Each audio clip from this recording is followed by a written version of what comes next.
We now come to motion number 2 on business of the House today. Quick to move. I beg to move. The question is the business of the House today motion as on the order papers. Now, is that opinion? Say aye. Aye. Of the contrary, no. I think the ayes have it. The ayes have it. Thank you. The business of the House today motion, just agreed to by the House, provides for motions on the 4 statutory instruments on today's order paper, each relating to public health, to be debated together from now until 6:30 p.m. At the end of the debate, the Deputy Speaker will call the Minister to move each motion formally and will put the question on each motion separately. I hope that that clarifies the situation for the House. I now call the Minister to move the motion relating to statutory instrument number 1400, with which the House will debate motions relating to the other statutory instruments listed on the order paper. Secretary of State, Sajid Javid. I beg to move. Madam Deputy Speaker, the COVID-19 pandemic has caused upheaval across the world, forcing governments everywhere to wrestle with how to keep their citizens safe while also protecting the liberties that we all hold dear. We've learnt a lot from our experience and, of course, from the experience of others. And we are still, of course, learning too. But we can take huge pride that thanks to the defences that we've built, so much of this year has been a year of recovery. We've enjoyed greater freedom than at any time during the pandemic so far. Thanks to the rapid progress of our vaccination programme, our investment in treatments, and our decision to open up during the warmer summer months, we're in a far stronger position than we were last winter.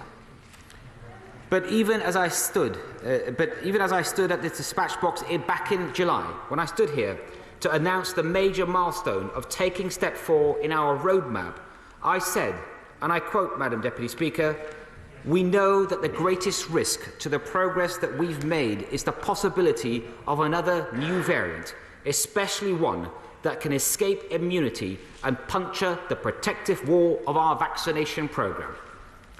We've always known that variants have had the potential to knock us off our course, and we've built the capacity to identify and to respond to those that pose a threat. The vast majority of new variants present no risk whatsoever. Since the summer, there have been hundreds of new variants, but only one of them, Omicron, has been designated a variant of concern. For example, just last month, I updated the House from this dispatch box on AY 4.2, a new form of the Delta variant, which preliminary analysis showed at that time might be more infectious. I said then that we would keep it under review, and that's what we decided, and that's what we did, and we took no action.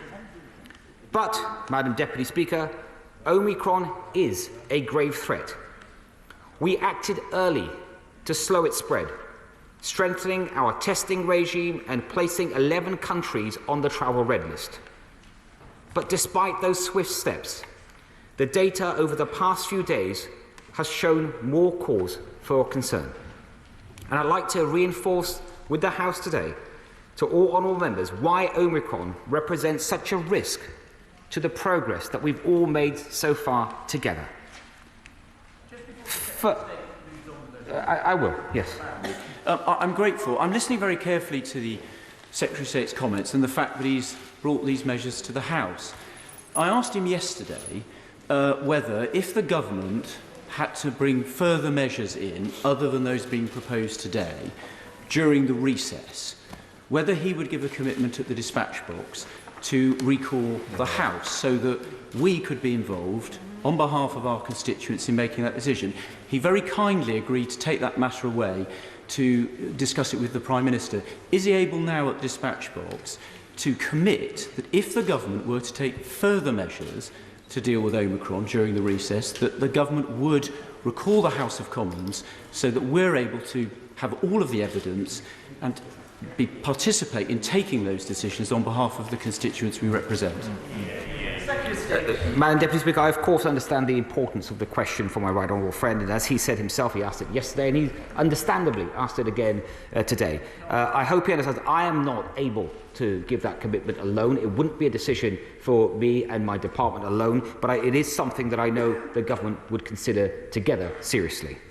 Now, Madam Deputy Speaker, I want to... I will, yeah. Very grateful to the Secretary of State for giving way. I wonder whether he might consider going a little bit further, because since the data is changing all the time, almost by the minute, it's inconceivable that in a week's time and a week after that we'll be in the same place that we are today. This House needs to consider the information available to it in near real time, and therefore will he go away and consider whether it would be appropriate now to ensure that the House is able to consider these matters for sure next week and the week after that? Madam Deputy Speaker, I will consider that, but it is important. Of course, this is, my honourable friend is right to point out this is a fast-moving situation, and it is right that the government continues to monitor that and respond to that when necessary. But I hope that my honourable friend will agree with me that right here and now, the matter that's being debated in the regulations in front of the House, this is the best possible response that can be given by this Parliament today.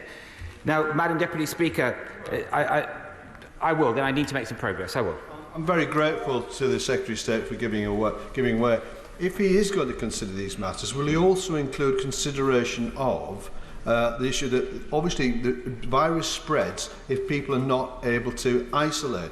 So will he think about addressing the issue of statutory sick pay, spreading the scope of SSP and lifting it to a proper rate so people can isolate, not spread the virus and not end up in our hospitals? I understand, Madam Deputy Speaker, and the honourable gentleman will know already.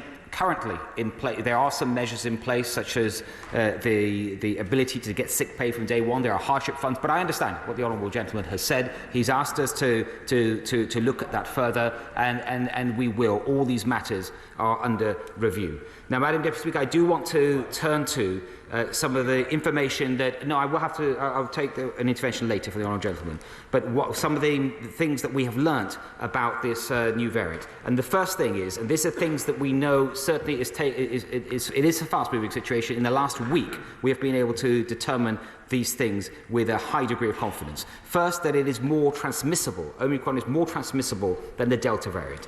We can see that the growth in Omicron cases here in the UK is now mirroring the rapid increase that we are seeing in South Africa, and the current observed doubling time is around every 2 days. Although yesterday we reported there were 4,713 confirmed cases of Omicron in the UK, the UK HSA estimate that for the number of daily infections was 42 times higher at 200,000. Scientists have never seen a COVID-19 variant that's capable of spreading so rapidly. So we have to look at what we can do to slow Omicron's advance. So I will, to the honourable lady there, then I will, yeah. I'm grateful to him for giving way, and he's making a strong point about exactly why we need to do far more to address the threat of Omicron. But does he accept that the government's mixed messaging has been incredibly unhelpful, telling people that a tsunami of Omicron is on the way, but at the same time we can go on partying? Absolutely undermines that message. Will he have the moral courage to say that we actually do need to reduce our social contacts, and will he make it possible for people to do that, both with the sick pay we've already talked about and with ensuring that businesses get the financial support they need if fewer people are going into those business premises? Madam Deputy Speaker, I think what we need to do are the measures that are in front of the House today, and I hope the House will support those. I think those are the most important measures that we can take right now. I will give way to my honourable friend. Thank the Secretary of State for giving way. But has he heard the statement or seen the statement from Angelique Katese, the head of the South African Medical Board today, who says that the government's measures on lockdown may be counterproductive, that Omicron is a mild form of COVID-19. It will have huge benefits for herd immunity and protection, and delaying its spread may give time for a more virulent and pathogenic variant to take hold and cause more deaths in the UK? Madam Speaker, first of all, I think my honourable friend, if I heard him correctly, talked about the government's measures on lockdown. I'm not sure where he's seen these measures on lockdown, because they're certainly not here today being presented by this government. On the issue of whether this is milder or not, I will come to that very shortly. I will give way to my honourable friend. I'm most grateful to my right honourable friend, actually building on the point from my honourable friend from North West Leicestershire, and hearing my honourable friend saying he's just about to expand. But the question is this: when would we know whether Omicron gives severe or mild disease? And therefore, if it is mild, how quickly would the decision to be made that this would be of an advantage to get rid of Delta and get a herd immunity which doesn't create strong disease? Madam Speaker, if my honourable friend will allow me, I'm about to come precisely to the point that he raises. So the second thing about Omicron that I want to share is that although we don't yet have a complete picture of Omicron's severity, even if severity is significantly lower, then the much higher transmissibility of Omicron means it still has the potential to overwhelm the NHS. Take the current observed doubling time of 2 years. And let's say, just for argument's sake,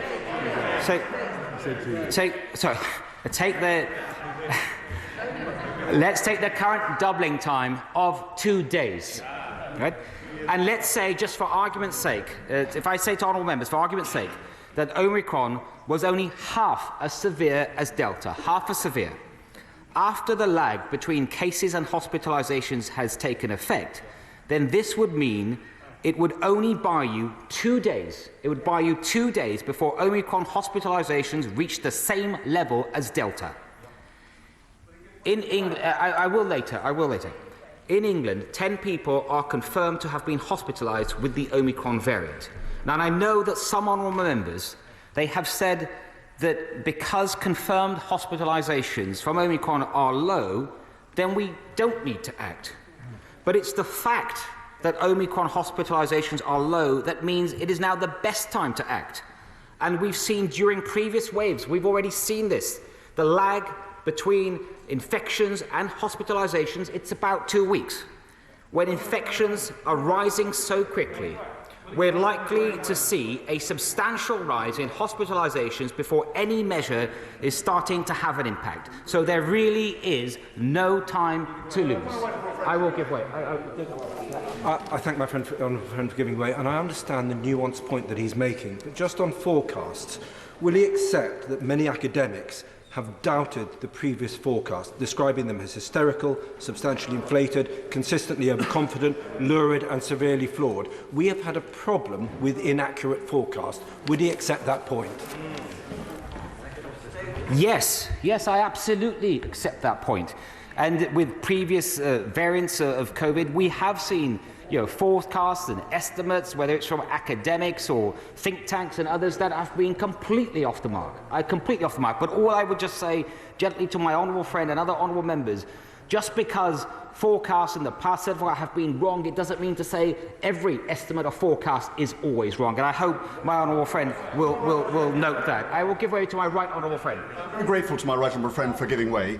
He talks about hospitalisations and the danger that they may cause to the NHS. But will he reflect on the fact that it's not just hospitalisations, but it's the length of stay in hospitals that determines how many beds are occupied? And evidence from South Africa suggests not only are there fewer hospitalisations, but people are in hospital for a much shorter time. Is that reflected in his calculations?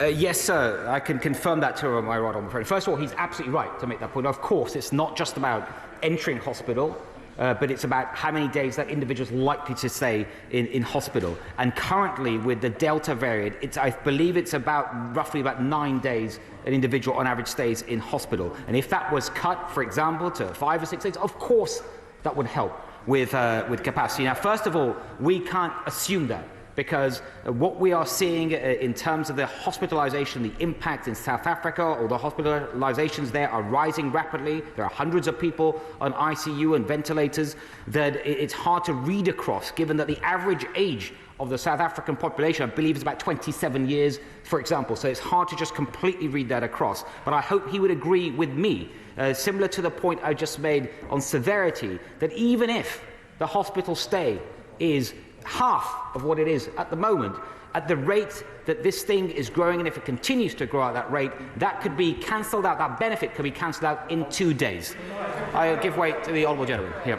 I'm very grateful to the Secretary of State for giving way. He's facing a lot of criticism from behind him, but he should be assured that on these benches we absolutely recognise the dangers of the variant in front of him. But does he accept that, having come into his post saying that the end of restrictions was irreversible, that he has created an expectation that he's going to constantly ignore the scientific advice, which is why he's facing so much disappointment behind him now?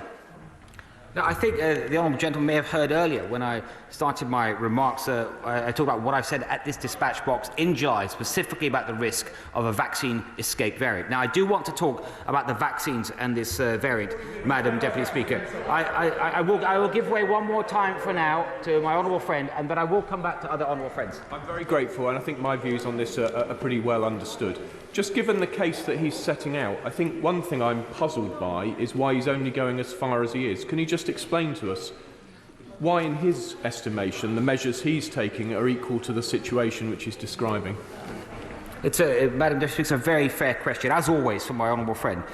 The measures that we are setting out, we are taking into account the very best advice that we are being given, including making sure that we're not just listening to every piece of advice or every forecast that we're seeing. My honourable friend will remember back in the summer, if we had listened to some of the advice we were receiving, we wouldn't have opened up in the way that we did. So we are taking account of the advice, deciding on whether it should influence our decision making, and then coming to a balanced and proportionate response, which are the measures that I've talked of, I will talk about here today, but also, for example, increasing the booster programme, which I will turn to in a moment too. Now, I must make some progress. Madam Deputy Speaker, but I will come back to honourable members in a moment and take further interventions. I do want to talk about the importance of what we learnt about Omicron and the vaccines. Vaccines have proven to be highly effective against previous variants, for example, the Alpha and Delta variants.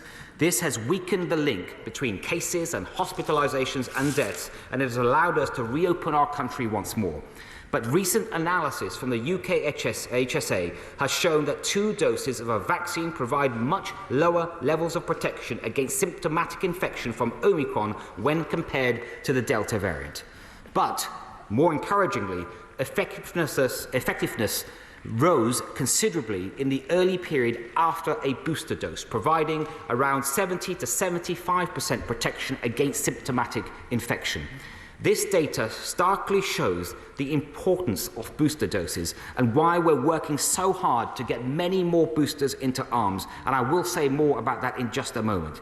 Now, our strategy is to take proportionate action now, to come down hard on this virus and strengthen our defences rather than waiting until it's too late. I will to my honourable friend. Yeah. The whole point is that we cannot be complacent about assuming that this likely huge increase in infections is all going to have very mild symptoms. And therefore what the government is doing is taking modest steps to ensure that if that doesn't happen, we will be prepared. And will he promise that actually if that doesn't materialise, then he will be able to relax again? Madam Deputy, we all want to relax, and I wish I was more relaxed right now than I already am. But my honourable friend is absolutely right, and I agree with her. I'll give way to the honourable lady. I'm really grateful. I appreciate that this is an escalating situation which needs urgent attention. But the reality is, if we are enabling social mixing, that is the very place where we are going to see transmission, as we did with Delta last December. So will he review these measures? Because it seems that these statutory instruments before us today are already out of date. It is important, of course, that we keep measures under review, but I do believe, for the reasons I've said earlier, and I will continue to set out, these set of measures before the House, they are the right balance and proportionate response. Yes, I will. I thank my honourable friend for giving way. He may be interested to learn that Dr Coetzee gave evidence to the Science and Technology Committee this morning, and rather contra to her piece in the Mail, she actually endorsed what the government is doing. She said that the boosters were definitely the absolute priority, but she said face masks and avoiding mixing, and she was asked specifically about the COVID proposals. She said they sounded like a proportionate response to the requirements of the situation. Well, can I thank my honourable friend for sharing that with the House, and I think it's important to hear that support from South African experts too. I will give my friends for giving way. We are, of course, all concerned, I think, to hear that Plan C measures are being discussed already. I'd be grateful if you could lay that to rest. But could I take him to the question of hospitalisations? There's a difference between people who've been hospitalised with Omicron and from Omicron. So could he tell us what he knows about those cases, how many came into hospital for other reasons, and how many have actually arrived in hospital because they are seriously ill with Omicron? Well, what I can tell my right honourable friend is that there are approximately, in English hospitals, about 6,000 people in with COVID, as they're positive COVID cases. Of those, around, as I've shared this information with the House before, because I was determined to get this information when I first became Health Secretary, of those, approximately 80% are there because of the symptoms they have from COVID, and around the rest, about 1/5, are there because for other reasons, and they also, of course, have been tested for COVID, and they happen to have COVID. I hope that is helpful for my right honourable friend.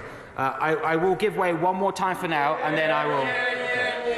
I thank the Secretary of State for giving way. I really must press him on this issue. On behalf of workers in my constituency across the country, particularly low-paid workers, why isn't the government bringing a vote today on whether to increase sick pay to real living wage levels? We can't have a situation where the government is making the case that this matter is so serious, which it is, yet forcing low-paid workers to choose between putting food on the table and self-isolating and protecting the rest of the community.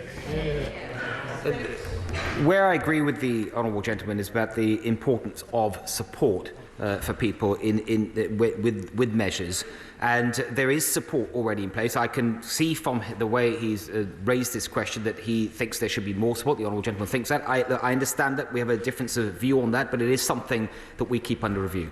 Now, when I set out our autumn and winter plan to this House in September, I outlined how we'd hold measures in reserve in case the NHS was likely to come under unsustainable pressure, and this would then stop it being able to provide treatment that we want all our constituents to receive.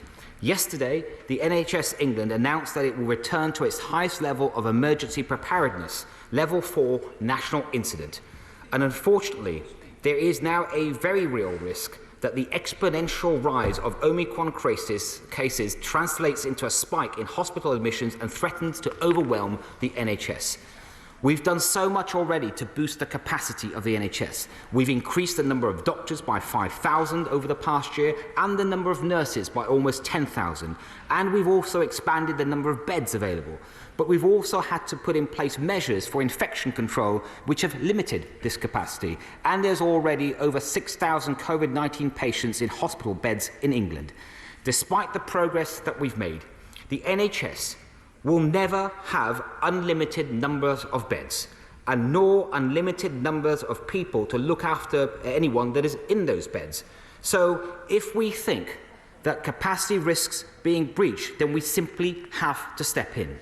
Because we know that what this would mean in practice for both COVID and for non-COVID care. It would mean one of your constituents, perhaps, is in a car crash. Maybe it's a child in a car crash. They need emergency care. And the NHS having to make difficult decisions about who deserves treatment and who doesn't. Now, I know that some honourable members think that this is merely hypothetical, but it's not. We've seen health services around the world become overwhelmed by COVID-19, and we cannot allow that to happen here.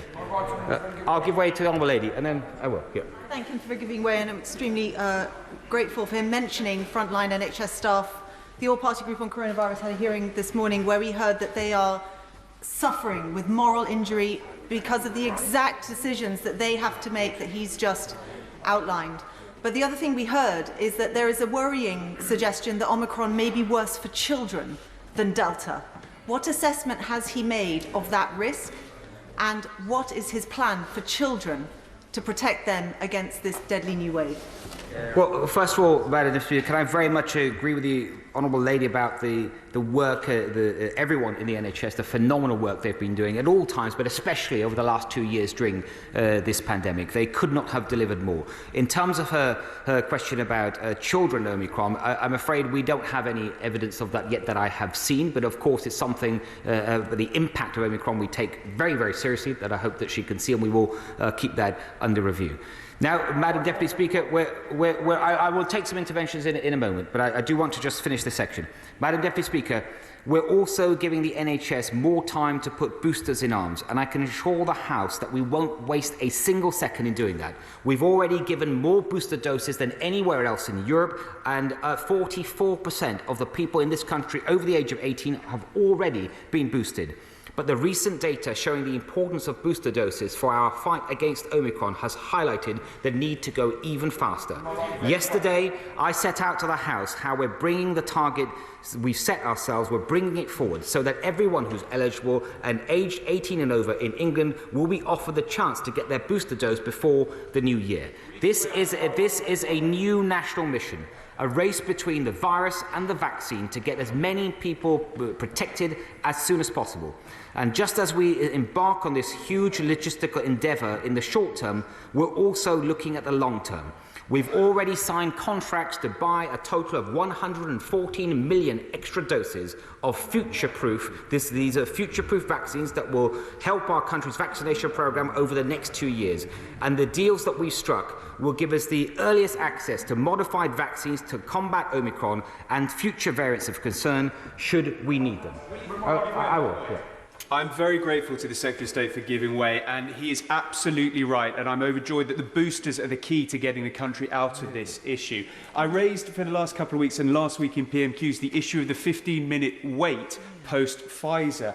I wonder if the MRHA or JCVI have come to a conclusion on this, because this will free up a huge amount of capacity when it comes to delivering the boosters.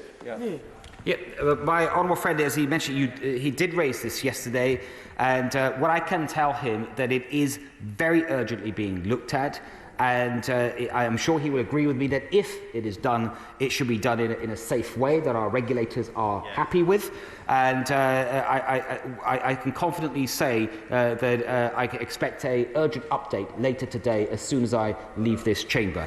I'll just go away to your honourable. Most grateful to my right honourable friend, and I actually entirely agree with what he said about the pressure on the NHS and those difficult problems that will occur if there are injuries taken up by unvaccinated people blocking ICU beds. But, as my right friend said, variants come along. He's making the case that even if it's only got mild symptoms, you're going to get an exponential growth in hospitals. So what is the ongoing plan going forward? There's a set of measures today to deal with the situation now, fair enough. But if this is going to keep happening, how do we avoid being sat here in 3 months' time, 5 months' time, 6 months' time, debating the same thing?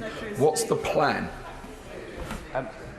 It's a very fair question, and I will say more about that in a moment. But one of the things I've just mentioned, I point to my honourable friend, is the vaccines. Is the better and better vaccines in the future. We will have polyvalent vaccines, and because of the orders that we have already placed, we are the front of the queue for such vaccines. But I will to the honourable lady. I will come. I thank the Secretary of State for giving way on that point. Does he has he noticed, as I have, the view that Omicron and where it came from, it may have originated in Africa with an immunosuppressed sufferer from HIV, where these viruses can then mutate much faster than they would under other circumstances? And does he agree with me that the best way of dealing with this is to get vaccines into as many people in Africa as possible, and also ensure that HIV/AIDS sufferers are given access to the proper treatment? Madam Deputy Speaker, there is lots of speculation on how Omicron may have originated. I won't add to that speculation now, but I will agree with the point, the general point the Honourable Lady has made, which I think is a very important and powerful one, about the need to get more vaccines to people in developing countries, whether that's in Africa, Asia or elsewhere. We can be proud of what the UK has already done. Over 20 million vaccines delivered through COVAX or directly, almost another 10 million on the way, and completely committed to meet our target of 100 million vaccine donations by June 2022. Just before the Secretary of State makes further progress, it's absolutely right that the Secretary of State should be taking a lot of interventions and a lot of questions to be asked. People who've already made one intervention shouldn't be making a second intervention or a third intervention, and certainly not if they also wish to be called to speak later in the day. I've got too many people who wish to speak. There isn't going to be enough time for everybody, and be sure, if you keep intervening, you don't get to speak. Let's have a little consideration for others. Secretary of State. I will indulge my honourable friend, the member for North West Leicestershire, but it's going to be really short. The Secretary of State knows I've been short all my life. The Secretary of State said earlier in his opening speech that the average age in South Africa was 27.5. I fear he may have misspoken or be badly advised. In fact, the median age in South Africa is 27.5, and the comparative median age in the UK is 40.5. Not radically different. Well, first of all, I think I'm pleased I allowed that intervention. I'm pleased I allowed it because I don't want people to think like my honourable friend has just been suggested, but I do have to disagree though. I think, first of all, there's a big difference between those two ages, and last time I looked, the median can be described as an average. But I'm pleased they shared that because it highlights my point. Now, I do need to plough on that, but I will take some interventions a bit later. So, Madam Deputy Speaker, for the reasons I've set out, I do believe the responsible decision to take is because of all this, is to move to Plan B in England, drawing on the measures that we've held in contingency to give more time to get those boosters into arms. These are not steps that we would take lightly. I firmly believe in individual liberty and that the curbs should be placed on our freedoms only in the most gravest of circumstances. And not only that, I am of course mindful of the cost that restrictions can bring to the nation's health, to our education, to the economy. So it's vital that we act early and we act in a proportionate way, doing whatever we can to build our defences and to preserve greater freedom for the long term. I'm confident that these measures are balanced and they're proportionate measures, and that they still leave us with far fewer restrictions that are in place in most countries in Europe. And I can assure the House that we'll keep reviewing these measures that we've put in place, and we won't keep them in place for a day longer than we have to. I will give way. I thank the Secretary of State for giving way, specifically on the regulations. Given the regulation about refusal of entry, given the small number of venues and the large number of exemptions, and we know the lack of protection for doubly vaccinated people, why is there not the necessity for everybody to show a lateral flow test rather than showing double vaccination? If my honourable friend allows me, I will come to that point shortly. But, Madam Deputy Speaker, I just said a moment earlier that we won't keep measures in place for a moment longer than we need to. And for example, now that there is community transmission of Omicron in the UK, and Omicron has spread so widely across the world, the travel red list is now less effective in slowing the incursion of Omicron from abroad. So I can announce today that whilst we'll maintain our temporary testing measures for international travel, we will be removing all 11 countries from the travel red list effective from 4 a.m. tomorrow morning. Now, Madam Deputy Speaker, I'd like to turn to the details of some of these regulations before the House. Regulation number 1400 proposes extending the use of face coverings.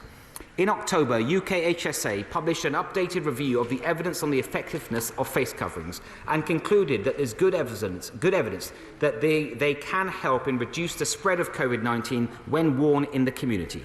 This regulation proposes extending the legal requirement to most indoor settings, including theatres and cinemas, although they're not required in places where it wouldn't be practical. So, for example, hospitality settings like cafes and restaurants and pubs, nightclubs or other dance venues, or in exercise facilities like gyms. Next, Madam Deputy Speaker, Regulation 1416. This would mean anyone over 18 would need to show a negative lateral flow test to get into a limited number of higher risk settings unless they were double vaccinated.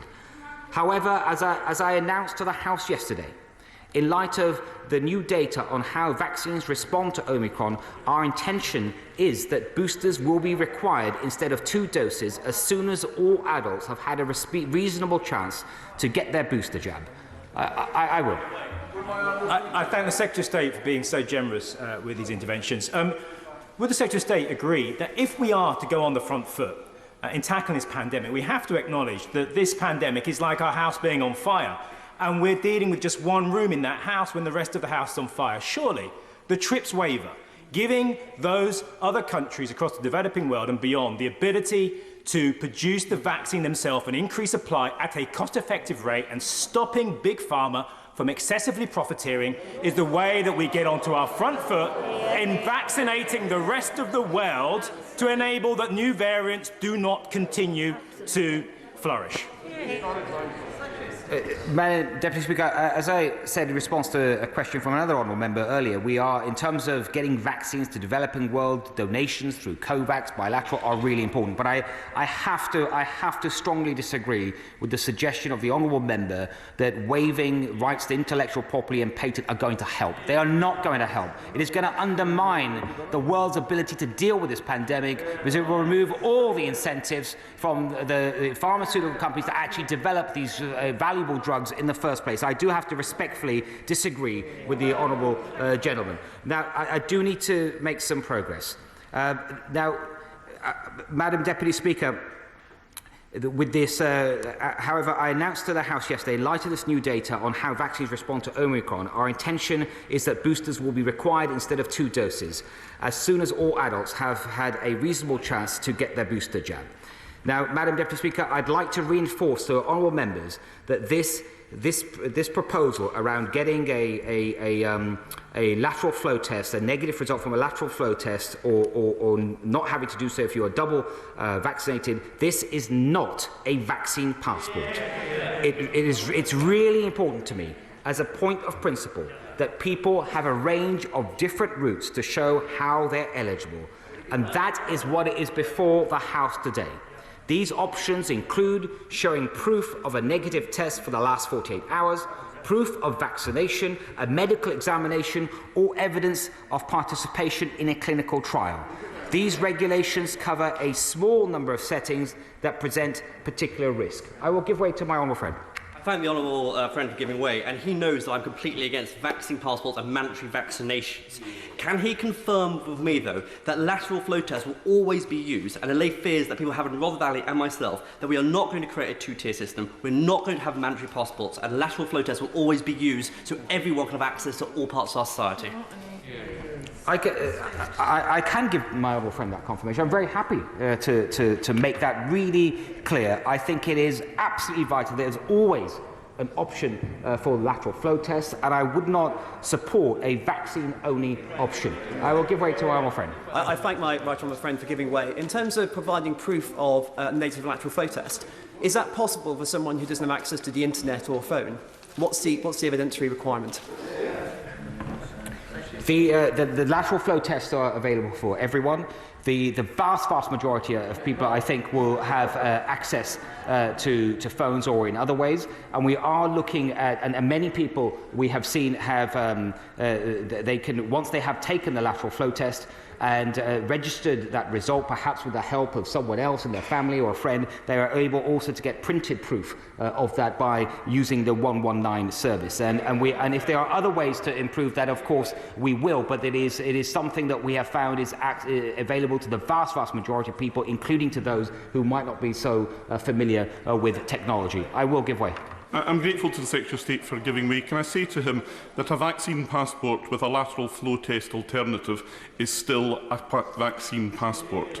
We have seen the use of vaccine passports in other parts of the country, in Scotland and in Wales. So can he tell the House what difference it has made to the transmission of Omicron in these parts of the country?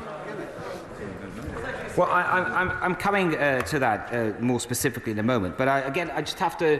This is not a vaccine passport. I mean, the right honourable gentleman should know that a vaccine, if he wants to see a vaccine passport, you know, he will know that of that in Scotland, or he can go to France or some other countries. But this is a requirement. It is, of course, an attempt to reduce the risks in a high-risk venue from high-risk from COVID, and I think it is a sensible and proportionate way that provides a number of options and a number of flexibilities in doing so. I do have to make some progress, and I will take some interventions later. These regulations 1416, they cover a small number of settings that present a particular risk. Venues like nightclubs, indoor events with over 500 or more attendees likely to stand and move around, outdoor events with 4,000 or more attendees likely to stand and move around, and all events with 10,000 or more attendees. These measures come into force tomorrow. We've given a week's notice of these changes, so I will in a moment. So we've given notice of these changes so venues have time to put arrangements in place, and I'm pleased to see that many venues are already using these measures. We can't, of course, Madam Speaker, we can't eliminate the risk of COVID-19. That's, of course, simply not possible, nor should that be tried. But we can reduce it, and these proposals offer a pragmatic way of doing this. Under these proposals, people can either show a negative lateral flow test result, meaning that they're less likely to be infectious than otherwise, or they can be double jabbed, which means that they'll be less likely to become severely unwell if they are exposed to COVID-19. I will give way to my honourable friend. I thank the Secretary of State for giving way. Many of my constituents have contacted me concerned that these measures today are the first step in further restrictions against social gatherings and businesses. Will he assure them today that this is not the case, and that if we can rescind these measures earlier than the 26th of January, we will? I suggest what I'm about to say next, I think, will give my honourable friend that assurance that these plans would make high-risk environments safer than they would otherwise be. But this regulation, this particular regulation, in fact, all these regulations, the measures on face coverings, they will be reviewed by the 5th of January, and they will all sunset on the 26th of January. That's the point I think I would emphasise in response to my honourable friend's question. They would sunset on the 26th of January, and even if the government wanted to do something different and change this some way, of course it would have to come back to this House and seek the House's approval. I will give way. He's quite right that these are not vaccine passports. His backbenchers and the Liberal Democrats are completely wrong about that. But can I warmly welcome what he said a moment or two ago about abolishing the red list? Will he now release all of those people who are currently incarcerated in so-called quarantine hotels in inhumane conditions in this country now? And will he also get rid of the other extra restrictions he introduced only 2 weeks ago to try to keep the Omicron variant out when it's already here? Madam Speaker, it's an important point about the managed quarantine. Those people are already in managed quarantine. Yeah, I'm told that the practice in the past on this has been requiring them to complete their quarantine period. However, I do understand the importance of that, and I have asked for urgent advice about what this means, and I hope to act very quickly on just that. I will give way to the honourable gentleman. Yeah. I thank the Secretary of State for giving way. One of the things that we do know about Omicron is the significant genetic mutations and changes that have happened to the spike protein. And this morning at the Science and Technology Committee, Kate Bingham, the government's own vaccine czar, said that the government's decision to pull the plug on Valneva contract was mistaken. Will the Secretary of State make a commitment today to revisit that, given the specific technologies that exist there with the whole virus vaccine that is described by Ms Bingham as having the edge over other vaccines and would help the distribution of vaccines to the rest of the world? I think the honourable gentleman will understand that when the government makes decisions on vaccines, it takes expert advice. Most of that comes from the JCVI, and we always listen carefully to that advice and make a final decision. But though that advice is coming on a number of occasions and is constantly kept under review. Now, yes, I will. Yeah. Thank you very much to my honourable friend for giving way. I'm referring back to the honourable member on the opposite side from Exeter's point. It surely is crazy that people who have been in self-isolation are going to have to remain there. The 11 countries haven't been removed from the red list. But surely not only should they be released from their incarceration, but they also should be reimbursed for the astronomical amount of fees they've had to pay. Madam Deputy Speaker, I very much understand what my honourable friend has said. I'm very persuaded by what he said. I would love to stand here right now and just say that is the case. There are some issues that need to be resolved, and they are urgently being looked at. And I hope we can say something more on this as a government, even as early as today. But I do understand what he said for exactly the reasons that he said, including on his point about reimbursement as well. Now, Madam Deputy Speaker, as well as the new measures we're proposing, we're also restoring freedoms too, drawing on the defences that we've already built. At the end of last month, this House passed regulations requiring all close contacts of a suspected or confirmed Omicron case to self-isolate for 10 days. But given the increasing dominance of Omicron, this approach no longer makes sense for public health purposes, and nor is it sustainable for the economy. So we're drawing on the testing capacity that we've built to create a new system of daily testing for COVID contacts, which has started today. Instead of close contacts of confirmed cases or suspected cases having to self-isolate, all vaccinated contacts, irrespective of whether the contact was with an Omicron case or not, will be asked to take lateral flow test every day for 7 days. Regulation 1415 allows us to put this plan into action by revoking the Omicron-specific provisions for self-isolation. Yeah, I will. I thank him. He knows I welcome that. I think the isolation regs that we passed 2 weeks ago, which I didn't support, was sinister, and well done for getting rid of it.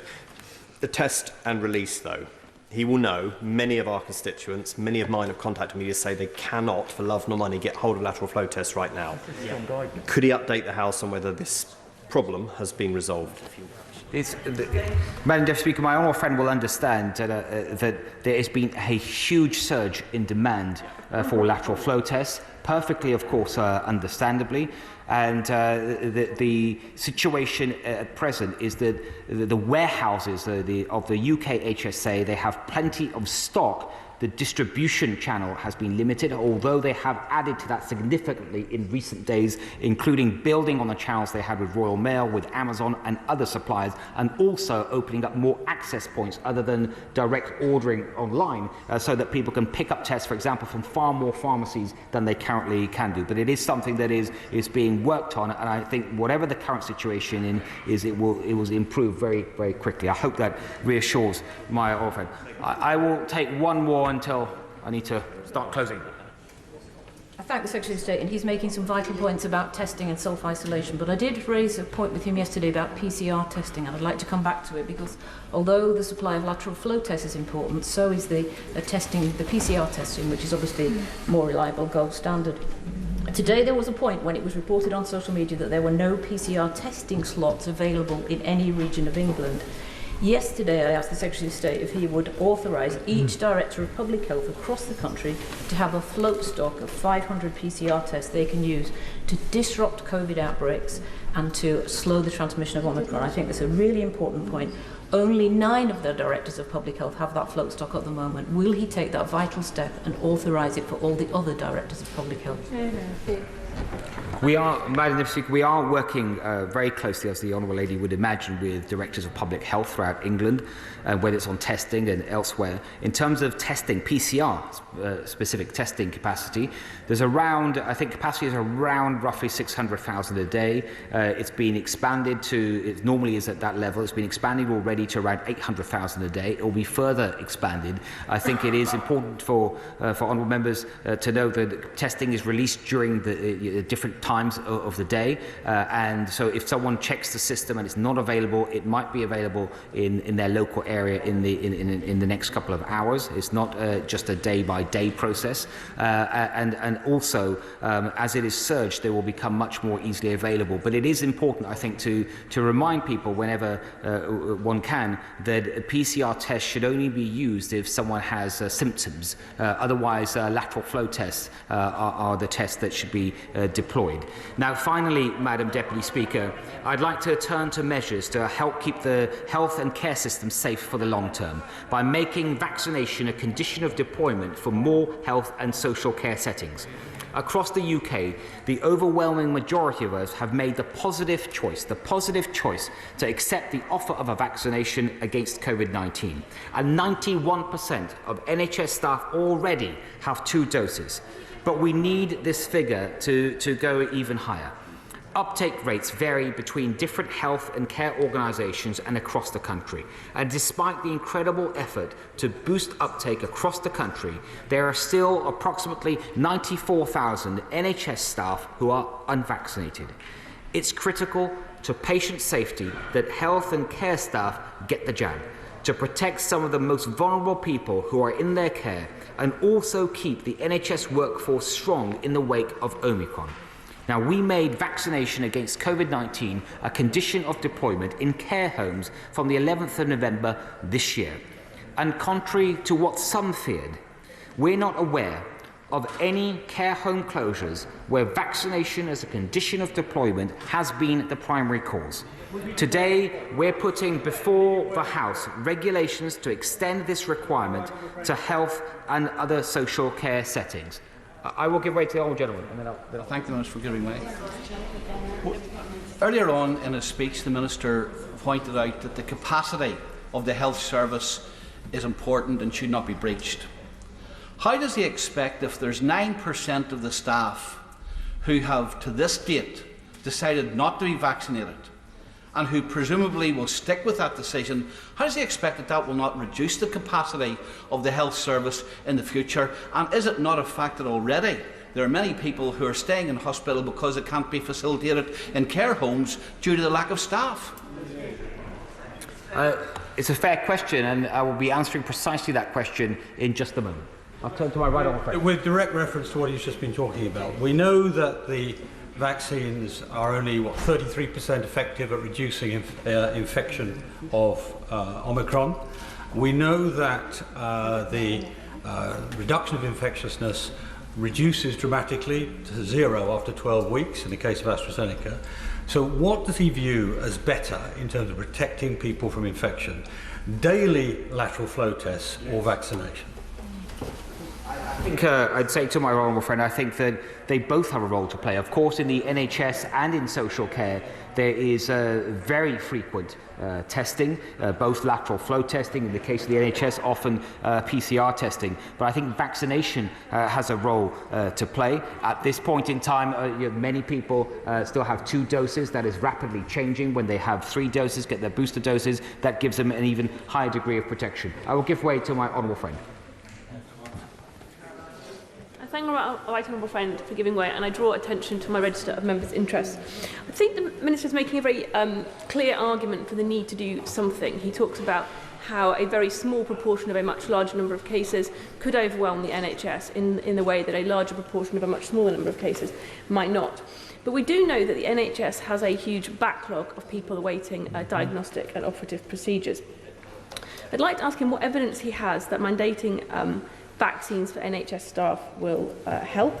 And given the fact that we know that vaccination doesn't particularly reduce transmission, why he doesn't, and what he said before about the importance of choice, why he doesn't think it would be reasonable to offer medical staff and nursing staff the option of daily testing instead of vaccination, should they make that choice. Absolutely right. Absolutely right.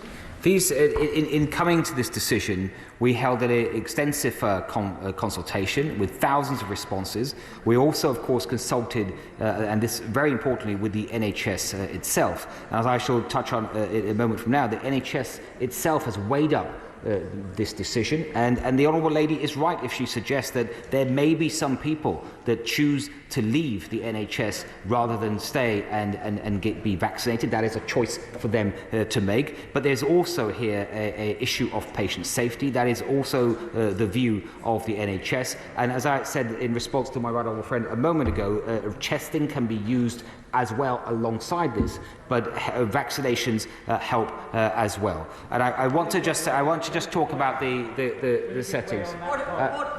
Order. Let's allow the Secretary of State to finish his speech. He has some important information to put before the House. I now want to hear that. Secretary of State. Madam Deputy Speaker, the settings that this would apply to include, of course, NHS hospitals, GP and dental practices, regardless of whether a provider is publicly or privately funded. Anyone working in those health or social care activities regulated by the Care Quality Commission will need to be vaccinated against COVID-19 if their role will involve direct contact with patients. This is apart from a few limited exemptions, for example, for medical reasons. The definition of fully vaccinated is currently 2 doses, but we're keeping this under review, and of course I'd urge everyone who works in the NHS and social care to get their boosters too. I hear that concerns have been raised about the impact of the measures on the workforce. We've just heard that, Madam Deputy Speaker, especially during these winter months, although even before the pandemic, workplace policies were in place requiring the hepatitis B vaccine for those who've had to perform certain clinical procedures. We're already allowing a 12-week grace period to give people the chance to make the positive choice to get protected, and we're aiming to start enforcing these requirements from the 1st of April next year, subject, of course, to the will of this House. And today, I will give way. If it's on this point, I will give way. Very grateful to the Minister for giving way. If a member of the NHS decides they do not want to be vaccinated, will they be given a redundancy payment? And if not, why not? But if they are, and that is the policy, how much would it cost the NHS? And would that be a good use of taxpayers' money? I believe it wouldn't be classed as redundancy because it's not redundancy.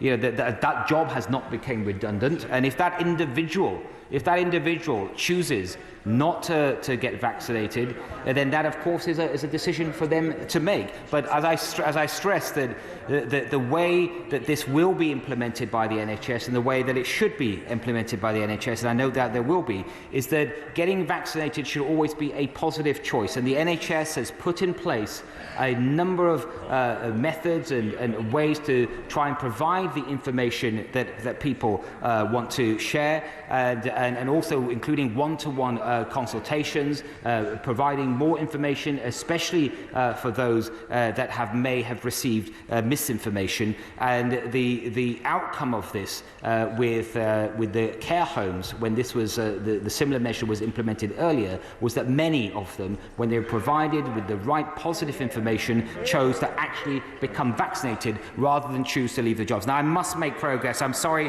Madam. Order. The Secretary of State is right. He must make progress. Other people need to speak now. Please, let us allow the Secretary of State to conclude his speech. Thank you, Madam Deputy Speaker. And just on this issue, to finish on this particular regulation, today the Chief Executive of NHS England has written to me reinforcing the importance of getting a jab in the interest of patient and staff safety, and I'll be placing a copy of this letter in the library of both houses today. And I'm pleased to say that despite the concerns that some people have raised, we've already seen a net increase of over 55,000 NHS staff vaccinated with the first dose since we consulted on the policy in September. Now, Madam Deputy Speaker, although I firmly believe that these measures are a proportionate way of protecting those at greatest risk, I know that honourable members have questions about whether we would extend these measures further. And I'd like to say very clearly to the House today that and say this once and for all, that although we've seen plans for universal mandatory vaccination in some countries in Europe, I will never support them in this country. I firmly believe that getting vaccinated is something that should be a positive decision, and I can assure the House that the government has no intention of extending the condition of deployment to any other workforces or introducing mandatory vaccination more widely. Madam Deputy Speaker, the regulations we're debating today are not measures that any of us would like to be putting in place, but they are measures that I think the situation demands. Because when the facts change, our response must change too. As we look ahead to a winter with Omicron in the midst, the measures before the House today will fortify our national defences and guard the gains that we've all made against this deadly virus. I commend these regulations to the House. Thank you. The question is, as on the order paper, and before I call the Shadow Secretary of State, it might be helpful for the House to know that there will be an immediate time limit of 5 minutes on backbench speeches that will reduce later in the afternoon, but initially 5 minutes. Shadow Secretary of State, Wes Streeting. Thank you, Madam Deputy Speaker. And can I begin by acknowledging that there are sincere and deeply held views on both sides of the debate that we're having this afternoon, indeed on both sides of the House, and I respect those taking a different view to the one that I'll be outlining on behalf of the opposition. But can I also say that we owe it to our country to give them a debate worthy of the finest traditions of this House. And in light of comments made in recent days by at least one Conservative MP comparing these measures to the situation in Germany in the 1930s, I would just say it should not be for me, as the Shadow Secretary of State, to point out that we are not living in the 1930s and the Secretary of State and his team are not Nazis. On their shoulders rests the health of our nation and the responsibility to protect our NHS. Indeed, it's a responsibility we all share. They need our support, and they are owed better treatment than they have received from some on their own side in recent days and even this afternoon. But no matter how dysfunctional the Conservative Party has become, the country can rely on Labour. We will act in the national interest, as we have done throughout the pandemic, putting public health before party politics by supporting the motions under consideration this afternoon. We do not do so lightly. Throughout the pandemic, we have asked the British people to make big sacrifices to support the national effort against coronavirus. Sacrifices which have impacted on lives, livelihoods and liberties. And whenever this House considers such measures, we owe it to the British people to explain why they are necessary. We believe these measures are necessary, a necessary response to the Omicron threat, necessary to protect ourselves, necessary to protect the ones we love, and necessary to protect our NHS. We can't yet be sure about the severity of the Omicron variant, but we can be certain that it is spreading, and spreading fast, faster than any other variant. And even if a smaller proportion of Omicron victims are hospitalised, the rapid advance of the virus through the population could see large numbers of people admitted to hospital during the months in which the NHS is under greatest pressure. And there should be no complacency about this. The winter months present the greatest pressures on the NHS in any normal year. And as we know, this is far from a normal year. The NHS is contending with winter pressures, a serious backlog, the Delta variant, and now the Omicron variant. And when people invoke the story of the boy who cried wolf, the warnings that came before but never materialised, people should remember that in the end there was a wolf. Many of these challenges facing the NHS are understandable given the unprecedented challenges of the COVID-19 pandemic. But we've got to be honest and acknowledge that confronting these challenges has been made much harder because we went into the pandemic with NHS waiting lists at a record 4.5 million, 100,000 staff vacancies and a shortage of 112,000 vacancies in social care. It wasn't just that they didn't fix the roof while the sun was shining, is that they dismantled the roof and removed the floorboards. And now the NHS is locked in a race against time, a race against the fastest variant of COVID-19 we have seen to date, a race to get as many people boosted as possible before the end of this month. On this side of the House, we support them in that task. And let me say on behalf of all of us in the Labour Party, to every NHS worker, every GP, every pharmacist, every public health official in local government, every member of our armed forces and every volunteer stepping up to meet this enormous task, that we are with them 100%, and if anyone can do it, they can. I'll certainly give way. Could you explain to me why the Labour Party supported not mandatory vaccinations for care workers, but now have changed their mind for NHS workers?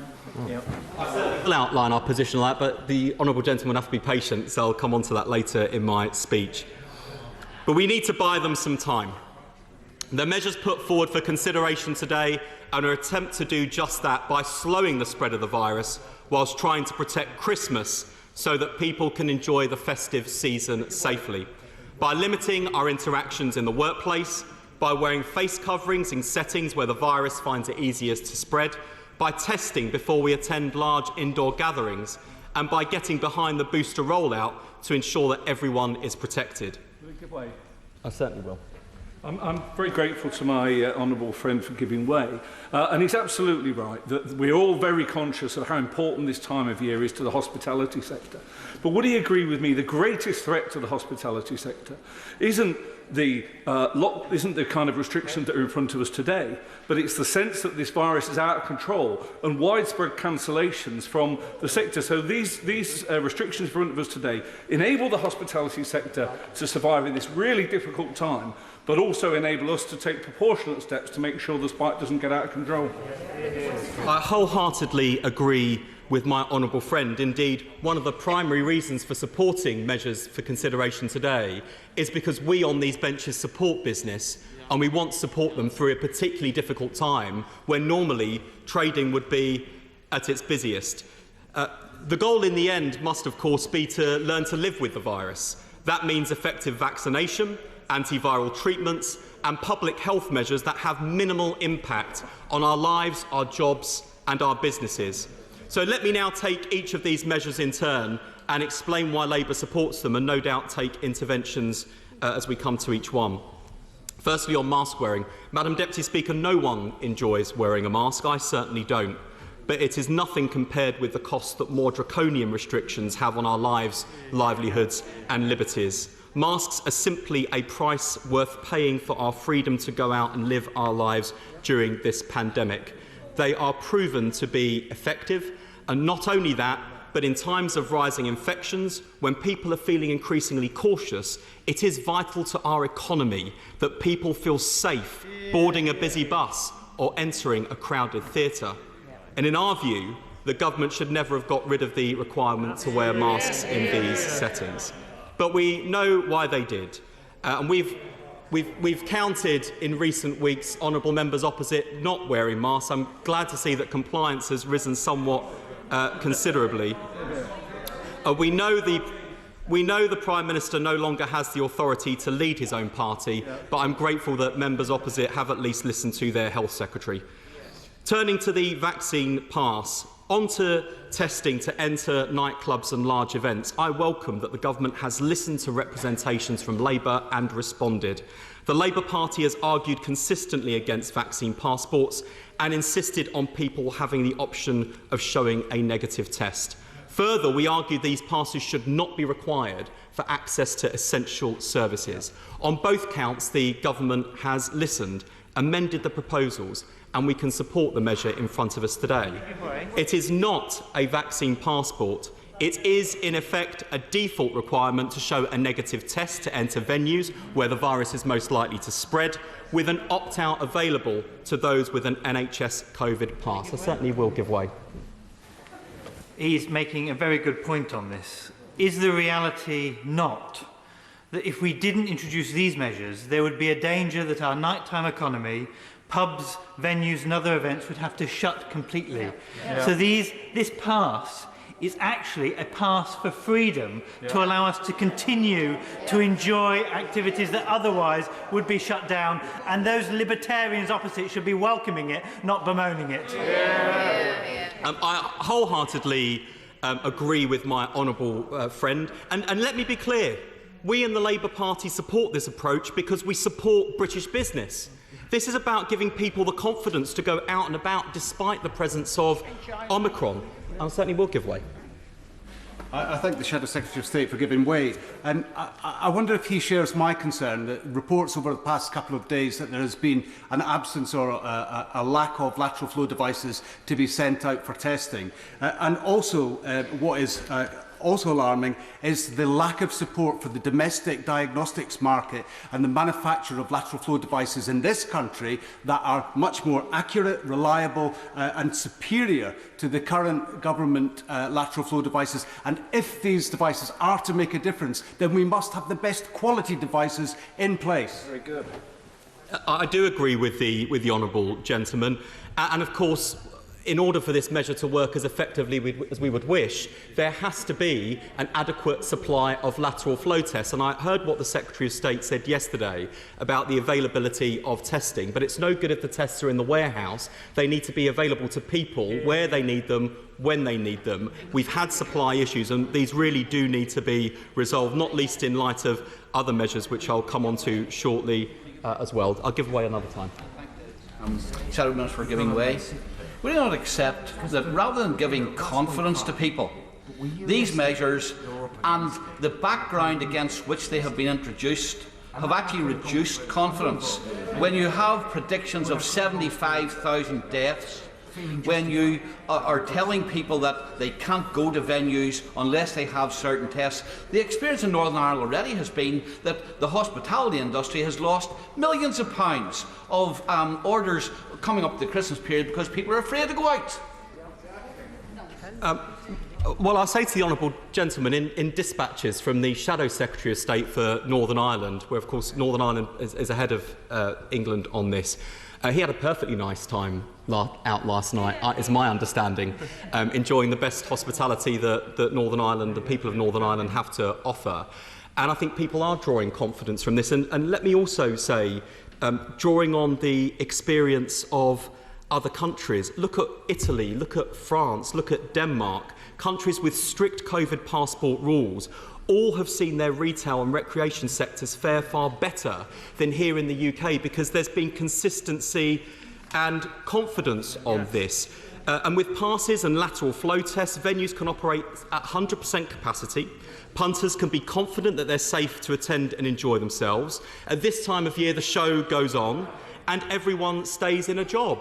Without these measures, just in a moment, without these measures, with rising infections, with more hospitalisations, we would risk seeing the government forced to impose more draconian measures on these sectors, shutting down our cultural sector, collapsing the economy once again. And I think we should be confident about this. And let me also just address this tension, and it's a reasonable question about the message to work from home if you can, but go out. I sort of make no apology, actually, for trying to safeguard social interactions at this time of year, to trying to safeguard interactions between people, their families and their friends at Christmas time, but also make no apology whatsoever for supporting our hospitality industry, which has been battered by the pandemic and which enjoys our support, our confident support, our full-throated support and our support at the table, at the bar in the coming days. Can we take it from that, Madam Deputy Speaker, that he's in favour of extending the certification or vaccine passport to all venues? Well, for now, we think the government has struck the right balance. This is limited to nightclubs and to larger venues. But as the Secretary of State knows, we listen to the Chief Medical Officer, we listen to the Chief Scientific Advisor, we listen to SAGE, we listen to the NHS, and we make decisions based on evidence. And if ever the government wants to come forward with further proposals, we will consider them. We will consider them in a genuinely bipartisan way, and we will act in what we believe to be the national interest. And I don't think anyone would expect less of us. I'll certainly give way. I thank the honourable member for giving way.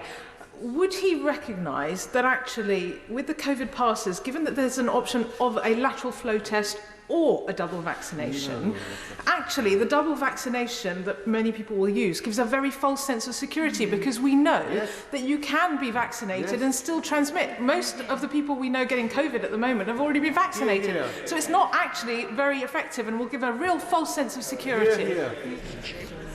I also think the honourable member should look at the evidence from our friends on the continent, which is that not only does this approach work in terms of giving people confidence to go out and enjoy themselves, it also does encourage people to take up vaccination. And on that basis, I think the Liberal Democrats ought to reconsider their position.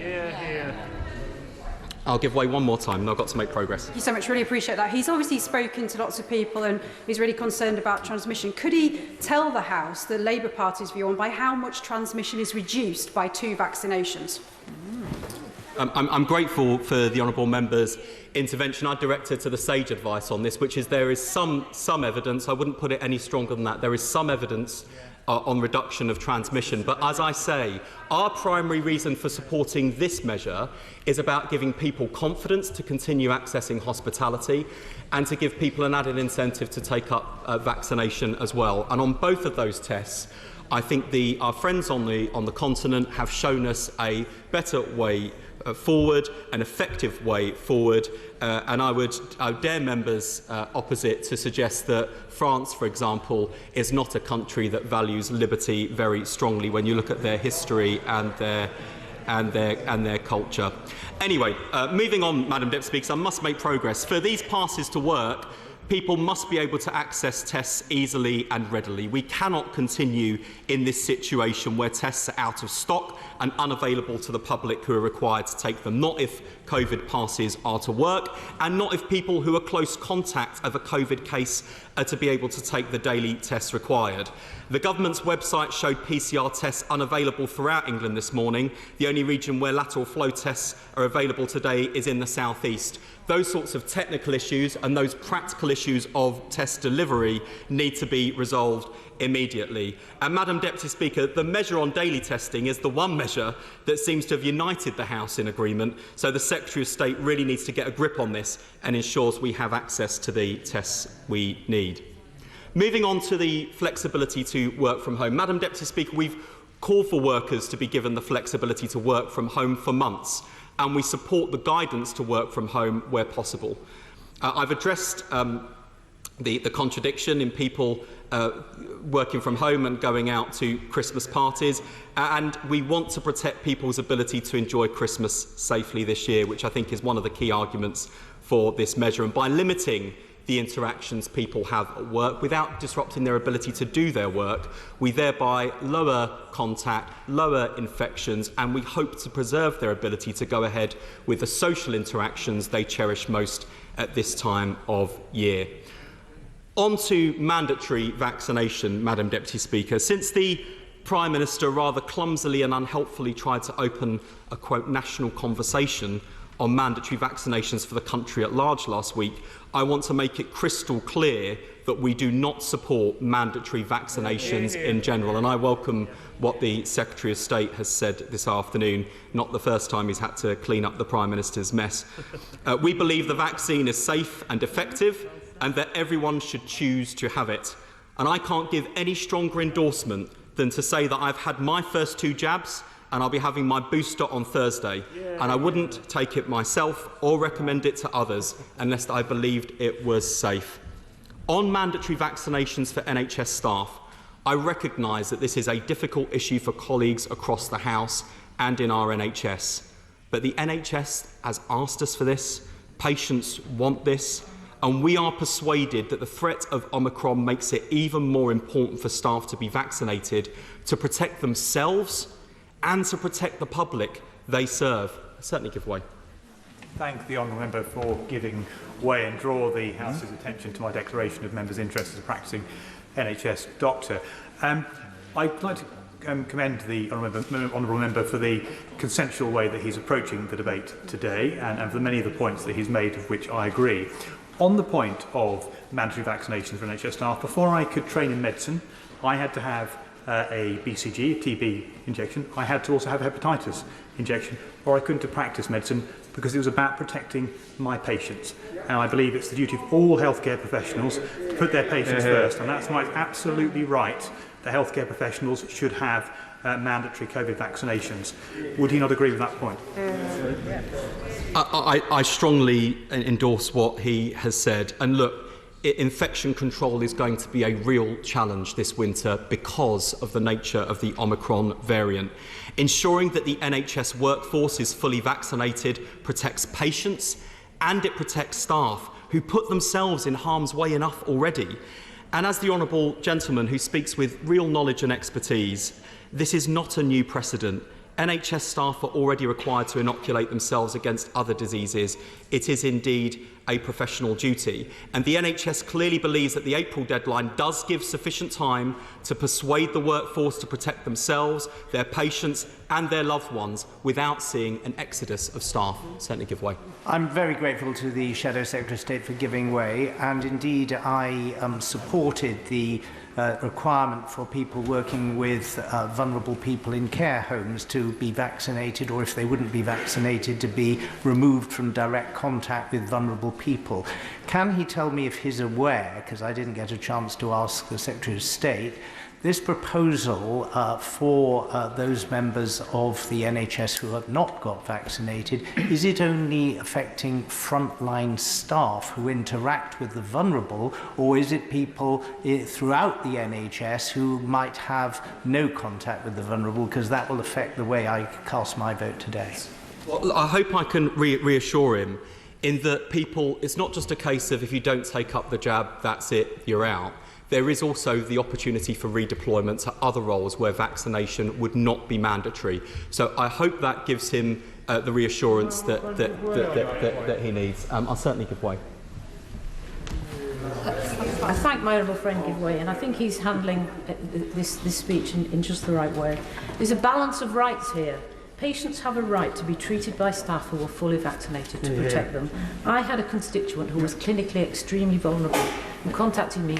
She was not willing to go to her needed hospital appointments once she realised that the hospital staff were not fully vaccinated. We have to think of those pretty large number of clinically extremely vulnerable people in this country. Does he agree with us? My honourable friend is absolutely right. And we've heard the arguments in outline, which is it's about protecting staff, it's about protecting patients. This is not a new precedent. There's a professional obligation, which does make this slightly different to the experience in the social care workforce, although are common to talk about what the government needs to do there. These are the arguments broadly, but I would just ask members on all sides of the House, just let me make this point, and I'll certainly give way. I would just ask members on all sides of the House to think about those NHS staff who go to work every day feeling unsafe because their colleagues are not vaccinated. And if that's not persuasive enough, I would ask them to think about how they would feel if a loved one were treated in a clinical setting or care home by an unvaccinated member of staff through whom they contracted COVID and with it serious illness or worse. If I lost a loved one to serious illness in those circumstances, I'm not sure I would be very forgiving about the decisions made by members of this House. The point the honourable gentleman is making, but that's not what the results of the survey found when conducting it with NHS staff. A healthcare and social care workforce found that 55% of people in the NHS were against this. So how does he respond to that? I've no doubt whatsoever, and I don't dispute that opinion in the workforce is divided. Opinion in the workforce is divided, and it's partly divided because people resent the mandate. But just a moment.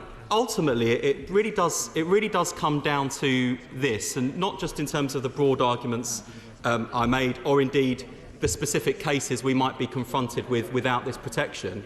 At what point do we as a House think it's acceptable for people working in health and social care who have a duty of care to their patients to say, I am making a choice to put them at greater risk. I am working against the very principles that encouraged me to sign up to my vocation in the first place. And that's why ultimately, I think on balance, this is the right measure. But I will certainly come back shortly to the way in which we need to take the workforce with us and what we need to do ahead of April. I'm very grateful to my honourable friend for giving way, and he really is setting out with great care his very careful response to all of these proposals. But on this vexed issue of mandatory vaccinations, will you accept from me that in my own trust, 97% of the staff have been properly vaccinated. Of the 3%, there's a significant proportion of those who are new starters making their journey towards proper vaccination. So it isn't that clear. And of course, we do have responses from the BMA, Unison, RCN, Unite, the CSP, GMB, RCM and Royal College of GPs, who are actually opposed to making this mandatory and prefer persuasion to coercion. Does he not think that we should be adopting that approach? Well, that is a very helpful intervention from my honourable friend, and let me be very clear. I absolutely acknowledge the views that have been put forward by the Royal Colleges and by staff trade unions. Government ought to take them seriously and ought to work heavily with them in this next phase where there is still a window of time for persuasion. And I also point the government to the success that the Welsh government, the Welsh Labour government has had in persuading the workforce. I think there's much to learn, there's time available, and we've got to work in a spirit of partnership. And I'll say more about that in just a moment, because the honourable gentleman at the back has been very patient. I'm very grateful to the Shadow Secretary of State, and can I endorse and welcome what he said at the start of his speech with regards to comments about the Nazis. I called that out yesterday, and he was right to do so at the dispatch box. But I was looking through my inbox at going back to the start of the pandemic and lockdown, and virtually every single person working in the care sector or the NHS in my constituency was perfectly legitimately saying, when the vaccine is available, we must be at the front of the queue, because we are dealing with the vulnerable. It is our duty to get vaccinated. I don't think that has changed, and I think he's absolutely right, as is the Secretary of State, for those who are caring for those who are most vulnerable in society, to try and reduce the risk that they face, they should be vaccinated. I agree with the honourable gentleman, and look, we've got a big effort to boost the booster this month. I think we've got to boost the workforce as well, and make sure that people are supported. Certainly will. This is a difficult decision, two members from the same region, but the honourable member right in the corner has been very patient, and then I'll come to my right honourable friend. I really appreciate my honourable friend for giving way, and he's making an excellent speech. But the BMA have identified some serious concerns in terms of mandatory vaccines. The fact that we have a chronically understaffed NHS, and do you believe, or does my honourable friend believe, that this is likely to have a significant impact and more harm than good going forward? I think that's such an important point. I'm grateful to my honourable friend for making that intervention. I think there's a reassurance I'd like to offer her, and then there's a call to action I would like to issue to the government. The reassurance is there were concerns about what would happen to the social care workforce, and that very much influenced Labour's position on that statutory instrument at the time, but we did not see a collapse in the social care workforce numbers that were warned, and there was lots of evidence that it had a positive impact on take-up. Let me just finish this. Let me just finish this point. But I do also want to say to the Secretary of State and his team, if they are asking the health and social care workforce to do their duty as professionals, the government must show greater respect to their professional voice and experience on pay, on conditions, on workload. It is often said that the NHS runs on goodwill, so I would like to see the government showing greater goodwill in return, and to engage with the Royal Colleges and staff trade unions, not just on the plan for vaccine rollout to their members, but on the debate about the future of our health and social care systems and the big workforce challenge. On vaccination, there is still precious time to do the work on persuasion. And having met with the trade unions in recent days, I had a great meeting with Unison yesterday, which I should also declare, Madam Deputy Speaker, I'm a member of Unison. Unison had some really helpful advice and practical feedback about the kind of conversations with occupational health that are making a really big impact in giving staff the confidence to choose to take the vaccine well ahead from the deadline. And of course, we would much rather persuasion than compulsion. I'll give way to my honourable friend and then I'll come back. Thank you to the Secretary of State for giving way.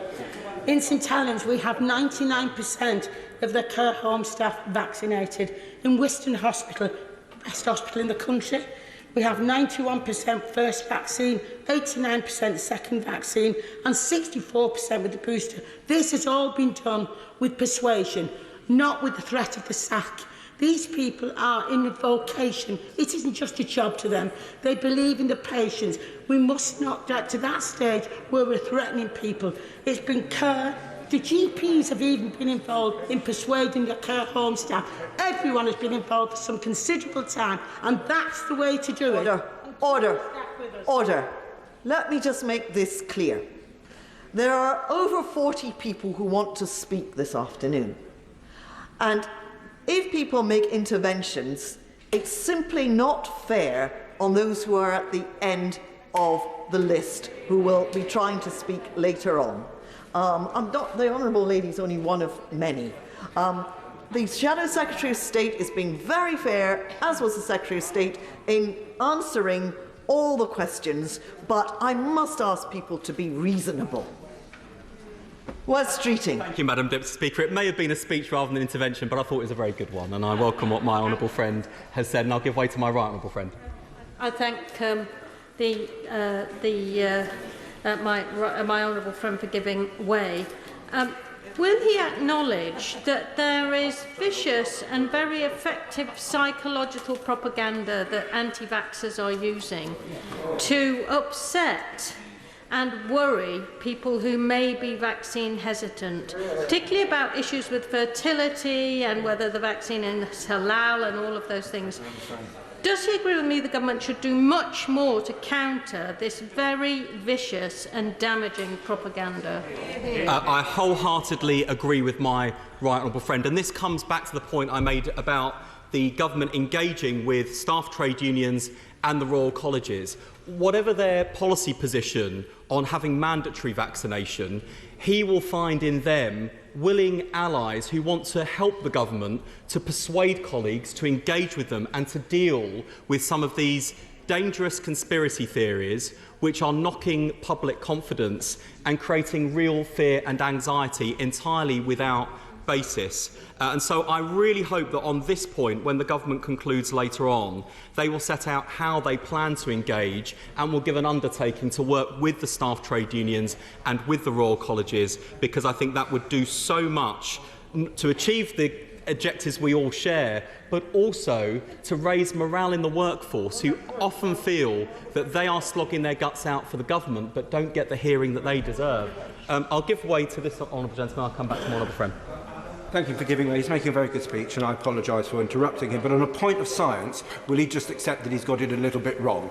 Having the vaccine doesn't stop you spreading it. It just makes it much less likely that it's going to harm you very badly. So you can have the vaccine and you can still spread it. And to imply otherwise is just wrong.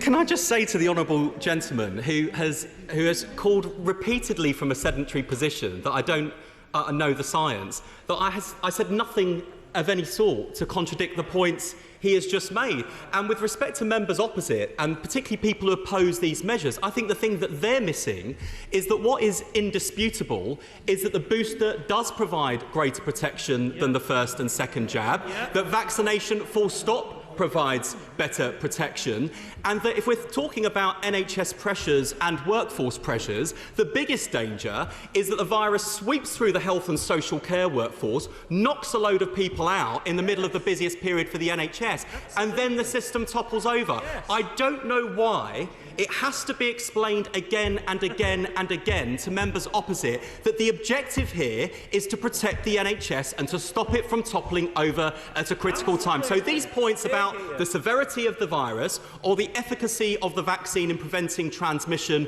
or serious illness are largely secondary questions, because we know the virus is spreading, we know it is spreading rapidly, and we know that if it rips through the health and social care workforce, that is the biggest risk to the NHS. That is what is going to topple it over, and their constituents will not thank them one bit if they allow that to happen. Well said, Wes. I'm grateful to my honourable friend. He is making an excellent speech and putting his case very forcefully.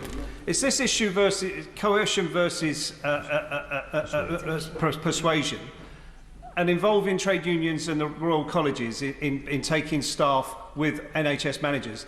What wasn't respected by the Secretary of State when he was asked about redundancies earlier on is that this is a retrospective change in people's terms and conditions.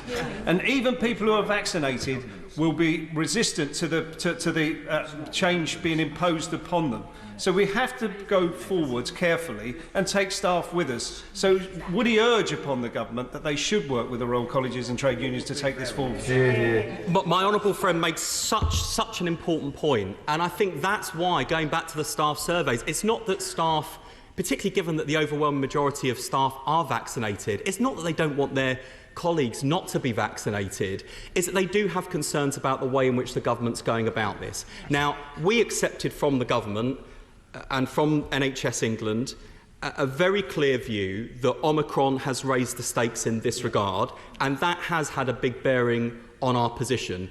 And it was very difficult for me, very difficult for my colleagues on these benches to put ourselves in a position where we're on the other side of the argument from the NHS and from the public. But that doesn't mean that this point about engagement isn't really important, and the government has got to work with the workforce to take them with them, because they really are, you know, it's not good enough for us to just clap for the NHS or clap for carers. We have to work in partnership with them and respect that these are people who have given their lives to public service and caring for others.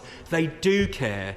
They will instinctively be on the right side, but they just need some persuasion, some patience and genuine engagement, and that's why I think the government's gone slightly wrong. I'm very grateful to my honourable friend, who started off his speech in an excellent way and has got better as he's gone through it.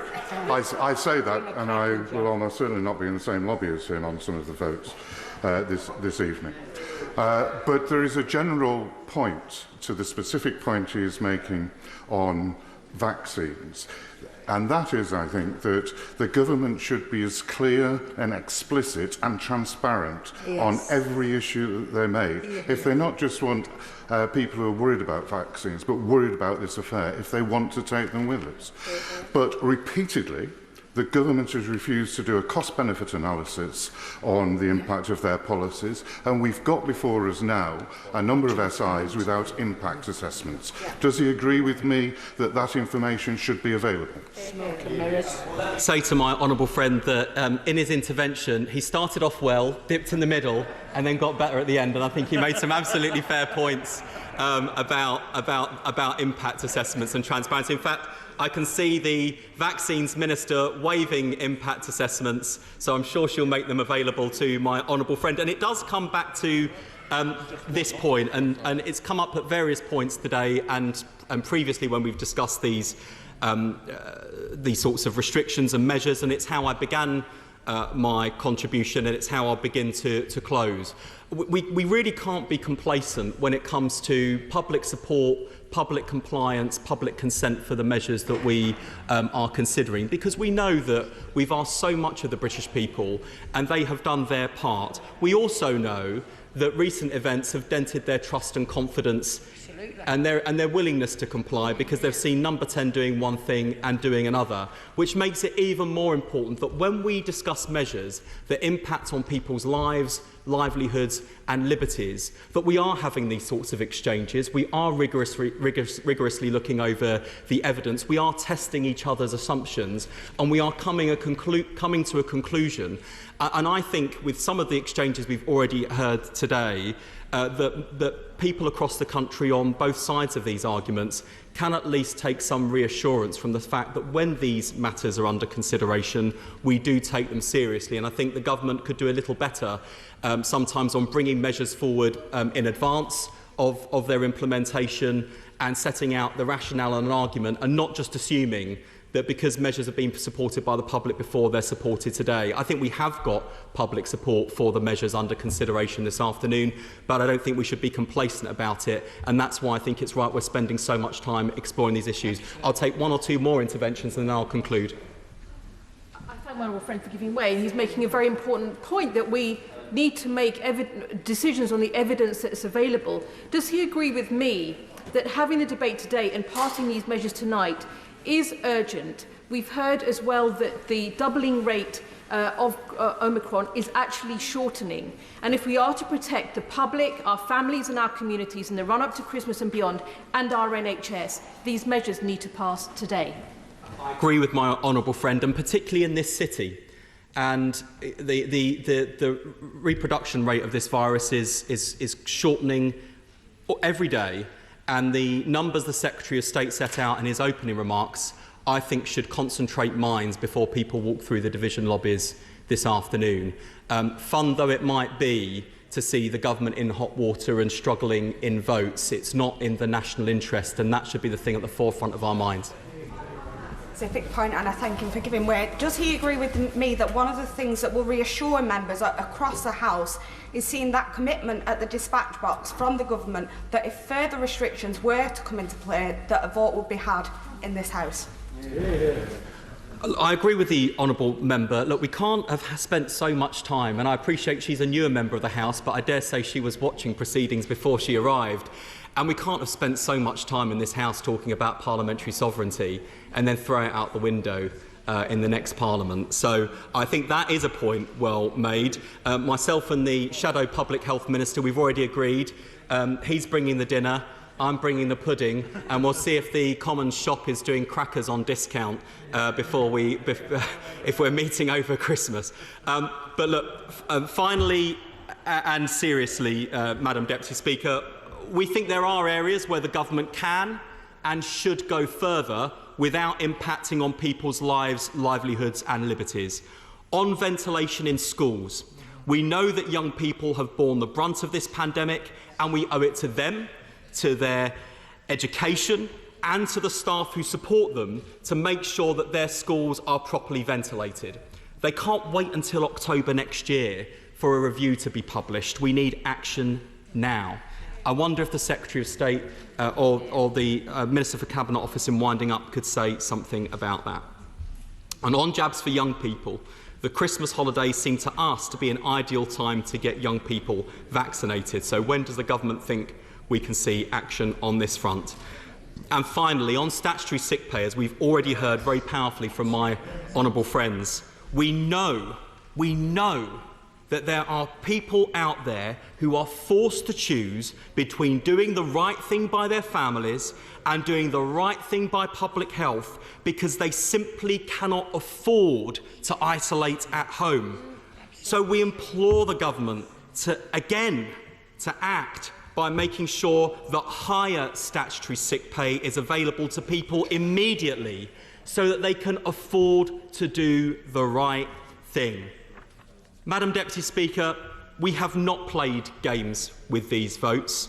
We are not exploiting the divisions in the Conservative Party to inflict defeat on the government for the sake of scoring political points. The threat facing the country is too serious, and Labour takes our duty to the country seriously. The Tories may be in disarray, but the public can rely on Labour to keep the country safe, to do the right thing, to support these measures today, and we trust the British people to do the same. Father of the House, Sir Peter Bottomley. Madam Deputy Speaker, I think the House will want to acknowledge the power of the speech that the opposition spokesman has just given. We wish his predecessor well, and the one thing we can say about the honourable gentleman is his voice carries very well around this chamber. I think the government is right to ask for support for these regulations. I'm glad that the opposition will in general be supporting them, and I will as well. If the public health risk increases, we have to ask what kind of changes to the regulations are proportionate and appropriate. And it may have gone past some of those who've written to me about it, that some of the regulations are actually relaxations, others are not. They are trying to make sure that some places can stay open if people abide by sensible precautions. One of my constituents who's written to me today says that he and his family and many of his friends will not go to places of public congregation because too many people are not vaccinated or showing that they are not infected by the virus. That may be a minority view expressed, but I think actually it's one that was held in the hearts and the minds of very many of our constituents. For those who said that impact assessment has not been made, it has. It's been published. Those who invigilate assessments don't think it's adequate, but that's a side point. In Annex B, on pages 54 and 55, it shows the proportion of people by age in the National Health Service who have been vaccinated.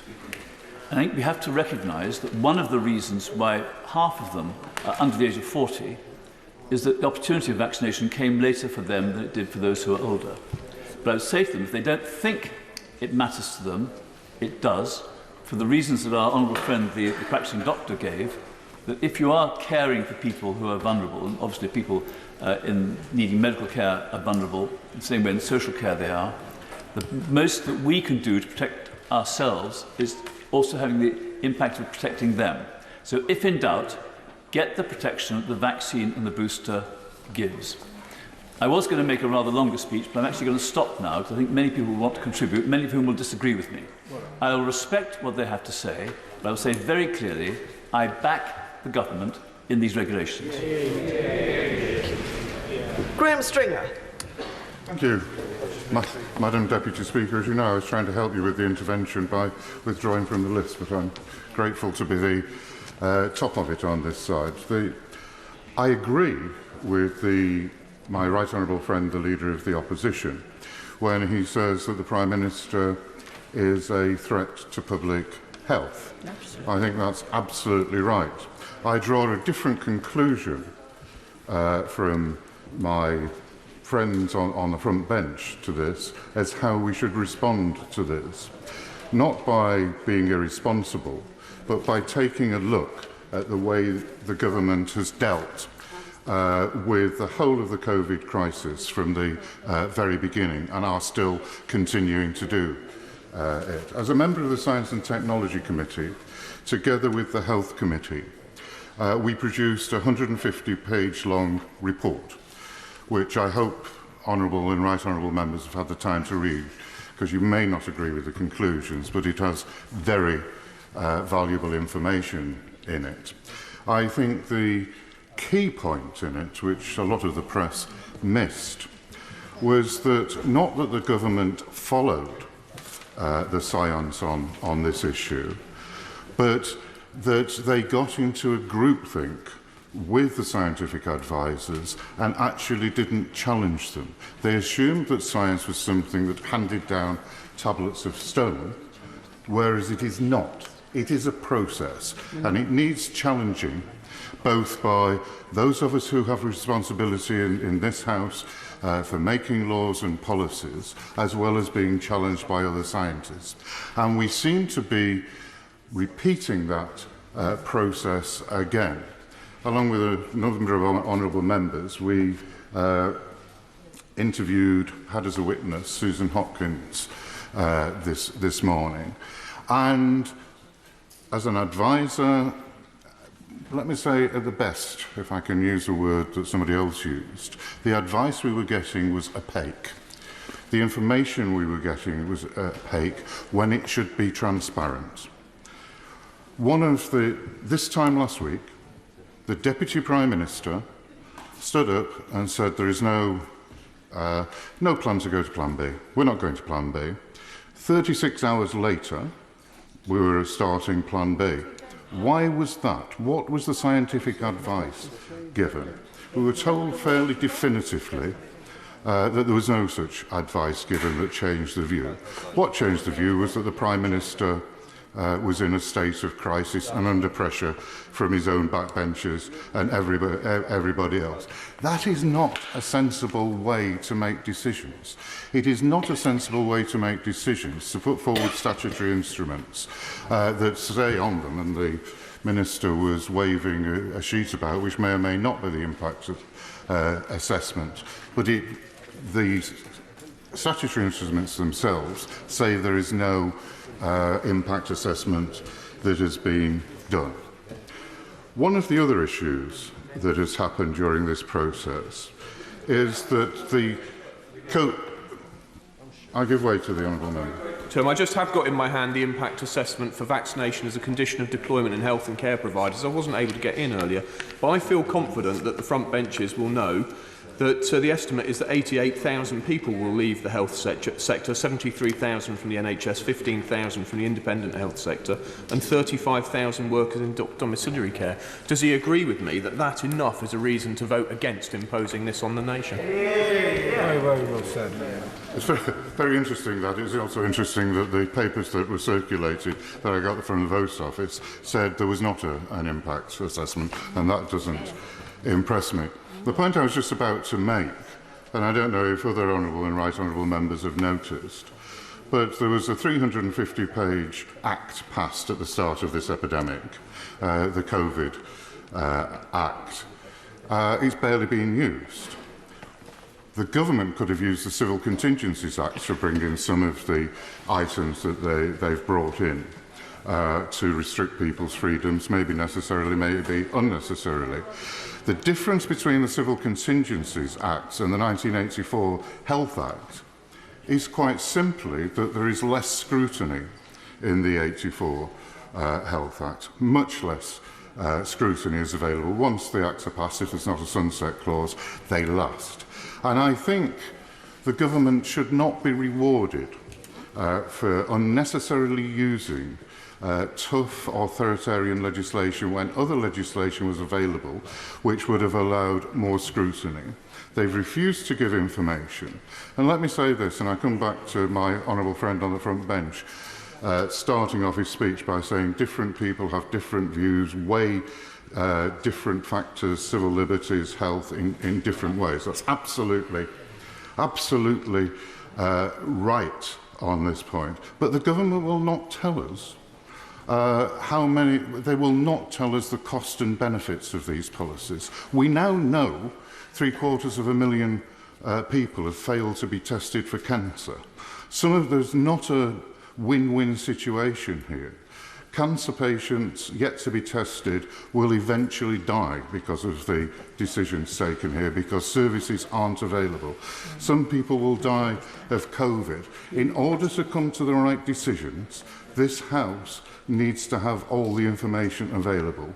That isn't coming from the NHS and it isn't coming from government ministers. That is why I will not give the Prime Minister the benefit of my support for the way he has arranged to respond to this COVID crisis.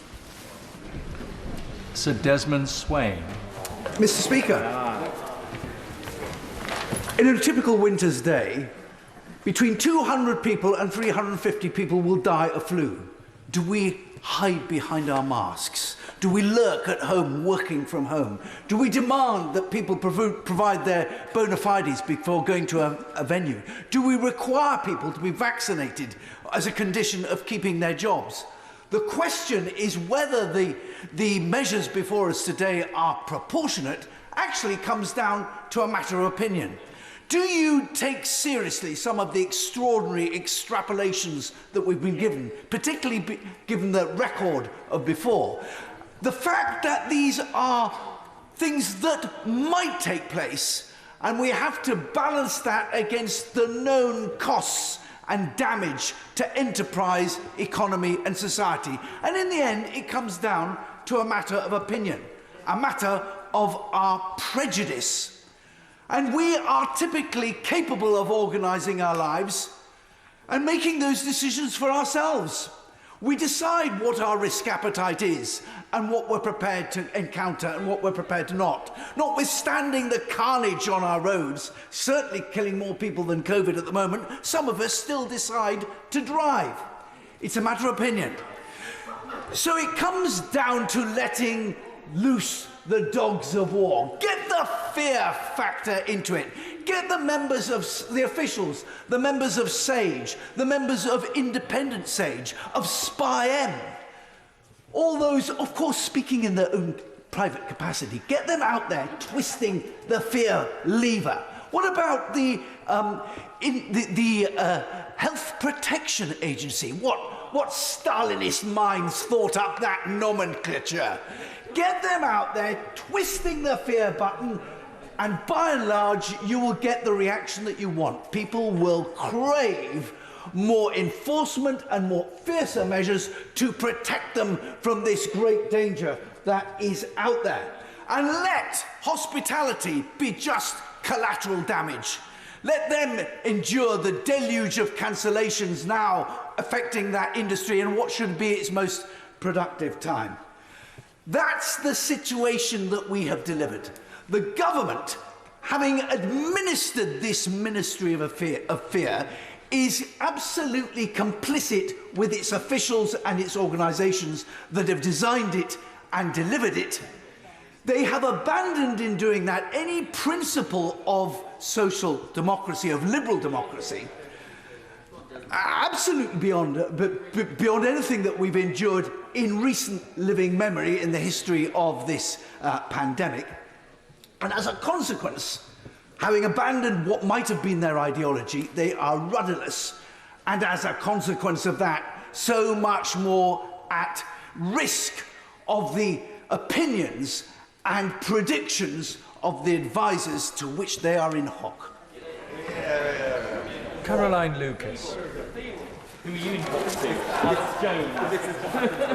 Thank you very much, Mr. Deputy Speaker. I've just come from a meeting of the all-party group on coronavirus, and we were given a shocking set of presentations. I know my honourable member, the member for West Oxfordshire and Abingdon, will say some more about this shortly, but I wanted to bring three key messages from that meeting of scientists and NHS professionals. The first is that the NHS is beyond full stretch already right now. Some said it was at breaking point, and they pointed out that we are not in South Africa, where they started their Omicron wave at a very, very low level. We are starting it on top of a rising number of Delta cases, and that means we have to get transmission levels down now. The focus on vaccination alone, while vaccination is vital, will not be enough. It means that we have to focus on a range of other measures, like ventilations in schools, as others have referenced, but also the big issue of limiting social contact. We need to be honest, and we need to have consistent and clear messaging about the need to reduce that social contact. There is a direct relationship between the number of contacts that we have and the spread of infection. So guidance to work from home, yet still giving the green light to Christmas parties, is, as the Professor of Primary Care in Oxford suggests, akin to advice to wash your hands after a meal, but not after you're going to the toilet. All of us are dreading the prospect of not seeing loved ones again at Christmas. But that is exactly the direction in which we are headed unless the government shows some leadership and tells us the unwelcome truth we might not like to hear. I give way. The Honourable Lady, because she and I share a hospital trust, but she will know that that hospital is not being overwhelmed at the moment by COVID cases and the pressures of COVID. That hospital is being overwhelmed by cases of non-COVID illnesses which have been neglected during lockdown, and by the failure to be able to release people who are medically fit for discharge. Those are the real pressures on the health service at the moment, not a torrent of COVID cases coming into them as it stands. Isn't that correct? That may well be the case right now, but I don't see why that is an argument about saying that we need to get coronavirus cases down. If transmission rates go on the trajectory that we are being told that they will, then we can be absolutely sure that the pressure on our hospitals and on our NHS trusts is going to be massive. So I don't disagree with the point that he's made, but I don't see that it's a criticism of the argument that I'm advancing. It is precisely because of the multiple pressures on our hospital system that we need to get the transmission rates of Omicron down, and indeed Delta down. That is why I want to see the government get rid of the disincentives that are currently built into the system that stop people from being able to self-isolate when they need to. Why do we still not have that better sick pay for self-isolation? Why do we not have the better support for our businesses? Because we know that if there's going to be reduced social contact, as there needs to be, that has an impact particularly on the hospitality sector. So what we need to see is, for example, the VAT reductions being extended beyond April, where it's due to end. We need businesses to be offered grants to help them through these next difficult weeks, as well as the flexibility on paying back COVID loans. My constituency in Brighton Pavilion is already feeling the impacts of Omicron, and the hospitality sector there is extremely worried. So why can't we not tell them, for example, that there will be extended and expanded business relief, with the government ensuring that local councils don't lose even more funding, indeed, as well as a proper scheme of support for the self-employed, who, as we know, play such a key part in our economy and yet have been utterly left out from previous support mechanisms. Now, turning to the statutory instruments before us today, I very much regret that the government has given MPs less than 24 hours to analyse these SIs, and frankly, they have not advanced the scientific case. A Public Administration Committee inquiry earlier in the year concluded that the government hasn't made a robust case for vaccine passports, and I haven't heard anything today that has persuaded me otherwise. And whilst I recognise the civil liberty arguments on these measures, and I have sympathy for them, my bigger concern is through the strong body of evidence about the impact of vaccination passports on vaccination rates. Because this makes clear that whilst amongst those inclined towards vaccination, vaccine passes can accelerate the take-up rates, they also entrench opposition amongst those who are hesitant. As Professor Stephen Reicher has said, people not getting vaccinated isn't some kind of cognitive problem. It isn't that they don't understand the issues. It's a social problem. People aren't getting vaccinated because of a lack of trust. And trying to force them into it, either with vaccine passports or mandatory vaccination in some settings, compounds that mistrust, as does berating them or othering them. If we want more people to be vaccinated, and believe me, I absolutely want more people to be vaccinated, that is the bottom line, of course we do. But we have to build the sense that vaccination is being done for the community, not done to it. It is for the common good. Behavioural science clearly indicates that coercion undermines the relationships that we need to build and the respect that we must show one another in order to increase vaccination rates. And we do everyone a massive disservice by ignoring that science. Finally, Mr. Deputy Speaker, I just want to say a word about the wider global situation we face. It is supremely reckless to have so catastrophically neglected vaccination in poorer countries, and is extremely reckless of our government to be refusing to support the TRIPS waiver at the World Trade Organization. As Winnie Bayamina, the Executive Director of UN AIDS, has said, Omicron is with us because we have failed to vaccinate the world. The government should be absolutely changing its position when it comes to that TRIPS waiver. It should not be blocking it. This virus is one that will be with us for years and years to come, and it will mutate into other viruses and variants unless we treat this as a global crisis, not just a crisis here at home. So I beg them to look at the evidence, look at what works, and move forward on that basis. Dr. Liam Fox. Thank you, Mr. Deputy Speaker. May I begin just by saying a word about the vaccine programme and make a plea to ministers. It's very important that with the emergence of Omicron, we don't accidentally underplay the success of the vaccine programme to date. We know that the vaccines will produce a number of immune responses, the production of neutralising antibodies, the production of marker antibodies, and a T-cell response. And although with Omicron, a booster dose is required to get to the level of neutralising antibodies that we saw with our response with 2 doses to the Delta variant, the whole programme gives both individual and community protection, and we're starting from a very different place from we were with the Delta variant.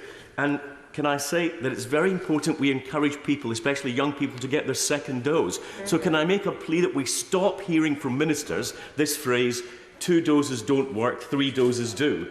I think it is actually undermining the government's own programme. And can I also make a plea that we drop this constant reference to the doubling time of the current variant?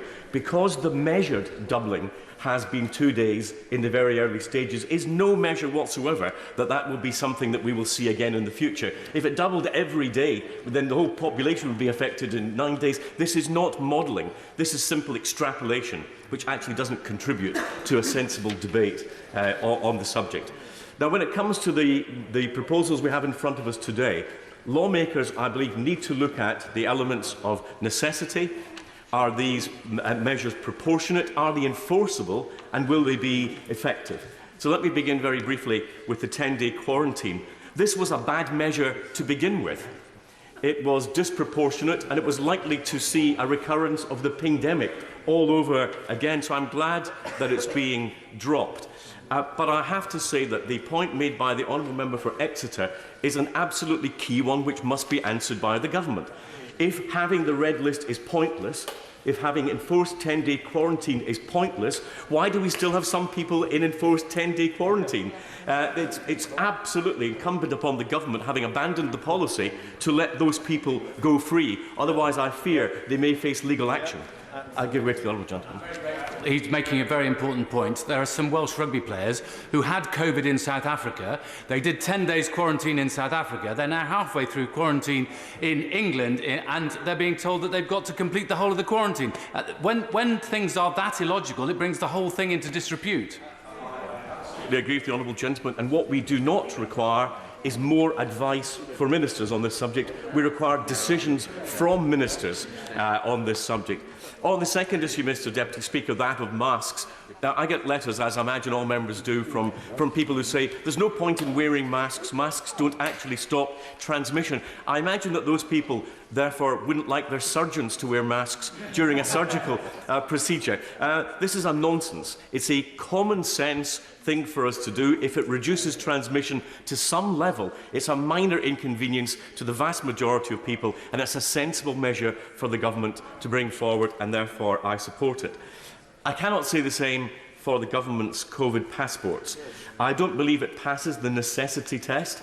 I think the good working of the insurance industry and the ability of civil remedy in the courts is enough to drive behaviour of venues towards sensible public health policy. I think that we, as a government, should not be creating criminal offences unnecessarily. I worry about enforcement. I worry about penalties on a system that's already overloaded. There's no evidence from Scotland or elsewhere that the COVID passports actually work. France was mentioned earlier. There are more than twice as many people in France in hospital with COVID than there are in the United Kingdom. I've given away once. I'm very conscious that colleagues want to speak, so I won't give away again. And I also come back to this point of lateral flow tests. I presume that you can't do your own test, and it has to be externally validated, which will add a cost to anybody who wants to go to any of these venues, and which I suggest, therefore, is not the help to the hospitality industry that has been suggested by either the government front bench or the opposition front bench today. And then I briefly will touch on the issue of compulsory vaccines.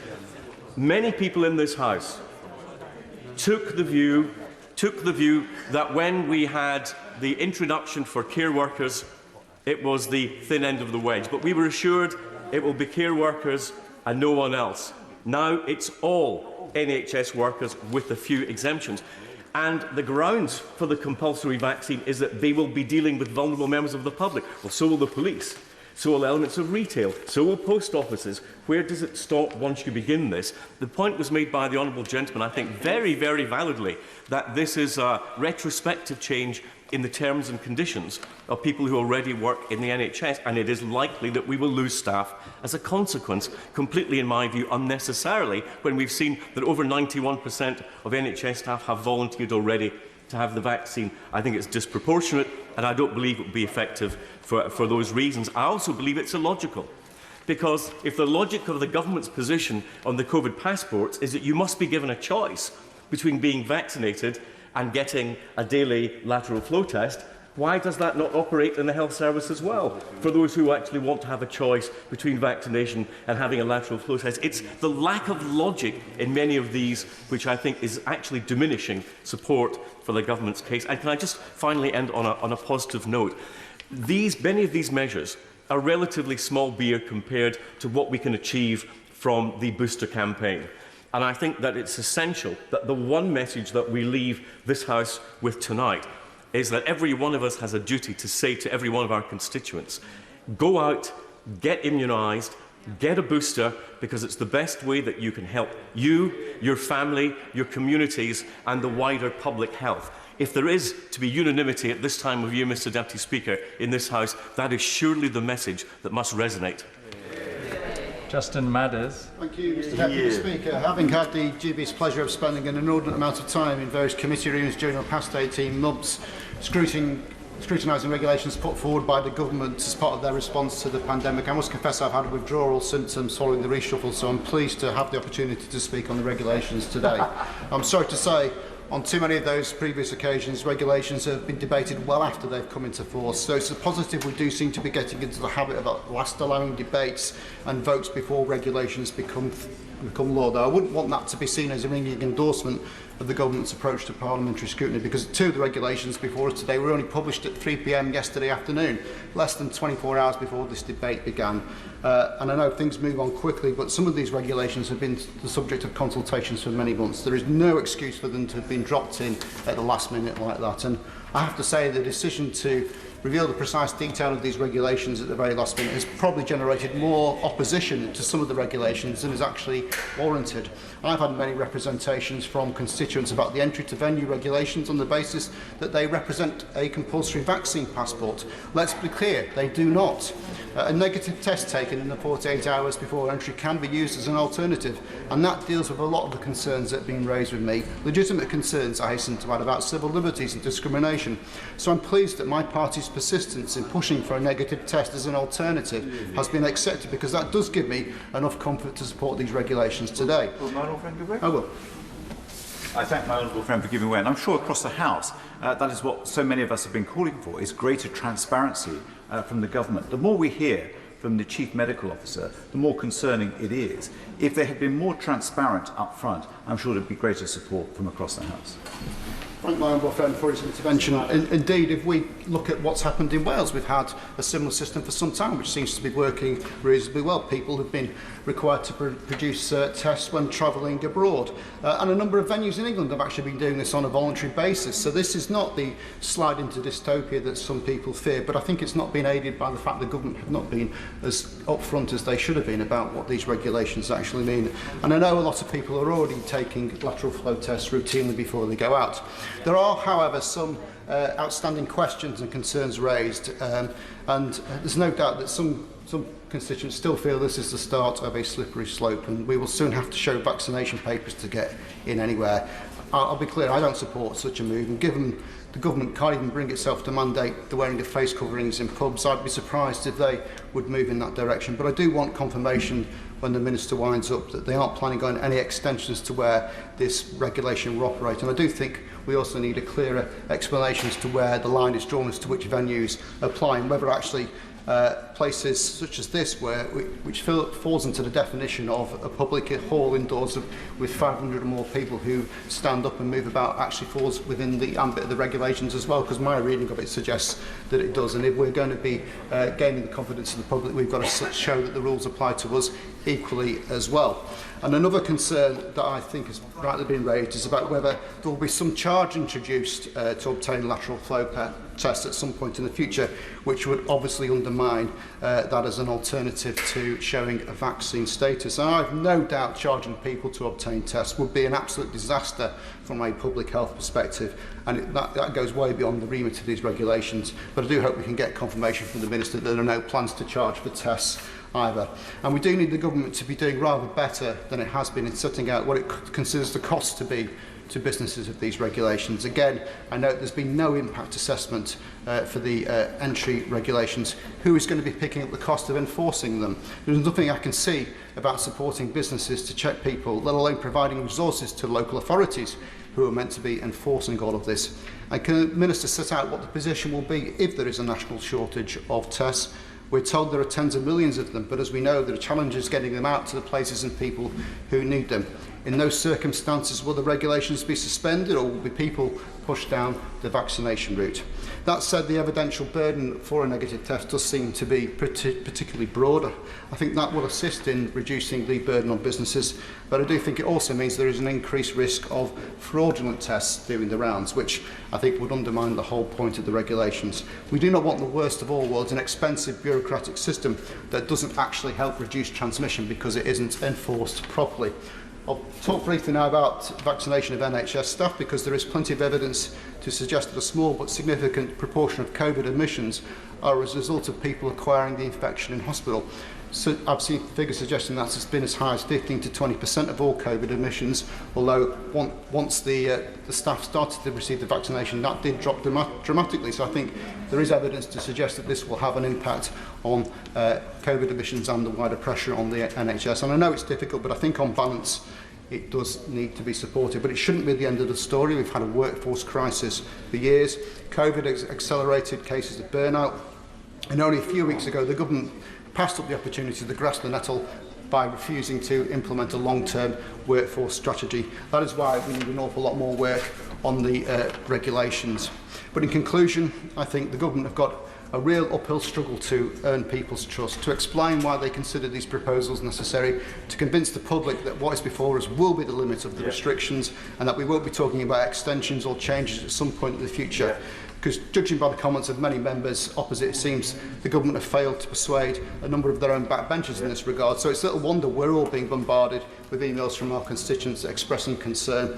But that exposes a wider truth. The government have vacated the space where leadership should be, compromised by their own failure to follow the rules, riddled with internal disagreements about the route ahead, and unable to provide the authority needed to persuade a sceptical public that these measures are needed. Steve Bryan. Mr. Deputy Speaker, here we are again, and this time, 2 weeks on, I think the concept of learn to live with COVID is as dead as anything I know. We were told in July, in this House, from that box, many, many times, and from the podium in number 10, that we are on an irreversible roadmap to freedom. Do we all remember that? I have to say, I thought it was an unwise hostage to fortune when it was said, and so it has proved.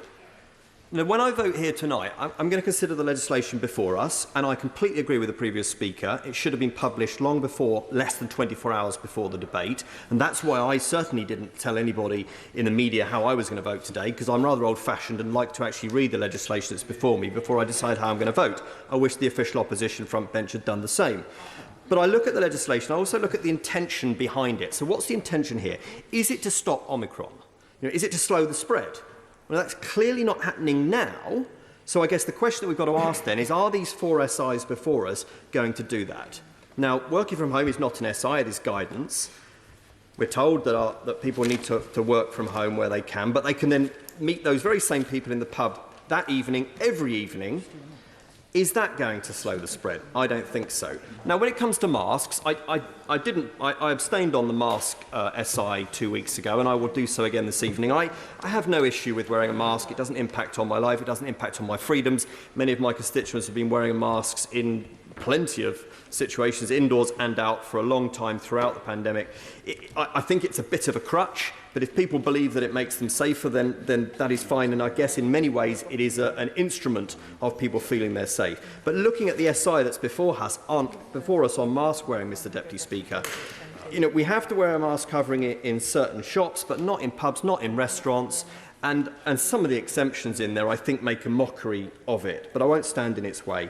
And then on the COVID passport, I mean, if you were to put aside the practicalities and the moral arguments, which I do not, and many of my constituents writing to me certainly do not, then a vaccine doesn't stop you getting this. It doesn't stop you passing it on. Professor Whitty said to MPs on a call this lunchtime that there is a minimal impact on transmission of all of our vaccines. So look, last Wednesday when the Secretary of State stood there and made his late-night statement, I expected it to be, because that statement came earlier than we expected, I expected him to bring forward a devastating piece of science which basically said the drugs don't work. That isn't what he said. He said we're moving to Plan B based on the basis of some modelling. Yet we have SAGE's gloomy predictions and a confirmation that vaccines do work with 2 jabs, even better with a booster, completely agree. Today we have a study that says the Pfizer vaccine has 70% efficacy against the Omicron variant. Last Wednesday's statement to the House, Mr Deputy Speaker, in my opinion, should have been about the national booster effort that was announced on the live TV broadcast on Sunday night. I can't say how many of my constituents have contacted me furious at the frightening nature of that broadcast that sent their children off to bed terrified. If we truly mean this learn to live with COVID mantra that we hear and continue to hear, the booster campaign is 100% where our focus would be. And an ongoing plan to keep immunity high is what we should be focusing on. And this is where I just want to focus my remarks, is that a new primary care infrastructure is probably what we need, because panic stations and cancel all else is not a plan, Mr Deputy Speaker. I spoke to 3 of the 4 primary care networks that cover my constituency yesterday. They're going to do their absolute everything to offer it to all eligible over 18s by the end of this month, but it's going to be really difficult. They're scrabbling around for venues in the week of Christmas. I just don't think this is the long-term thinking that we need. On the actual regulations, so 1400 on face coverings, I'm ambivalent to that. I won't stand in its way. On isolation moving to test, I will support that if there's a division. I don't suspect there will be. But if you can't get the lateral flow tests, as you haven't been able to today and yesterday, as I raised in my intervention with the Secretary of State, then we get the pandemic anyway. So we need to sort that supply out. On the vaccine passport, I will not support that. I think it crosses a Rubicon. I think Italy began in exactly this way, saying it was all about providing lateral flow test, and I think it will move quite quickly. On the mandation of health staff, I will support that to be consistent with the mandation of vaccines in the care sector. I just think if you work in the health service, working with vulnerable people, you have to believe in science, surely, above all else. And there is, of course, precedent because of hepatitis B. So it's a mixed egg for me, mixed batch for me. I'll support some of the measures before us today. I won't support others. Thank you. Daisy Cooper. Thank you, Mr Deputy Speaker. We all know that the NHS is facing one of the toughest winters in living memory. Not only is COVID a very real threat, but we are also facing a potentially very tough flu season as well. Liberal Democrats will be supporting the SIs on face coverings and self-isolation. But let's be clear, when it comes to masks, the government should never have scrapped the use of masks on the 19th of July earlier this year. The government's obsession for removing all precautions in one go had far more to do with party management than it did with public health. We have all made tough sacrifices throughout this pandemic, and asking people to wear masks on public transport would have been a very small ask with a very large payoff. We also support the working from home guidance and have been calling for that for some time. Now, today we are discussing the Plan B protections to reduce the spread of this disease. But there have been rumours overnight that the government is also working on a possible Plan C. It's also been reported that the UK Health and Security Agency has privately advised the government that, and I quote, stringent national measures will need to be imposed by the 18th of December. That's in just 4 days' time. This drip of information is causing huge uncertainty and anxiety. We need clarity, and we need it now. The British public are haunted by Christmas past. We know that last-minute U-turn meant that many people ended up spending Christmas on their own. And with just days to go, we need the government to come clean and tell us what Omicron means for Christmas this year. We, in the Liberal Democrats, welcome the ambition of 1 million jabs per day. And we sincerely hope that it makes up for the complacency around the booster scheme over the last few months. But the way in which that target was announced, no scrutiny, no details, it was a real insult to all those who were left to scramble on Monday morning to pull a plan together.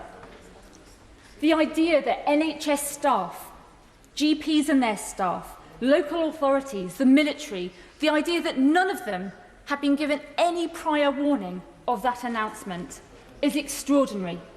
It highlights the government's complete lack of planning. And those people we are now asking to vaccinate millions, the idea that they were an afterthought is shocking. But here we are, and as always, our NHS, the GPs, their staff, local authorities, military and volunteers are stepping up, and as a country we are grateful. Now, the government still hasn't made a commitment this afternoon that if it brings in more protections of any kind, that this House will have the opportunity to scrutinise those. So there's a few points I want to get on the record right now. If the government is considering any further protections, we must support small businesses and our high streets. Hospitality businesses are experiencing unprecedented rates of cancellation for this festive period. And they were experiencing that even before the latest protections were announced. Hospitality is technically allowed to stay open, but all of the mood music is telling people not to go. And that is causing a huge problem. And that is why we have called on the government several times to call and convene an urgent hospitality summit to see what support businesses need right now. If there are further restrictions, we must also look after people's mental health. We need supported isolation, not lone self-isolation. There must be financial support and practical support for those with caring duties and for those that live alone. And our schools.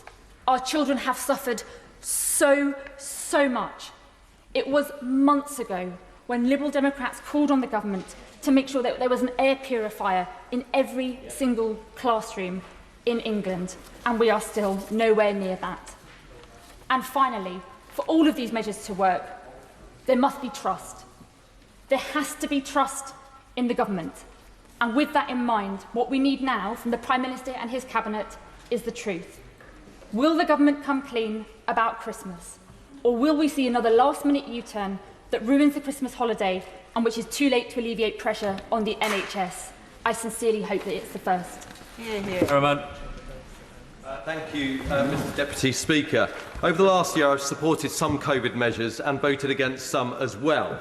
It's with that in mind that my constituents may be struggling with the logic of my voting record, but I believe it is indeed straightforward, and I hope to exemplify why that's the case. Where these measures have felt disproportionate to the wider harm, I voted against their introduction in the last year. An example of this was putting the constituency in differing tiers when hospital admissions were low. Where the hospitals could not cope, I did support lockdowns as proportionate in those dramatic circumstances. Where the wording of measures felt contrary to the aims they sought to deliver, I voted against their introduction. The 10 p.m. curfew was a good example of this. Everyone piled out of the pub and onto public transport, and the government eventually conceded and reversed. And that was the same concept that led me to vote against the self-isolation regulations of last week. I couldn't understand why, when Omicron was going to become the dominant variant, we were requiring people to self-isolate. It would have led to a pingdemic, and I'm glad that the government is reversing that today, and I will gladly support that regulation. As for the other three, my thoughts are as follows. For face coverings, I voted for the same outcome for retail and public transport last week. I don't want to see face coverings become a permanent feature, and I do not want to see them reintroduced in the classroom. But for a limited period of time, in the settings referenced, it feels right for me to extend the scope. For NHS workers being vaccinated, I voted for the same outcome for the social care workforce and will do so again. We know that getting vaccinated reduced the Delta transmission rate by 60%. We also know that patients who get vaccinated are not completely protected from serious illness or death. Surely, if care is in the DNA, it is not unreasonable to expect vaccination to be an entry point. If NHS workers believe that their own choices come before the safety of their patients, or if they don't believe that the NHS is about working for COVID and working for vaccines, and the evidence on those is true, I question if they are in the right profession. For vaccine certification at larger venues, I am genuinely perplexed about the outrage, and worse, at showing paperwork. Last month, I got asked for my passport when I came back into the country. I have to show evidence of purchase when I watch a football match. I was also delighted to be asked for ID, showing my age for when I wanted to buy a beer only a month back. What's the issue in temporarily asking someone to evidence vaccination or a negative lateral flow test for certain venues? If it keeps people safe, and in jobs because we don't have to put more draconian restrictions on events and hospitality, then I'm happy to oblige. The impact of the Omicron variant is not known. What we do know is that the doubling rate is 2 to 3 days. For Delta, it was 7 days. In South Africa, where the variant emerged, the hospitalisation rate is now rising. Yes, the vaccination rate is lower in South Africa. However, it's also their summer. They have a higher level of antibodies from natural infection, and the average age is 13 years lower than in the UK. These restrictions are limited in time and scope. I ask myself this: what is it I will not be able to do tomorrow, which I could do last week? The answer is absolutely nothing. A little more face mask wearing, a little more admin to go to the football. If you're an NHS worker and are not going to vaccinate, then there are a record number of jobs available for you to work somewhere else. There is a larger issue at play which I find infuriating. Over 80% of my constituents have got themselves vaccinated. They are keeping themselves safe and their community safe. They are minimising their own impact on the NHS. There are a small minority who are not playing by the same rules and have the temerity to lecture me on freedom. Let me tell them this: their freedom to remain unvaccinated and then do as they choose is reducing the freedoms of those who have done the right thing for themselves and the wider community. As a Conservative, I believe that rights are not absolute. They have to come with responsibilities. Being a cavalier for freedoms is what we were sent to this place to be. Being cavalier about the health of the public is contrary to that principle. With that in mind, I will be supporting these proportionate and limited measures this evening. Paula Barker. Mr Deputy Speaker, and given time, I will concentrate my comments on mandatory vaccinations for NHS staff.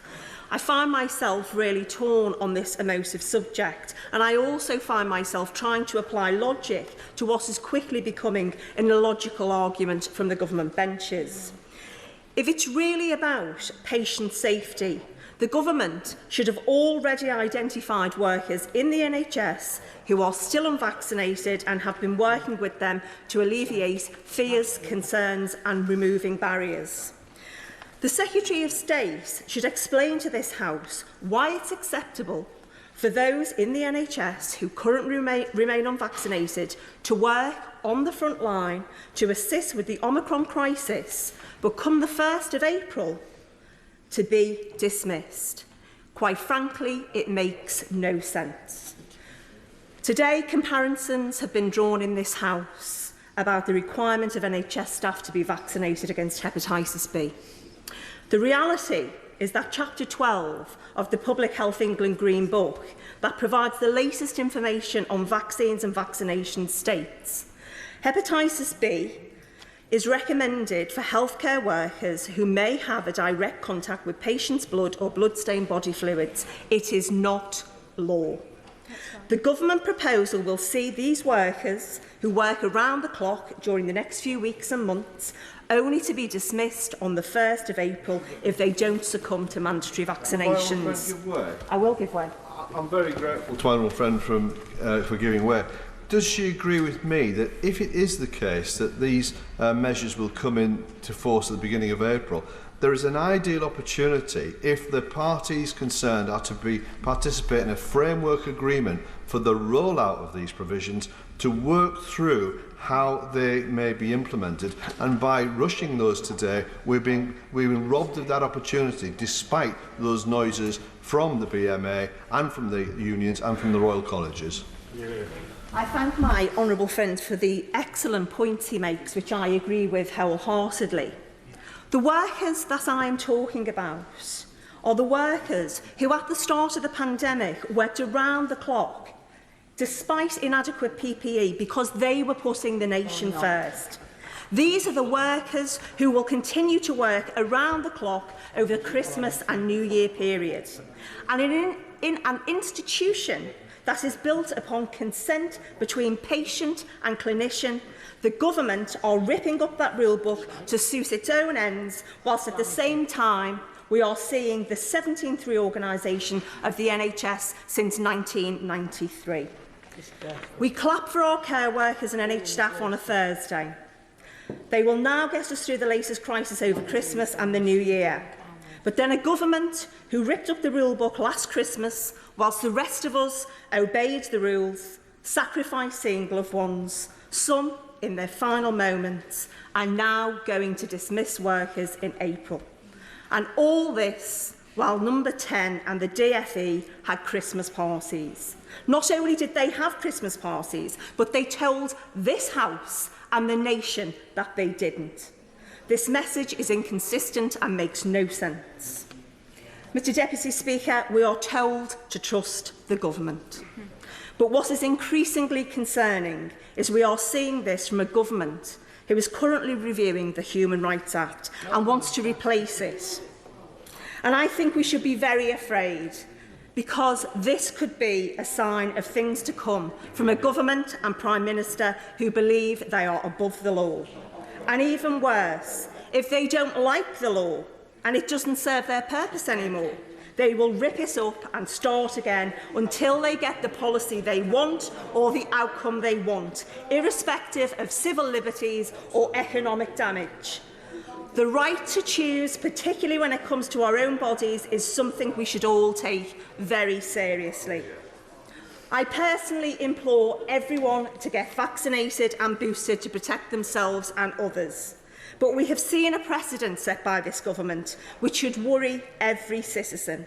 For the first time ever, we have seen the profession of care workers singled out and have conditions attached to their employment status which was never there to begin with. There is so much that could be done by this government in the weeks and months ahead, from constructive negotiations with the trade unions, who remain opposed to mandatory vaccinations, to ensuring local authorities and health services have the resources and capacity required to deliver the ambitious daily targets around boosters, to ensuring that statutory sick pay is set at the rate of the foundation living wage. And most importantly, the government could also follow the rules themselves to give the public confidence that any measures introduced are proportionate and necessary.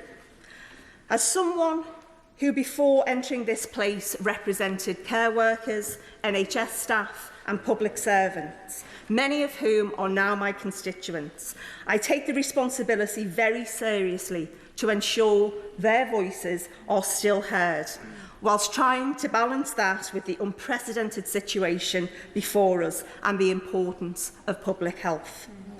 I personally think we can do just that by consensus rather than compulsion.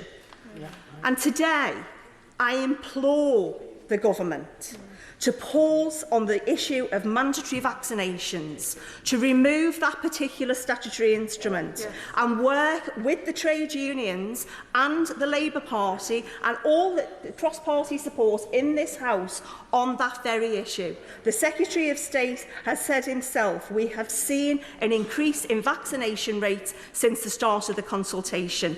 Please remove this SI, let's work together, let's get the country vaccinated. Thank you. Dr. Andrew Morrison. Mr Deputy Speaker, and I draw your attention to my interest in the register. I'm a doctor and vaccinator. SIs 1400, 1415 and 1416 are without question relatively modest, certainly by comparison with the restrictions that currently apply in other similar jurisdictions, and they fall on the 26th of January, which is a very good thing. But I would like to urge ministers to think about the rapidity at which the evidence is changing. At the moment, the evidence from South Africa is relatively positive. I'm particularly impressed by the fact that mean hospitalisation with this particular wave is 2.8 days. It was previously 8 days, and of course that was with the predominant beta variant in South Africa when we have had Delta here, which is worse. We can deduce from that, because it's the same population with the same demographic issues, that this is relatively mild. That has to be our working hypothesis, but we really don't know. We're struggling for evidence, and that evidence appears to be evolving by the day, and it seems to me unreasonable for the public to see their representatives leaving this place for 2 weeks when really they would expect us to be here, holding the government to account on a real-time basis, and that means this House sitting next week and the following week, inconvenient that may be for a lot of colleagues. And I would urge ministers to give that some thought, so that we can, for example, consider advice on working from home, which currently is having a significant impact on sectors of the economy. Statutory Instrument 1415 is permissive. I congratulate the government for that. I welcome it. It should avoid another ping-demic. The advice about taking a lateral flow test every 7 days is sensible, but only, of course, if lateral flow tests are available. I've heard from my own constituency today that they are not. I hope ministers will attend to that as best they can. Statutes of 1400 on face coverings, I can't get too excited about it. The best evidence published in last month's British Medical Journal meta-analysis suggested that there was some effect by wearing a mask on transmission, and therefore I think it's the least we can do to wear the wretched things. Now, the measure extends a list of venues that require a mask. But the prevalence of mask wearing in any event, of course, as we've all seen, those of us who use public transport and shops, has increased in any event, thanks to the good sense and goodwill of the British people, which needs to be encouraged at all times. Statutes of 1416, access to venues, starts to get a little bit more sticky.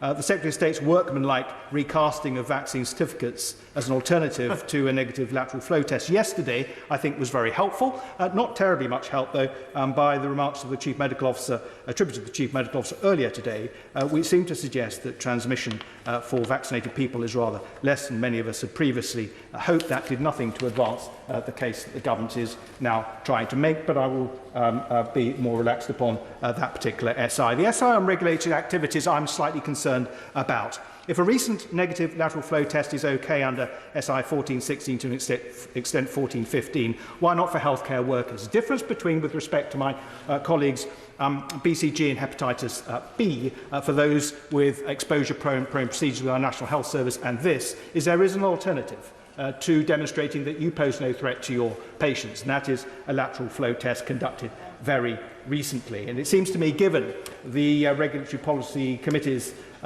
damning assessment of this, and the likelihood that we will lose quite a few people in a health and care system that can scarce afford to lose people as a result of this. So we need to be looking at alternatives to keep them in, not least because even the vaccinated will feel the pressure of some of their colleagues who are unvaccinated leaving. This could be something of a perfect storm in the winter months, and I hope ministers will look again at whether we can have lateral flow testing, if you like, on a daily basis, as I've had when I've been jabbing, as an alternative to insisting upon vaccination. And please, ministers, will you look at the quarantine hotels and the requirement to bang people up? That is completely untenable, given the change in advice. I'm very surprised that Treasury lawyers already haven't been advising ministers that it is just not appropriate. And I suspect there will be a whole wall of cases if those people are kept locked up when in fact they should be released in accordance with Minister's very, very welcome announcement today on the red list. I haven't got time for that.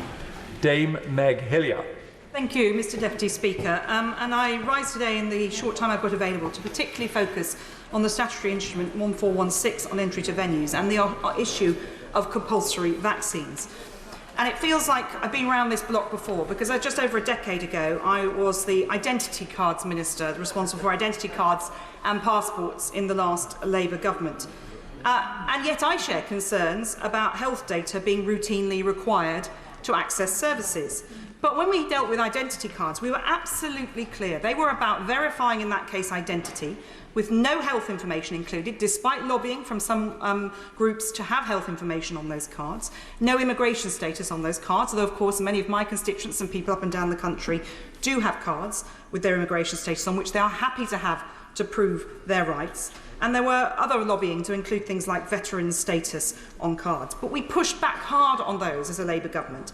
And there was absolutely, in law, no requirement to have an identity card to access any public service. And the latter is very important, because this proposal tonight does not require you to show your vaccine status to access a public service. It's about accessing optional large events where you could be a spreader. And ID cards, of course, were also on a statutory basis with a raft of underpinning law to make sure that we had a really clear basis for doing this, and they were long-term. They were debated at length, twice in this House indeed, because the general election of 2005 interrupted the process. Let's be clear that a COVID vaccine status document or on your app, it's a temporary measure. It expires. I've just had my booster. Had I not done, it would be a moot point as to how long that second vaccine would still give me the status that I would require. And of course, the Secretary of State has said that the booster will be required once it's rolled out on that passport for it to be valid, on that pass for it to be valid. And it's not required to access any public service, which I think is an important step, because if we were to go down that route, we would then need to get it onto a statutory footing. And I hope we never get to that point. But we do not know what is going to happen with coronavirus. As it stands, we haven't had a version of this that will kill our children. Thank good God for that. But we know that this is not yet over. But at this stage, there is no proposal for a permanent COVID pass, and there is no need, therefore, for a statutory footing, because we hope this will be something that will run into the sand. And it's also a health treatment. So when I present my pass, it tells the person nothing other than my name. I think my date of birth's on there, but sadly, I think people probably have worked out I'm no longer 21. And I don't really mind about that. That's information that you need in order to get into a venue. I'm prepared to take that choice. And it's a compromise, because if we do not do this, the data will show, although even vaccinated people can catch it and spread it, it reduces that, and the booster reduces it further.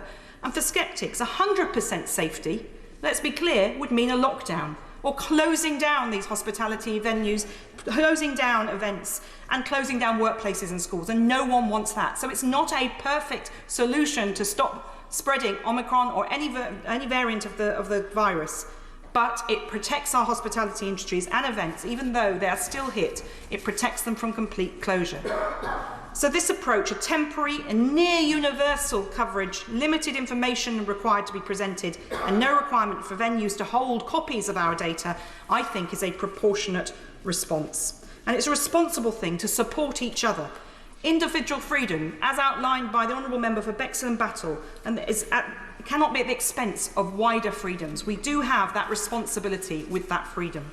I want to just touch on compulsory vaccines for health workers, and I congratulate my honourable friend from the front bench for his tour de force on this, because I am concerned about pushing people forcibly to have a vaccine. But we should never have got to this point, and we should rely now on reliable information and education to make sure that we do not get to the point where people have to be forced to do it. We can't actually force someone, of course, to have the vaccine, so the consequences for a health worker is immense. But ultimately, for those people who are health workers working at the front line to support their patients, this is going to now have to be a requirement for the job, because the risk of spreading it, or the risk of being sick so much across the health service, if we don't have staff who are protected, will also cripple our health service. So reluctantly, I've moved to the point where, having voted against it in the past, I will support that measure tonight, because spreading a virus that makes us ill, kills us, and put pressure on the NHS is not something that NHS workers can be a part of. But we must work hard, and the NHS England must work hard to convince and support people and get rid of this disinformation about the dangerousness of vaccines. Mark Harper. Thank you very much, Mr Deputy Speaker. Let me just start with a few words about what I think the big picture is here. And I think my honourable friend, the member for Winchester, put it very well. We know COVID is going to be with us forever. And we know we're going to have variants forever. The Chief Scientific Advisor has told us that, and I agree with him. So there are many people who think that somehow we just have to wait a bit and then it'll all be over. That's not happening. So we've just got to be realistic about what we face. Now, we face in this country, we face this challenge in a situation where we're probably, according to Jeremy Farrar, probably the best protected country in the world from vaccination.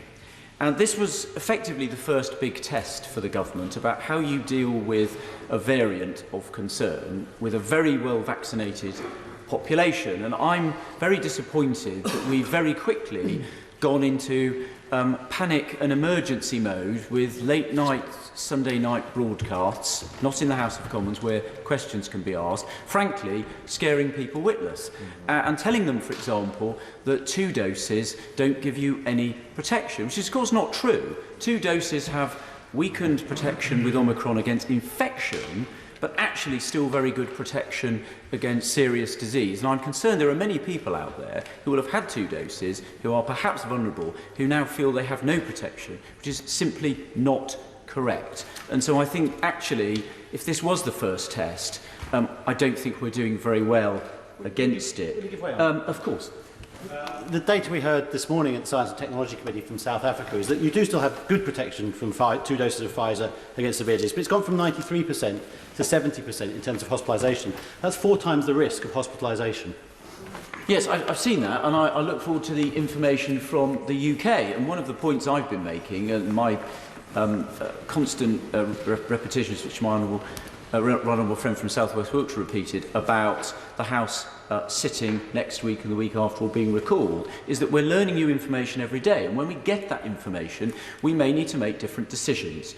And the House needs to be involved in those decisions, not just decisions taken by ministers by decree. And I repeat that point, and I don't understand why ministers won't give that assurance. It would build a lot of trust and goodwill with colleagues, and I don't understand why they won't give that commitment. These decisions have significant economic, social impacts, as well as impacts on the NHS delivering non-COVID treatments. My honourable friend already pointed out, the NHS now is going to scrap a whole load of elective surgeries and consultations with GPs in order to get boosters delivered. Now, that may be the right decision, and I don't think a proper balancing has taken place, and goodness knows how long it's going to take us to recover from that new creation of a backlog over the coming months. Now, if the government's fears that the Secretary of State set out are confirmed in any way, the question I have for ministers is, what is the exit strategy? What is the approach that they're going to take that means that we don't face on and off seasonal restrictions forever? A point made by other colleagues. It's a very serious question if we're going to have an economy that functions, people able to build lives that function, and an NHS that can function and deliver all of the other healthcare we require. Let me just turn briefly, Mr Deputy Speaker, to Plan B. Very happy to support the measures on self-isolation. I just note that 2 weeks ago, when we were asked to vote for restricting them, I voted against them, and 2 weeks later the government's basically agreed that I was right 2 weeks ago to vote against them, because it's effectively revoking them. And I just leave that thought with colleagues when they decide whether they wish to listen to the advice of ministers or others. On vaccine passports, the points I would make would be these. In the government's own Plan B, it's very clear ministers' preference is for vaccine-only passports. It's very clear to me that the only reason why tests have been incorporated is to buy or secure the support of the opposition.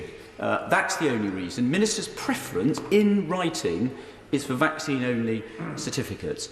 And so we know what ministers would like to do if they could get away with it. The Secretary of State also made some commitments about not being in support of mandatory vaccination for the entire population.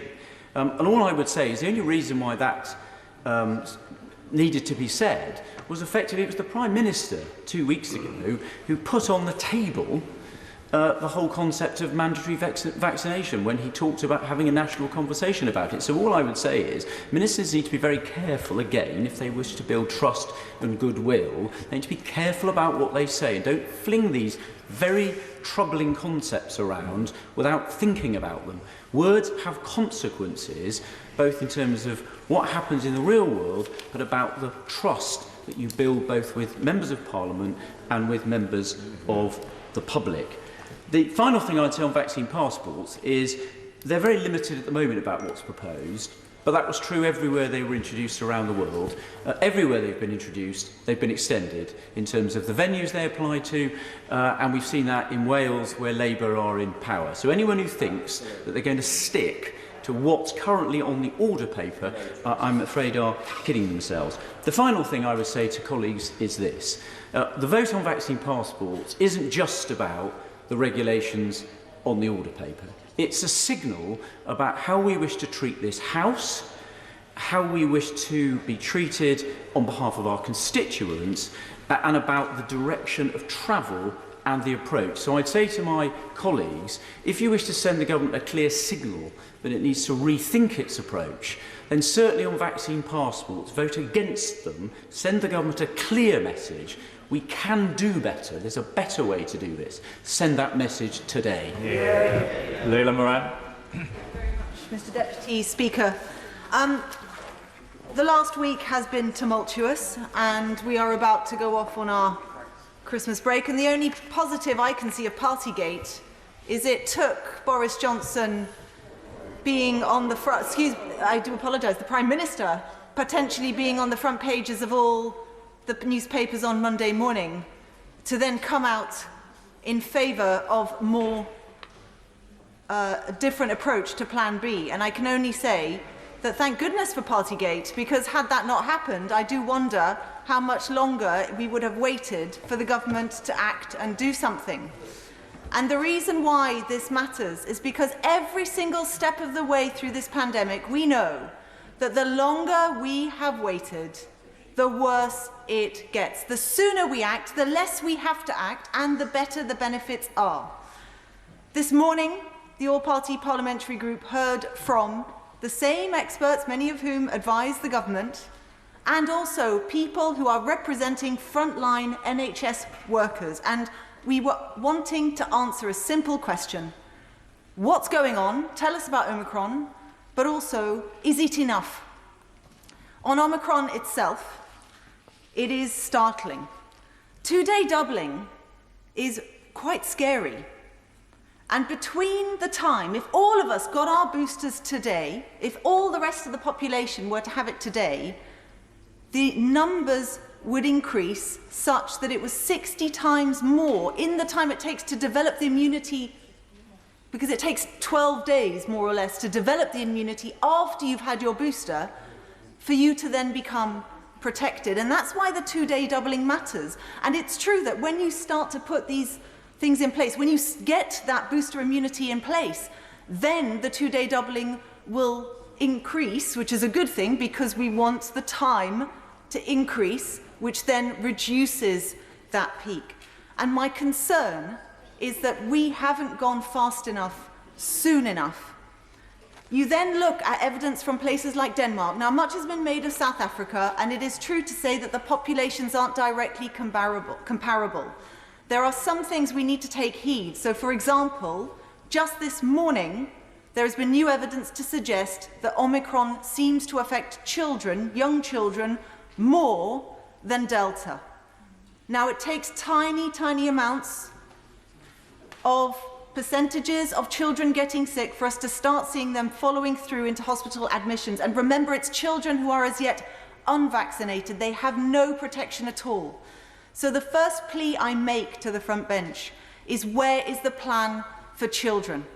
It needs to go beyond hoping that they're going to be okay, because it would seem this variant is potentially a threat. And I will send the front bench the evidence that I've seen, and it's sincerely alarming, and I hope they take it seriously. But the other thing that we see from Denmark is just the shape of the curves. And Mr. Speaker, I know this is hard to show when we talk, and I will say it for the benefit of Hansard, but the blue line here is Delta, the red line here is Omicron. This is coming, this is data from Denmark. I will post it on Twitter if people want to look at it. But there is a blue line that looks like it's a gentle slope for the benefit of Hansard, and there is a red line that looks like a hockey stick. And that is deeply, deeply alarming.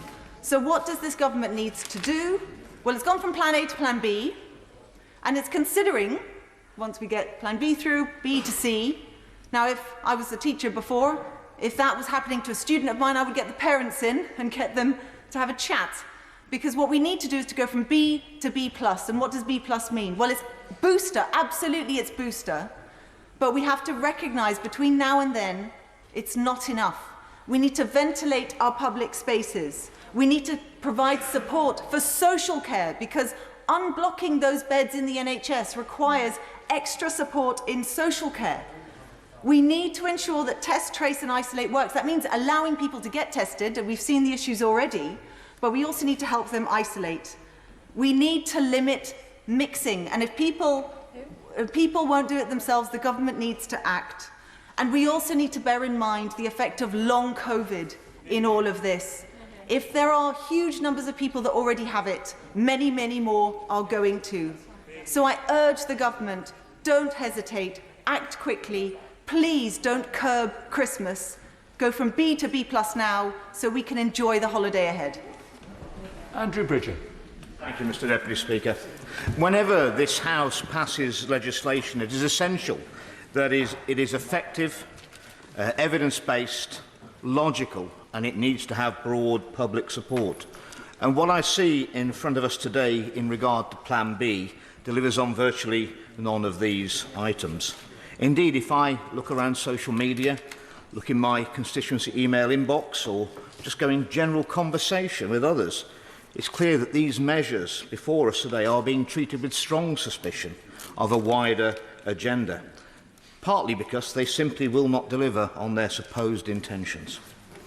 Sadly today, the party opposite will be supporting the government as legislation passes to introduce vaccine passports for the first time in this country. So it will fall to backbenchers on this side of the House, the only people who will be subjecting these proposals to any sort of scrutiny. No doubt Her Majesty's loyal opposition would also like to partake in the proposals to discuss mandatory vaccination as well, given the fact that they have supported every one of the government's lockdown proposals. Indeed, they've demanded longer and stronger lockdowns than we've had. It would be remiss of me not to highlight the risk to the NHS that both vaccine passports and mandatory vaccination would bring. Vaccine passports tell those unconvinced of the science, or those who for health reasons cannot take the vaccine, that they're second-class citizens. They must show their papers or be banished. Mandatory vaccination would take these things a step further, effectively imprisoning anyone who doesn't agree with the status quo. All these measures are being considered, or may be taken, to protect our NHS. And all this fixation on the vaccine status of health and care workers, yet we know from the science that vaccination does not prevent transmission of the virus. So why are we going to put tens of thousands of people out of a job at a point when the NHS itself is going to be stretched to the limit? And may I add, when their vaccination status makes them little more or less dangerous to the people they work with or work for if they're tested daily. Indeed, the best protection of all is actually having had the virus and then be recovered.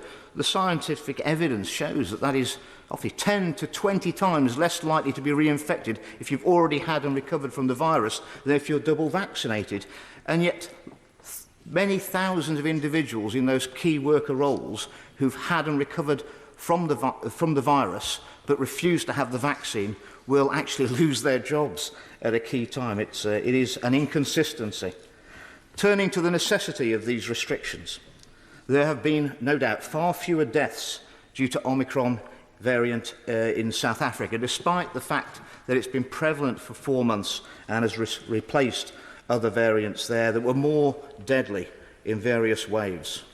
All the evidence we're hearing is that Omicron is a milder form of COVID with fewer cases of serious disease, fewer hospitalisations, and thankfully far fewer deaths. Mr Deputy Speaker, in my view, the most dangerous epidemic sweeping the world and sweeping our country is an epidemic of fear. It has seriously damaged mental health and in particular damaged the mental health of our young people. It must end. Rachel Maskell. Thank you, Mr Deputy Speaker. I rise to express my serious concerns about the principle of mandatory vaccination, not for any ideological reason, because it has the contrary effect for which it is intended, and therefore is wrong. First of all, Mr Deputy Speaker, I want to say that my concerns are first and foremost for public safety and also patient safety. That is the analysis I bring, having worked in the NHS for 20 years myself as a clinician. That is drilled into you from day one. And I think the lack of a strategy the government brings to managing this pandemic is quite astounding. And they really need to understand that you need to get ahead of a virus in order to lock it down, as opposed to locking people down and their futures down. But also the lack of consistency, which continually comes through their policies. You can't have it both ways. It has got to be one approach which carries that thread of containing this virus. You can't say in one venue you're going to lock it down and then in another venue you've got all the freedoms you need, because that simply doesn't work. In fact, it's dangerous, and therefore the government needs to get a grip. But at the very people that we revered, just a year ago we were clapping and calling our heroes, are the very people who are now exhausted, traumatised and frightened. And this legislation before us will sack them. For 2 decades, I was their colleague, and I know the dedication, the compassion and care they give to their patients. I was their trade union leader, and I know the professionalism and sacrifice they gave for the people they care. I will not undermine that trusted relationship, which is absolutely essential as to how we deliver healthcare in our country.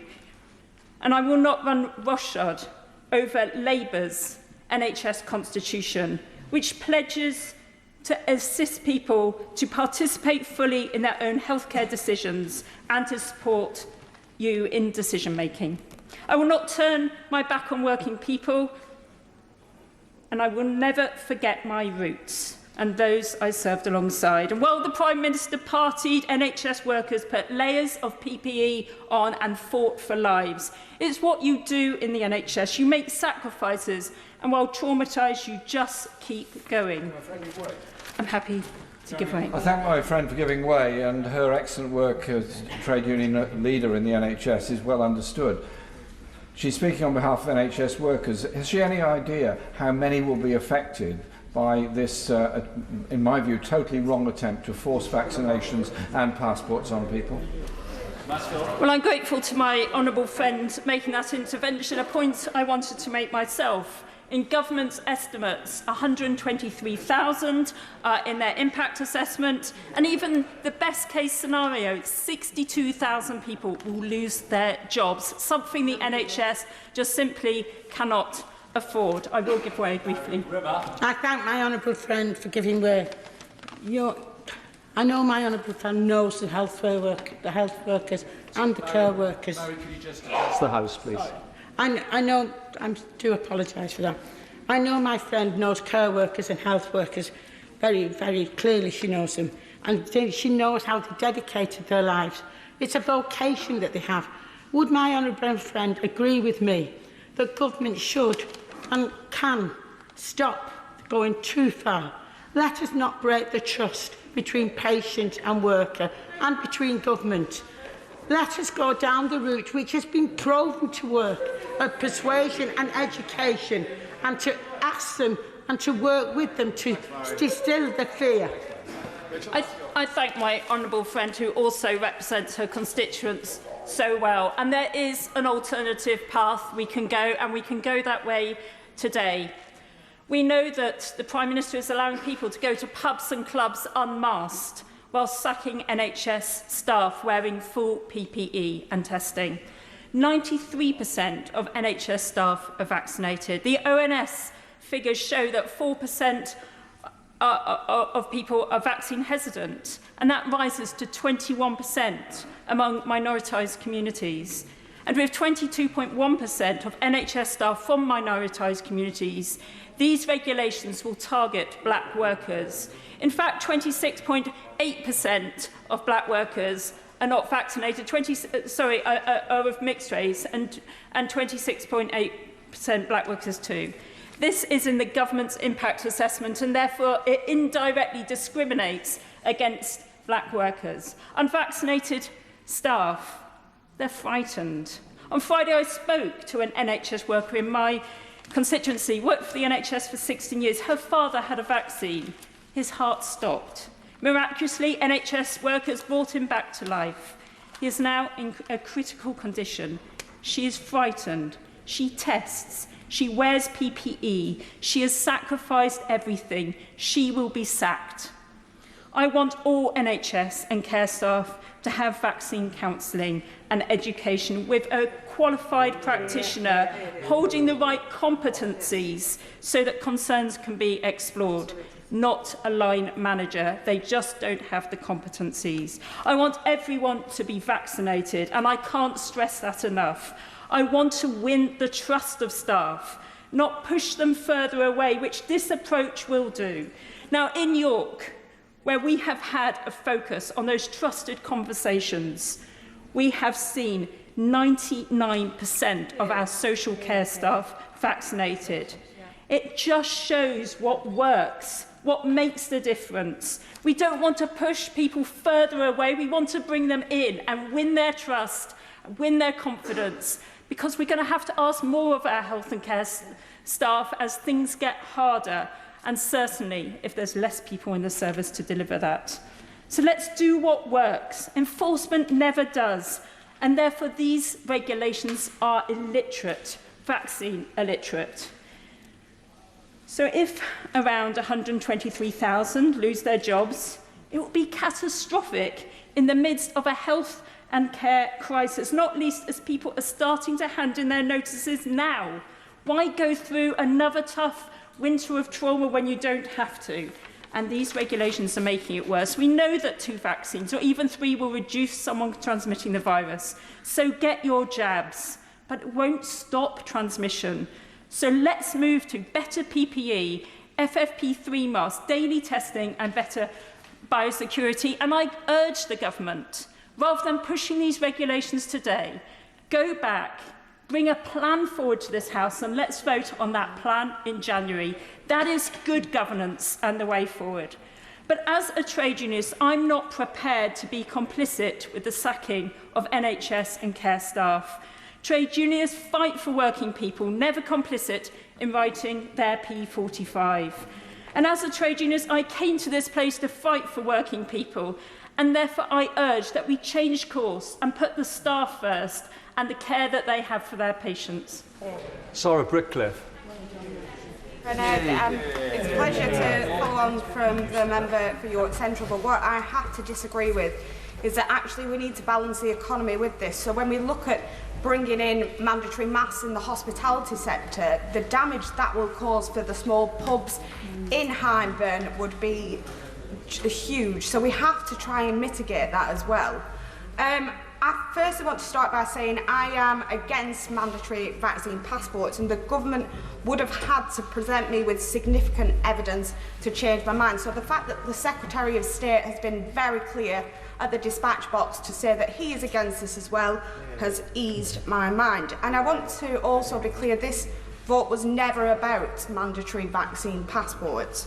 It basically states that if you don't want to show that you've had the jab, just show proof of a negative test, which is a key caveat for me. And I think members should really be careful with how they word this, because it's irresponsible to push that to the public and make out that it's something that it isn't. I would like reassurance from the government that if anything above this was to be proposed, that there would be a vote in this House so that this House decides, because I think, again, what we're looking at is there's many people, many members across the House looking at this Plan C, etc., and they're saying, but where does this end? Well, actually, if we have a vote on any further restrictions, we're all looking at the measures that are in place today and voting on what is in front of us, and I think that's really important. I am in the position where we can't keep locking down. There has to be an exit strategy. It's just financially unviable, and so these limitations for hospitality and things like that, that's key for me. And these measures are just temporary, so we can see what actually is going on with Omicron, because if we put ourselves 12 months ago where we were in the position where we could see our family for one day over Christmas, look at these restrictions now compared to what we have had, where we were only allowed out of the house for an hour a day to exercise. For me, just to see what is going to happen when we know it's really transmissible, putting certain measures in place that we're seeing today is not as draconian as what we've had. And I think we need to really make that clear to the public. But the key thing is, for me, if there are further restrictions, if there is this Plan C, bring it to the House, make sure that we all have the opportunity to have our say and have our vote on this. These measures are being put in place to make sure that we keep our freedoms, to make sure that we can keep going to the pubs, keep going to the clubs with our friends. And actually, it's just a little measure to make sure that we can spend Christmas with our family. And I think it's better to be safe than sorry. Fleur Anderson, so you moved. Thank you, Mr. Deputy Speaker. And a thank you to everyone across the country who has had their booster. Everyone who's been lining up across centres throughout the country to take the time to make sure they've done the right thing and get their booster. And a thank you to all of those NHS staff who are enabling this to happen, who are putting on a mighty, mighty push to change all of their ways of working and to get the booster into as many people as possible. And a thank you to all those who've written to me about the issues under debate today. Those who have said we should have more measures. They will only feel safe to go and take up NHS appointments if they know, to go out into public spaces if they know there are more measures put in place. And to all those who've written to me about the concerns they've got, the concerns about more measures being put into place, more restrictions on our lives. And it's quite clear that Omicron is a clear threat, highly contagious, doubling every 2 days. Most cases in London are now Omicron cases, and they are increasing all the time. 2 vaccines don't now reduce the rate of transmission as much as they did for Delta, and it's clear that action must be taken. So we know it's more contagious, but we don't know yet the severity. But we cannot wait. The government waited too much last year at the beginning of coronavirus. They delayed for sometimes weeks, and we saw the effects of that. So we cannot wait, we have to act now. And these are a measured and proportionate set of actions. On masks, I don't think we should have dropped that from the first place. We should never have stopped wearing masks on public transport, for sure, and in shops to keep shop workers safe. So I welcome that. On the vaccine passes, they are not a vaccine passport, and I'm very glad that the government has listened to Labour, saying that there need to be options, either showing the double vaccination or showing a negative lateral flow test is absolutely proportionate to enable big venues and our hospitality venues to stay open. Really so important after last year and so much loss of income. They need to be able to stay open, and so this is a freedom to be able to go out, enjoy those events, enjoy being out with people, whilst also staying as safe as possible. We know that there will be a peak in a couple of weeks of the number of cases, and then it will only be a couple of weeks after that there will be a peak or not in hospitalisations in the new year when we return to this place. So it's absolutely right that we're taking these measures now to stop those hospitalisations later.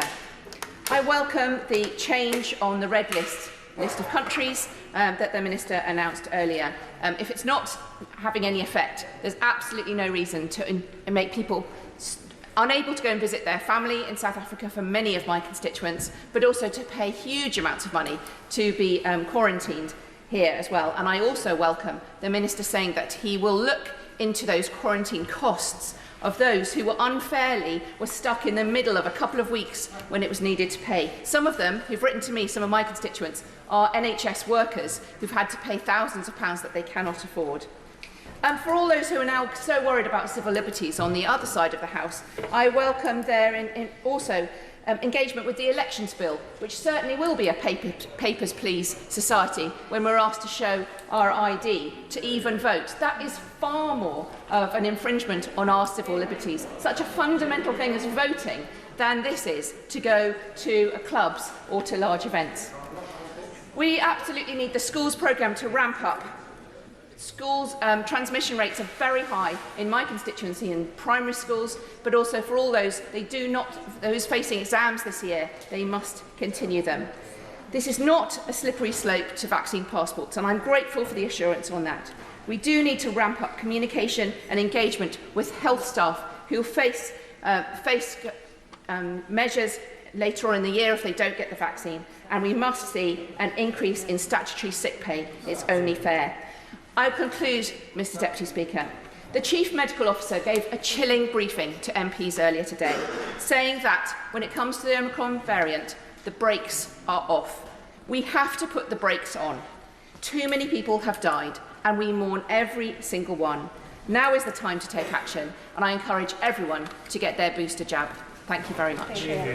Dr Ben Spencer. Thank you, Mr Deputy Speaker. And I'm going to speak briefly to make sure that fellow colleagues can get in on this important debate. I'm going to go through the 4 measures and then come up with some big questions, I think, that we need to ask about what we're doing and how things go forwards. The first measure I want to talk about is the self-isolation SI. That makes quite a lot of sense, and I welcome the government for bringing in this change and bringing in the daily testing.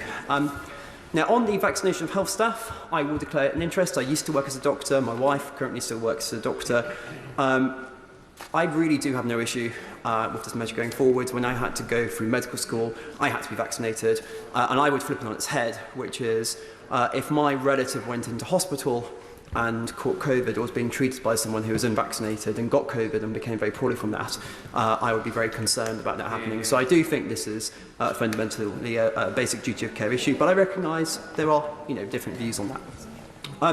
On face masks and the mandatory face mask provisions brought in, I do struggle with these measures a bit, because this, along with the working from home guidance, is going to cause harms.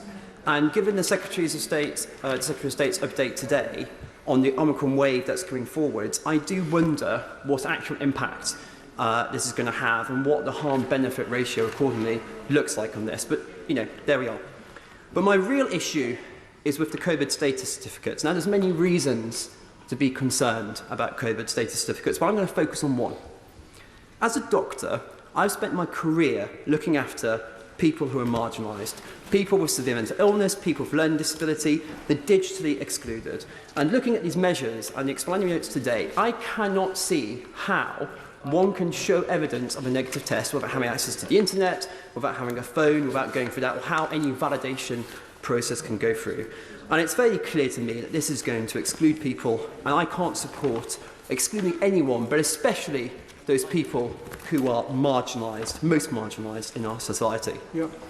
But my big 3 questions are really what comes next.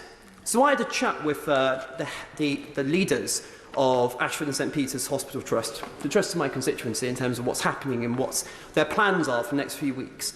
And they're telling me that already, because of the pivoting towards vaccination by primary care, they're going to have to look at shoring up A&E, because there's not going to be the GP capacity and people are going to go through to A&E, and that may have a knock-on effect in terms of them having to cancel elective care so that A&E can be shored up. Now, they don't want to cancel elective care. They're a great hospital trust, and they think they can get through and they can still do some elective measures. And one of the things asked me to ask ministers today is, can they have flexibility in terms of what they do around elective care and try and keep that going as much as possible? But there will be a cost to this, in terms of missed GP appointments, in terms of missed screening. We've already seen what the cost was in this past year in terms of waiting lists, etc. And I'd like to hear from the Minister what the plan is to recover NHS as usual after we have got through this wave. Because trust me, a protected NHS is not an NHS where GPs are going off and abandoning routine care and focusing on vaccination. A protected NHS is where you can get your blood pressure screening, is where you can have that conversation about your mood, where health visitors see young families and can have those very important conversations about, does a woman feel safe with her husband at home? My second question is, what happens when the next vaccine escape variant comes? Because I think we all feel that that's inevitable after this wave. We'll get another one coming through. So what's going to be the plan to stop us having to repivot like this again? What is the long-term living with COVID strategy? And my third question, which is really more of a plea, is that the costs of this pandemic have largely fallen on the shoulders of our children. Yep. Please, can the Minister confirm that there are no plans for mandatory restrictions on schools and we will never close our schools again? Yeah. So the last speaker at 5 minutes is Vera Hophouse, and then it goes to 4 minutes. Vera. Thank you, Mr. Deputy Speaker, and maybe I will even stick to the 4-minute limit. No doubt, we are at a pivotal point in the fight against COVID, and my constituents in Bath, like many across the country, are doing their best to keep COVID levels low in their communities, and I really thank everybody for their efforts.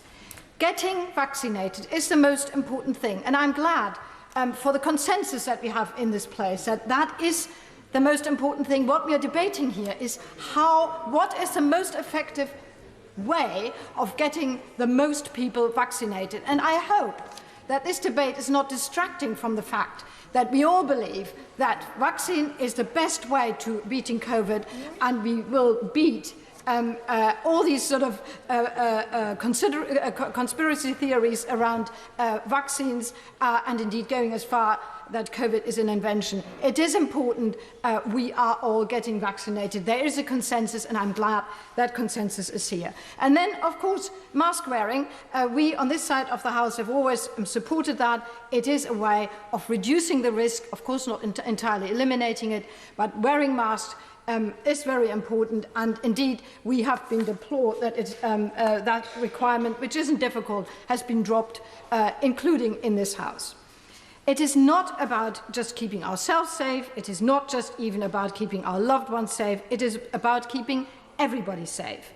Yes, we have and enjoy our civil liberties. We should protect them, but liberty doesn't mean the harm, the liberty to harm others. And that is a very important principle, and that is why we are protecting public safety measures. Now, many of my constituencies have been in touch with me to share their concerns about the logistical difficulties of following government advice. They want to do the right thing, but often they find it difficult. One of my constituents, who I met last week, had recently returned from Zambia, where his work is based. As a red list country, my constituent was required to quarantine in a hotel for 10 days. My constituent tried continually to book a quarantine hotel, but was not able to do so because it was fully booked. When he was finally able to book a hotel, he received an email from CTM saying that his booking had been cancelled due to an error on their part, but upon speaking to their call centres, the member of staff told him there was no problem. I know that the red list system has now been dropped, but the stress and cost to people who tried to do things has been considerable and needs to be addressed urgently. Is there going to be compensation for those who have actually faced considerable cost, and also, as has been asked before, those who are still in quarantine, will they be released immediately? Another of my constituents is housebound.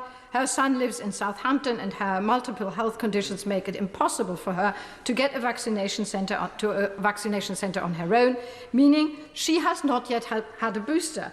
Her story is all too common. The local CCG has said that they are in the process of contacting people who are housebound, but many are still waiting to be contacted, and obviously they are very worried, and I hope the Minister will be able to outline the steps that are being taken to ensure those who are housebound are able to receive their boosters as a priority. Lastly, another constituent was vaccinated abroad, yet is still unable to receive confirmation of his double vaccinated status because his vaccines are not recognised on the NHS app, a problem that has been recognised since the summer. To make matters worse, my constituent, and many others like him, is not able to get his booster because the system will not recognise him as having been doubly vaccinated. So the government must address these issues as a matter of urgency. It should not be this difficult for those who are trying to do the right thing to follow government's own guideline.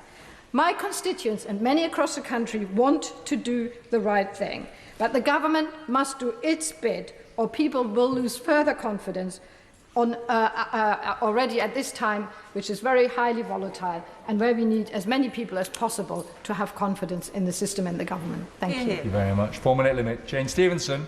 Thank you, Mr. Deputy Speaker. I'm very grateful for the chance to speak in this debate, and I want to start by saying I absolutely support the government's aim of buying us a bit more time to increase the booster take-up and give us all more protection. And nothing I'm about to say makes light of COVID in any way at all. But I The issue I have with these regulations is in terms of language and how we bring people together to get the most compliance. And I think Omicron, it certainly isn't the last variant we have to deal with. And in my constituency, there are a significant number of people who have grave concerns about civil liberties, about data harvesting, about all of these things. While I think their fears are unfounded, I have to listen to them, and I think we in this place have to take their concerns seriously. As the Honourable Lady for Brighton Pavilion said, we don't allay those fears of over-regulation by passing more regulation, and we need these people to come on board in a national effort to keep each other safe. So I believe we need a change of language from telling people, mandating measures, to asking people to comply.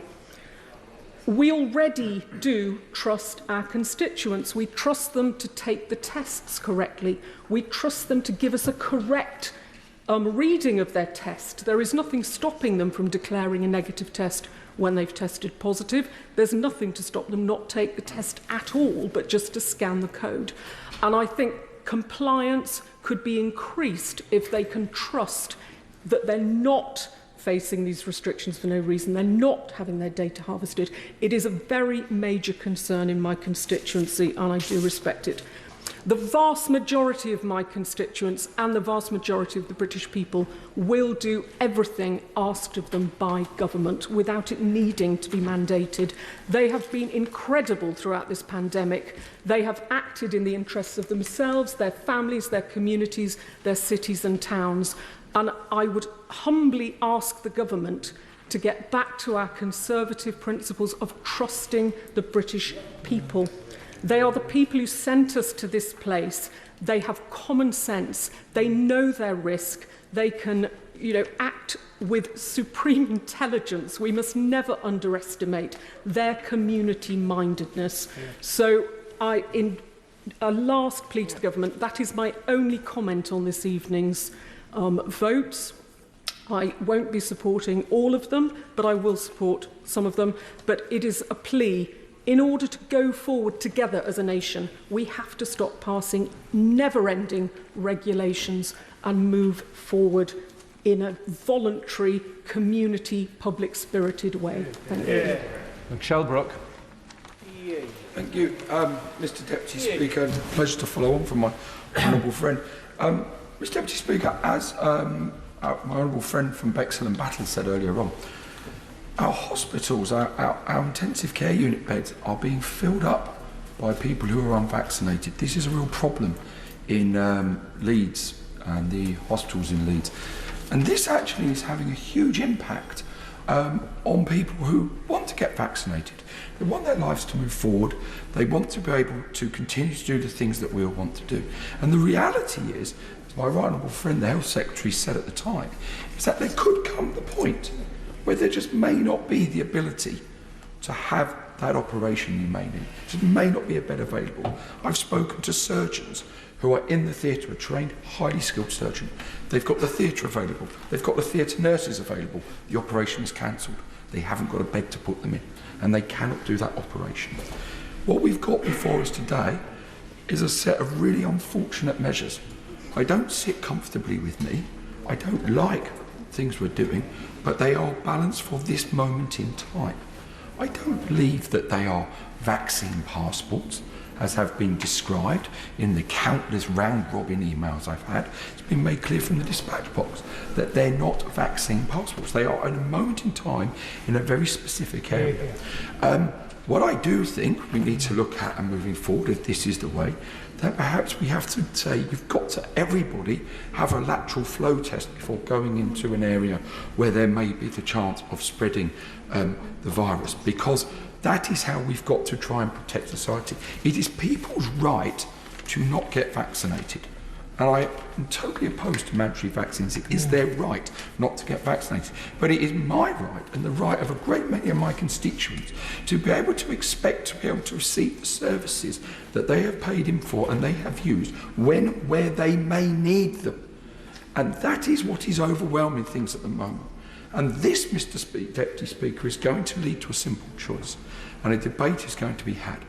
At some point, we are going to have to work out how are we going to make our intensive care unit beds free up again. How are we going to do that? Are we going to say that you're going to have to take lateral flow tests to make sure when you mix the environment, everybody's got it if we don't want to do vaccine passports? And I don't believe that actually a vaccine passport overall would work, because it may be you've got a partner who doesn't want to get vaccinated and they can't go to the event and you can, but because you've got a vaccine certificate, you don't have to test, and you get it and you go home and you give it to them and they end up in intensive care. So that's not really going to work. Lateral flow tests work. I don't believe what's on the table today is a vaccine passport, I've got to say, and that's why I don't like it, but I will be supporting the package of measures today. But there is a fundamental question which is going to stir up a really hard debate in this country. Do we demand everybody has a lateral flow test before they go in everywhere? Do we find strains which may not cause a lot of disease and let them spread to try and defeat the virus? Or do we have to take the Singapore model and say, on your head be it if you need the hospital treatment, and there will be financial consequences to that? One of those three things is what's going to have to happen in the long run. As we stand here today, we've got a really unfortunate set of measures, but I'm backing them today because the most sacrosanct thing to me at the moment, Mr. Speaker, Deputy Speaker, especially after last year, we have got to protect this Christmas season. People have got to be able to have it, and that makes a few sacrifices now. I think that's a price worth paying. Yeah. Dr. Luke Evans. Thank you, Mr. Deputy Speaker. And can I applaud the government on the massive scale up and huge ambition when it comes to the booster programme? This truly is the way forward for our nation, and I commend the government for taking forward this approach. Now, critics will argue the target set by the end of the month. Will it be reached? Will it not? Don't listen to them. Their myopic political point scoring will be forgotten in the light of the fact government is doing everything it can to get jabs into arms, because that's the way out. But I accept there need to be some measures, and I want to talk to them now. So mandating of face coverings and change in isolation. Mr. Speaker, the government will have my support on these measures. While masks are, of course, inconvenient, it's a relatively easy way to reduce the risk of COVID, but also other viruses such as flu. Let's not forget this causes a huge amount of pressure on the NHS with admissions, so a reduction in both, as evidenced, makes sense to me. Now, those who argue the nuance of settings for face masks often miss the point. I've heard a number of times, both in this chamber and in the public, well, how does the virus know if it's in a restaurant or if it's in a shop? Of course, it doesn't know that, but that's not the point. The point is, what is the easiest measures that, when applied to the population as a whole, will reduce the risk as best as possible? And the government has to balance this at mass levels. So what can be implemented to reduce the risk of COVID while mitigating the instant economic and non-COVID damage that could occur in vulnerable sectors like hospitality? So a change in self-isolation speaks to this. I think it's difficult, but a fair balance. Now, turning to mandatory vaccination for the NHS, Mr. Speaker, I spoke on the 13th of July this year to the House when we debated this, and I'm not going to rehash the entire argument. I urge people to look at my contribution if they want to see. But the argument still stands to me as it did then. It was put forward on the duty of care for those in positions of responsibility to the most vulnerable. That stands even more starkly today. One knowingly undertakes this commitment in their decision to pursue this career, and the precedent already exists. But while I am speaking on this topic, this must not be used for a slippery slope argument for mandatory COVID vaccination for the general population, and I was glad to hear the Health Secretary confirm that won't be the case, because I do not believe that this House, or indeed most of the UK population, would accept this. But on the topic of slippery slopes, this leads me on to the final regulation, that are lateral flow tests and the COVID pass exemptions to certain venues. I'm against vaccine passports. I don't believe they are practical, moral, ethical, or indeed evidence-based in a scientific rationale. The closest comparison we have is Scotland, and their 70-page report does not provide the evidence for passes. To introduce such a huge change in our health management of our nation requires a full and thorough debate, and I don't believe it'll be done justice tonight. I am so pleased the government has listened and added lateral flow tests in as an alternative, because at least this provides a choice. But I can't support COVID passes. I worry about the slippery slope. What businesses, what society interactions, or what infections may become in scope in future months or future years? In closing, looking to the future, I said in the House on the 6th of June 2021, what is most needed is a full debate on the risk we as society are prepared to tolerate when it comes to COVID. For those vaccinated, those unvaccinated who will never get vaccinated, and the trade-off between COVID and non-COVID health implications, health protection measures, and the trade against our economy, society, and liberty. I hope the House will bring a debate next year. And some. Thank you, Mr. Deputy Speaker. Our COVID measures have and continue to hurt our citizens. From a man with late-stage dementia who is terrified of face masks, to an 80-year-old constituent who got stuck in South Africa, not because of Omicron, but because flights were suspended. And now, the news that non-urgent primary care will be diverted once again, with the huge risk of harm to babies and young children if face-to-face support is unavailable for long periods of time once again. And the creeping regulation is so hard to keep up with, resulting in teachers cancelling school plays, businesses stopping events, and families staying away from happy occasions because they're afraid of breaking a rule they didn't know about. Surely, the campaign against COVID should now focus on two key fronts: more boosters and more education. The action by government on boosters is fantastic, but instead of criminalising people, why don't we start a hard-hitting public health campaign?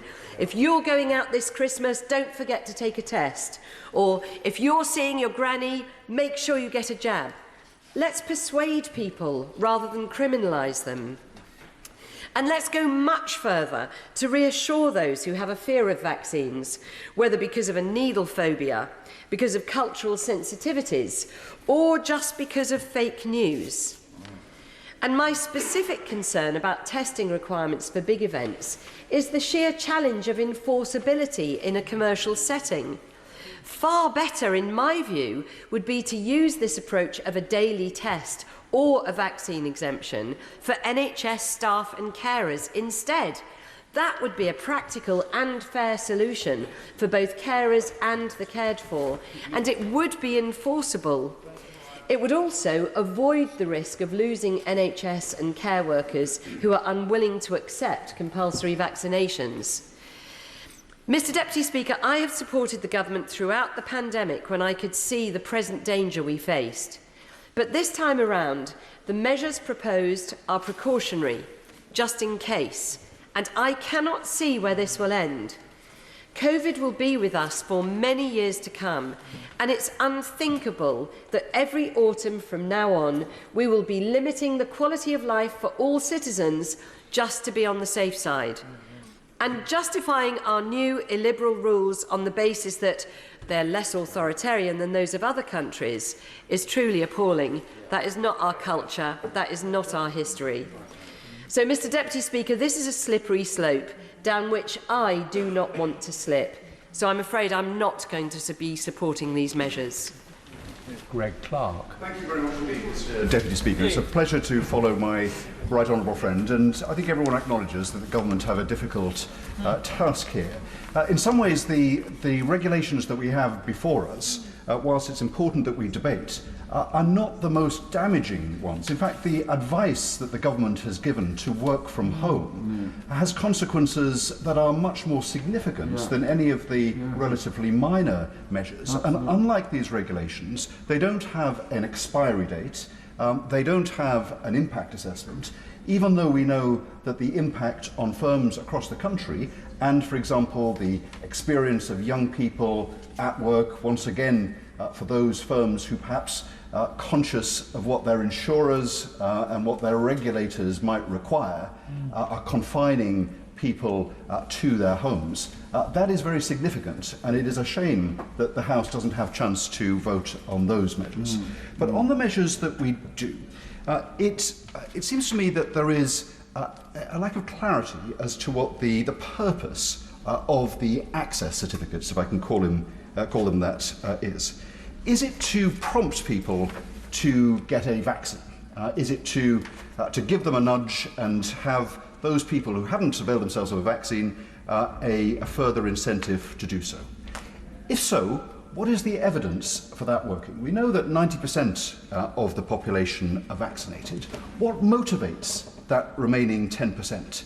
Is it the case that the desire to attend a football match or a nightclub is going to cause them to take the vaccine up? If it is, then this might be a good measure. But to inconvenience the 90% of people who are vaccinated when we have no evidence of that, we don't know. And what are the alternatives? It could be that if we really do want to have these remaining people take up the vaccine, or some of them, rather than requiring a pass at the entrance to a nightclub or a football ground, to have a vaccine centre at the turnstile or at the gate of a nightclub, the door of a nightclub, maybe for those that have been too disorganised to arrange their vaccine, that might be better. We don't know this. We have reached for compulsion. And as other colleagues have said, it can't be the case that it is just about obtaining a vaccine, because otherwise having a negative lateral flow test would not be available if it were just to nudge people. And there's a certain logic to requiring 100% of people entering a venue to have a negative test. But as we know, and as has been reported, especially if you've just got 2 jabs, then it is perfectly possible for you to transmit COVID. So I think there is an ambiguity as to the purpose of these measures that we are bringing in. And given that the consequences for business owners and venue operators, if they fail to get right some very complex regulations, is a fine of £10,000, a huge amount of money for small business operators. We shouldn't tread lightly with this. I wonder whether the Minister might be able to say, possibly in an intervention, answer a question that came up in this debate, which is whether the lateral flow test is to be self-administered or whether they will be, at some cost, be sent somewhere else to a third party to administer. I wonder whether the Minister might be able to clarify that point. Perhaps later. Perhaps he'll do it in his wind-up. Mr. Deputy Speaker, it is clear that whatever the difficulties, I think there are flaws in this approach that I hope the Minister will be able to provide some reassurance on when he winds up. Mr. Deputy Speaker, I rise today seeking clarity, although in full support of the Government's determination to protect our communities. I support, like most of us, evidence-based policy making, and in the absence of data, precautions, not restrictions. Now, I will be voting with the Government today on precautions, face masks. It's about personal responsibility and a small step we can take to protect our communities. The NHS mandate, we need to keep our health force safe and not put those who are most vulnerable, who they care for, at risk. Testing over 10-day isolation, absolutely, testing is the most important thing we can do. I support that. Boosters, absolutely, we need to get everyone boosted. But vaccine passports is where I find difficulty, and they come in 3 main areas. The first, there is no evidence that passports reduce transmission. France, Scotland, yes, we've seen some increase in the uptake of the vaccine, but we've seen no reduction in transmission as a result. Secondly, we're saying at the moment that 2 jabs are not enough. Well, then if you need a booster, and that's so important, why is a vaccine passport based on 2 jabs? There is a contradiction there. And I do not believe that these COVID passports will prevent lockdown. And I question the mechanics of them, like my colleague who just spoke. A negative test, you are self-declaring you've had a negative test. You are self-asking for someone to give you that declaration with no evidence that you've had a negative test, and then somehow there's meant to be some kind of uploaded capacity. The bureaucratic mechanics required for passports to work are not there. The bureaucratic mechanisms required for negative tests are not there. They will come at great cost to us, and I do not believe that we have the capacity to deliver the negative test aspect of the passport regime. Secondly, modelling of the severity of Omicron. DSTL has not even reported yet. So how can we be asked to decide on these measures today without the data? In South Africa, we're not seeing the experienced death spikes, the expected death spikes. Hospitalisation sits around 38 for every 1,000, compared to 101 per 1,000 for the Delta. Modelling on Delta cannot be right because we know this variant is not the same. There are currently 10 people in hospital with Omicron, but are they in hospital because they have Omicron or with Omicron? These are answers we just don't know.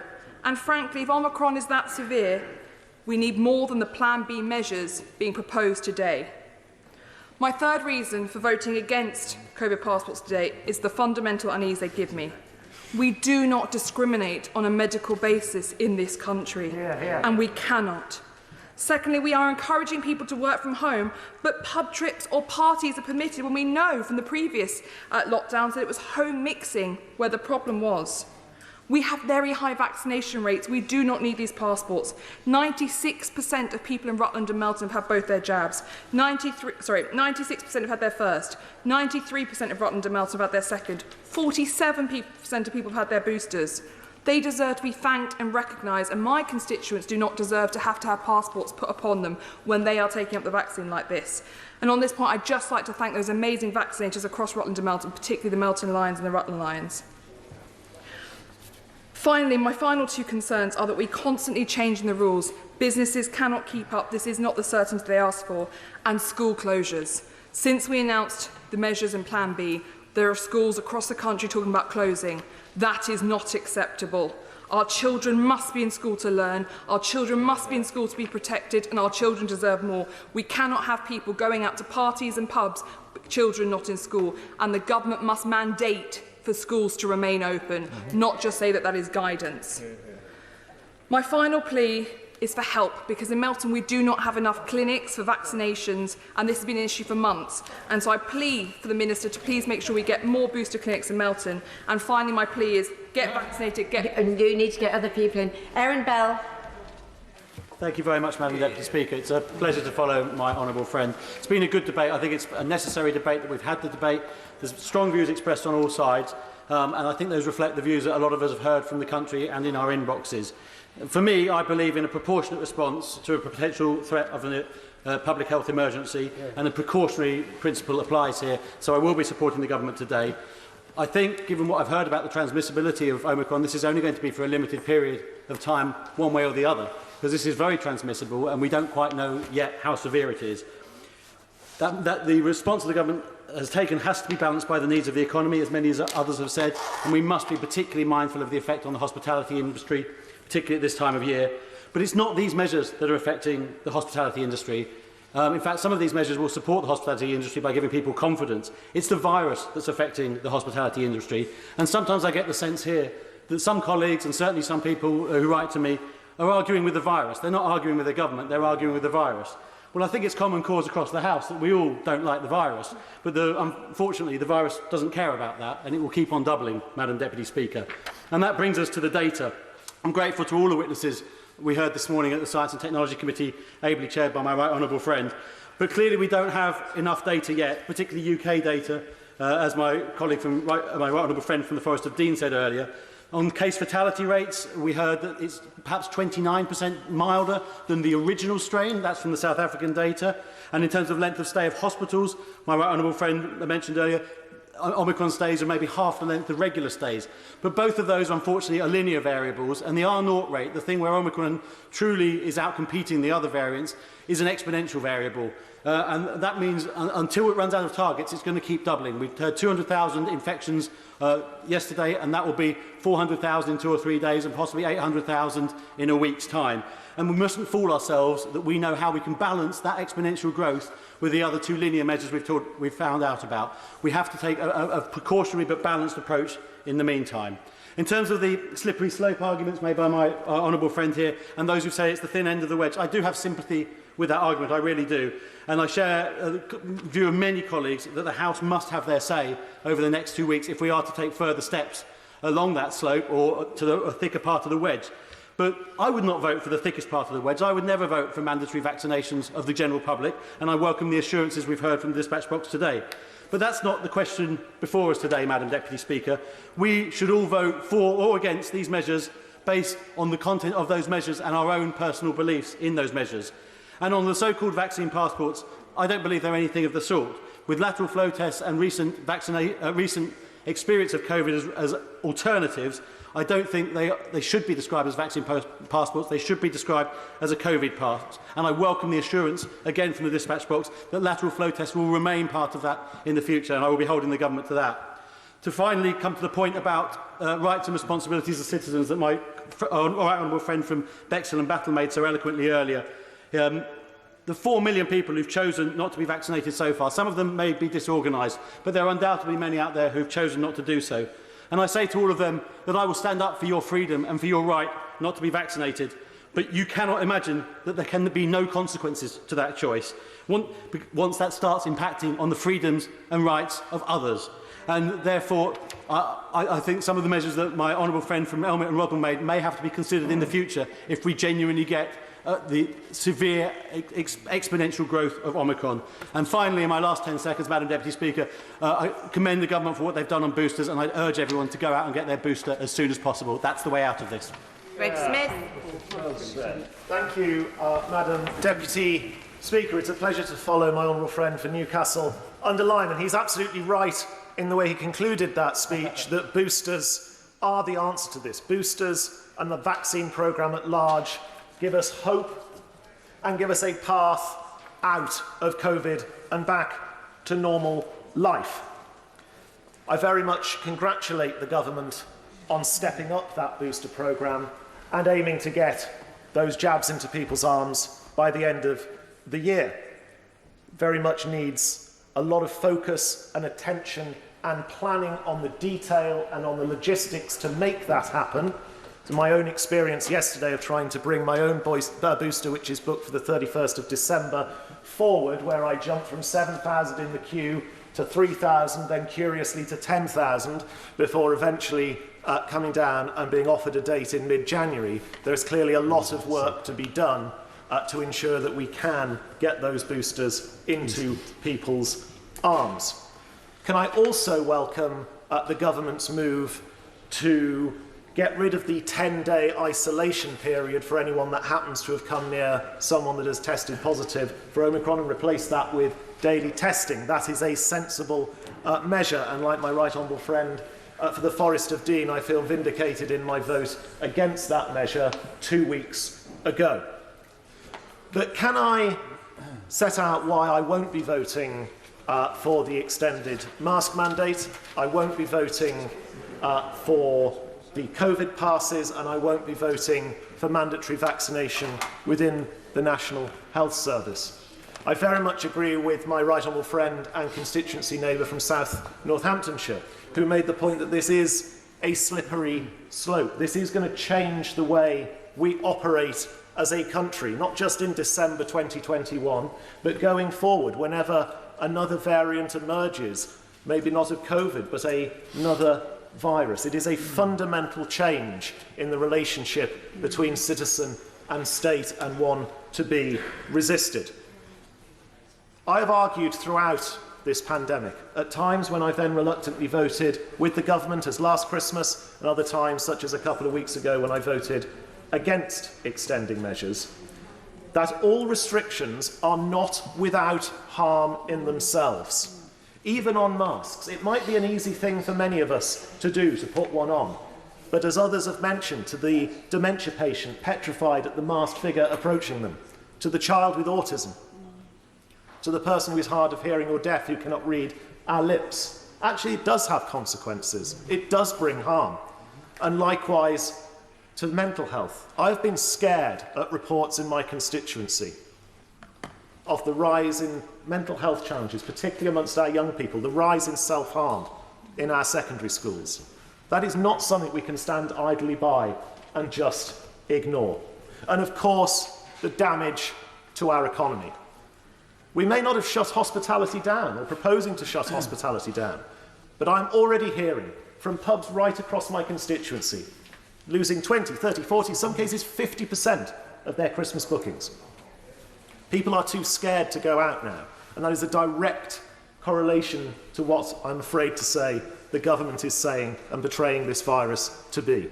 And I took a lot of heart from the news coming out of South Africa this morning, that showed that in fact they are finding it to be a more mild variant and that the vaccines do work.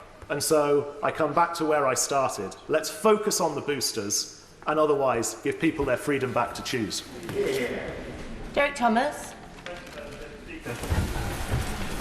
Madam Deputy Speaker, I want to believe that these new restrictions are motivated by the care and compassion that scientists and senior government ministers have for British public and support the NHS. I heard the Secretary of State say these measures keep people safe and protect our liberties. However, I'm worried because the same care and compassion and support of the NHS does not seem to extend to other severe difficulties our constituents face, largely because of the actions of government to impose restrictions to fight COVID. I'd like to set out how these individuals are not safe and how their lives have been curtailed.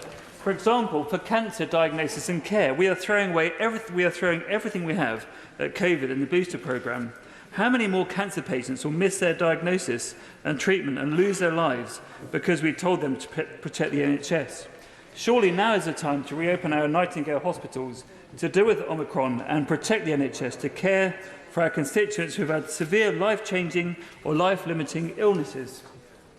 For learning disabilities, who's checking on the impact of these measures and the wider context of COVID on people who have learning disabilities? When will we wake up to realise that these people are effectively locked up, safe from COVID, but living a miserable existence without their usual social network and normal activity? Scared witless is the expression the member for the Forest of Dean used, and he's absolutely right. And what about mental health and anxiety, as has just been said? Why do we feel that our robust response to COVID justifies yet again plunging or maintaining massive numbers of people in anxiety and mental health? And school disruption. How is it that for years we have made missing school an offence, but we have quite literally deprived children from a structured learning environment? Already, with this renewed enthusiasm by government and the opposition, we see schools closing early and our children and families' lives disrupted. I accept that the measures we are asked to vote on today do not in themselves trigger these problems. However, the briefings and the fear that is encouraged to justify these measures does not acknowledge the very real and horrible lived experience for people in each of our constituencies. We seem to have a health department that is consumed with COVID and has seemingly abandoned all other responsibilities such as mental health, cancer, diabetes, social care, loneliness and isolation. A health department that is prepared to sack staff in the NHS who care for these very patients. I doubt that this new variant is the last. Are we to expect this level of reaction with every COVID threat indefinitely? If not, maybe now is the time to change our approach and have a fresh conversation about how we want to combat pandemics such as COVID across the British Isles in 22 and beyond. And on that note, Madam Deputy Speaker, I'll be voting in support of the booster jabs and in support of the testing, but against the other measures proposed today. In order to accommodate everybody, I'm going to reduce the time limit to 3 minutes, and I have been able to warn the next speaker of that. Gareth Bacon. Thank you, Madam Deputy Speaker. It has been a good debate, but it is a profoundly frustrating and depressing experience to be having to have this debate at all. Just a few short weeks ago, of course, we thought that we were almost out of the woods, and now we are threatened with a return of a terrible uncertainty. Now, given the time restriction, I'm going to have to go through this at pace. In terms of the proposals before us, the extension of face coverings, we've been there before. I don't like face coverings, but as a precautionary measure, while we find out more about this new strain of the virus, I can see the argument for them, so I will not oppose them. On mandatory vaccination for care workers, for NHS workers rather, this has been debated before, and it's about a duty of care owed to the vulnerable people in the care of the NHS. It's an extension of an existing principle. Practicing doctors have told me they are already required to be inoculated against chickenpox, rubella, measles and hepatitis B. There are also exemptions in this particular statutory instrument for people who work in the NHS but have no face-to-face contact with patients. So again, I will be supporting this measure. On self-isolation, I think it's self-explanatory why that is a proportionate response, and I will again support it. Now, on the case of entry to venues and events, for me this is the real elephant in the room, and this is the one that gave me the most pause for thought. Now, we already have to show our vaccine status when we travel overseas, but that is our choice. and it is marginally inconvenient, but with appropriate prior preparation, it's not any more than that. However, the application of that approach to moving around domestically is an altogether different thing.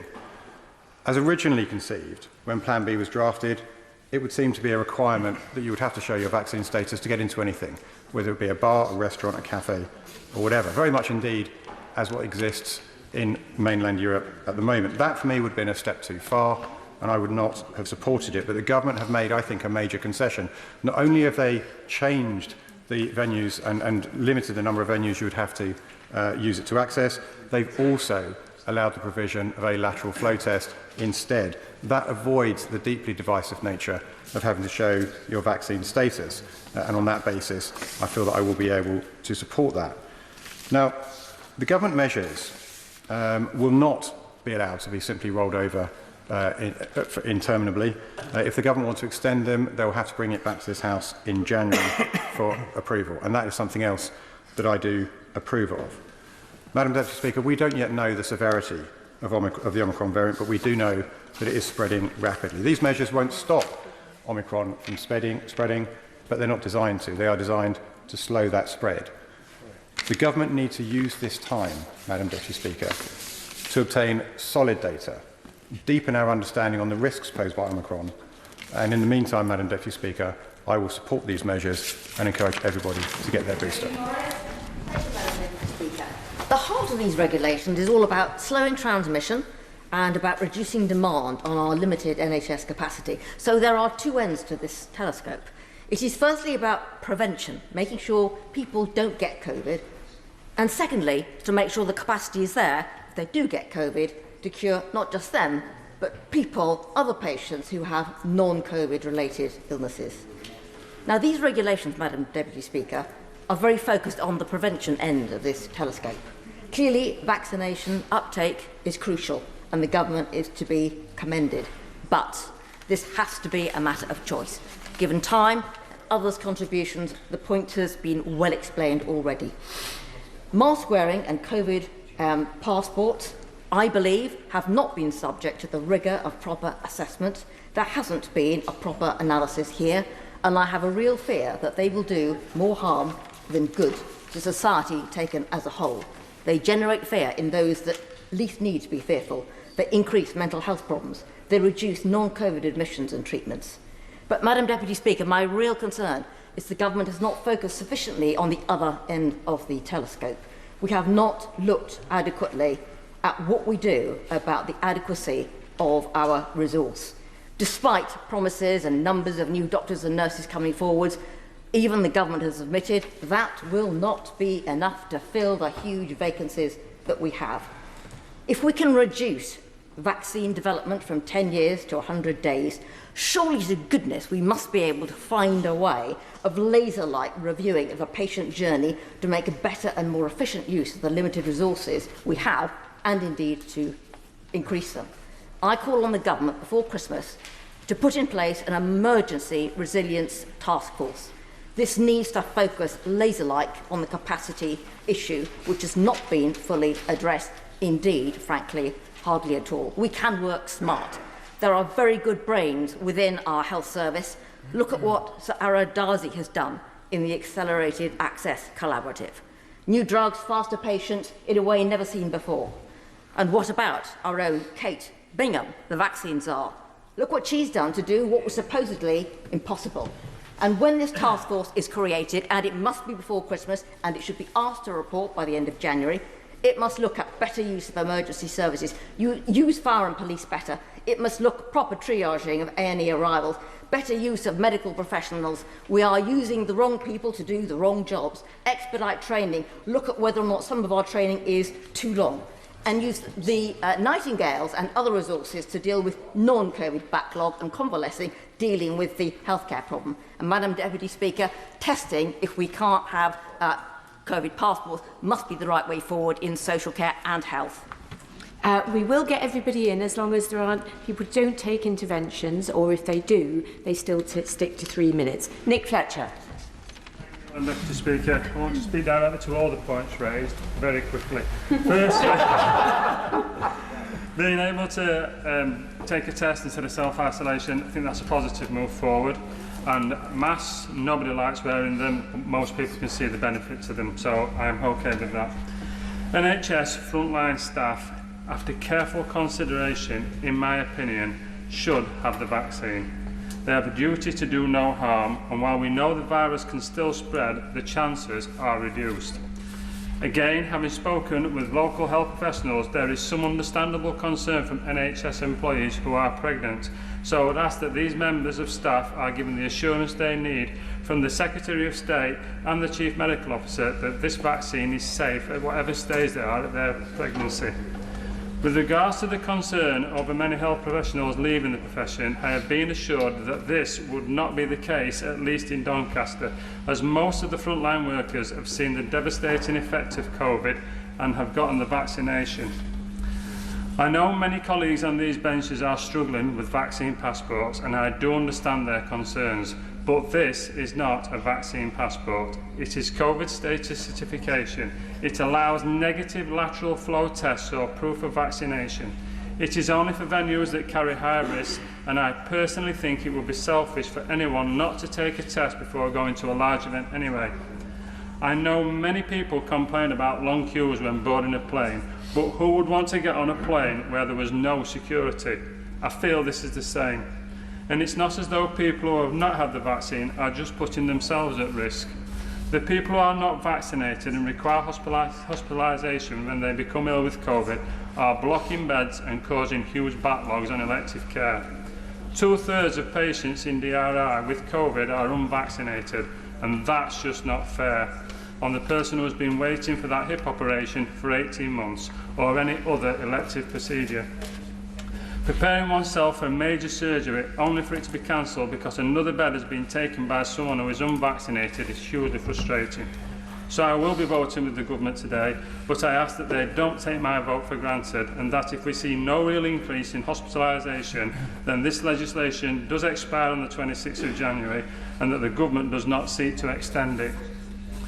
The working from home, although not being voted on today, is only guidance, but it will cause much disruption to small retail, and so I hope the government will keep a close eye on that. And finally, I ask my constituents to understand that I am voting on these measures today, not because I have been whipped to do so, but after careful consideration and speaking to many local professionals, I believe this is the right thing to do. Anthony Magnell. Madam Deputy Speaker, and it's a pleasure to follow the honourable gentleman. I thank him for his reassurance that the whips haven't pushed him in that direction. Listen, I think the government has done an extraordinary job over the course of the last 2 years.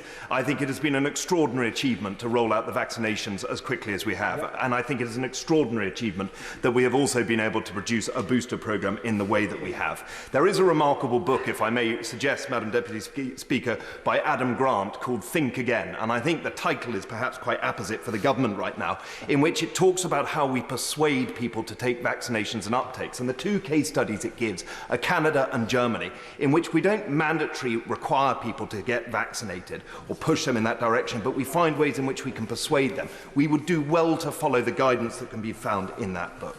I'm going to be voting against the masks in 1400, and I'm going to be supporting the self-isolation point on 1415. In relation to the masks, I'm afraid the legislation is shoddy. It's been ill thought through. As I said the other day, if we can sing with a colleague, eat with a colleague, drink with a colleague, but not have to go to work with them, and yet masks are reduced in those settings, it seems somewhat ill thought through. Government and legislation has a responsibility to be good and comprehensive. This is not what it's doing. When it comes to vaccine passports, I will not support them, as has already been said by countless colleagues in this House. There is little evidence to show that they work, and I'm sorry the SNP aren't here because the 70-page report produced by Nicola Sturgeon also adds to that point. And as was made earlier, the very important point about the lack of enforceability on it now that we have the lateral flow test because of this slightly dodgy deal that has been done with the opposition to get their support. The course for abuse and obfuscation on that is far too great. And when it comes to mandatory vaccinations, I cannot and will not support. The problem I have with this is that the government has yet to release the data of how many people have left care homes since we introduced that policy.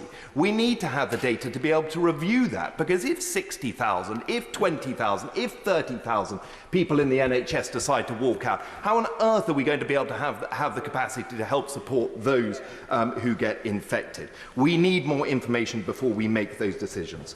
The last 2 weeks, the ghost of Christmas past has appeared, and he brings with him fear and uncertainty.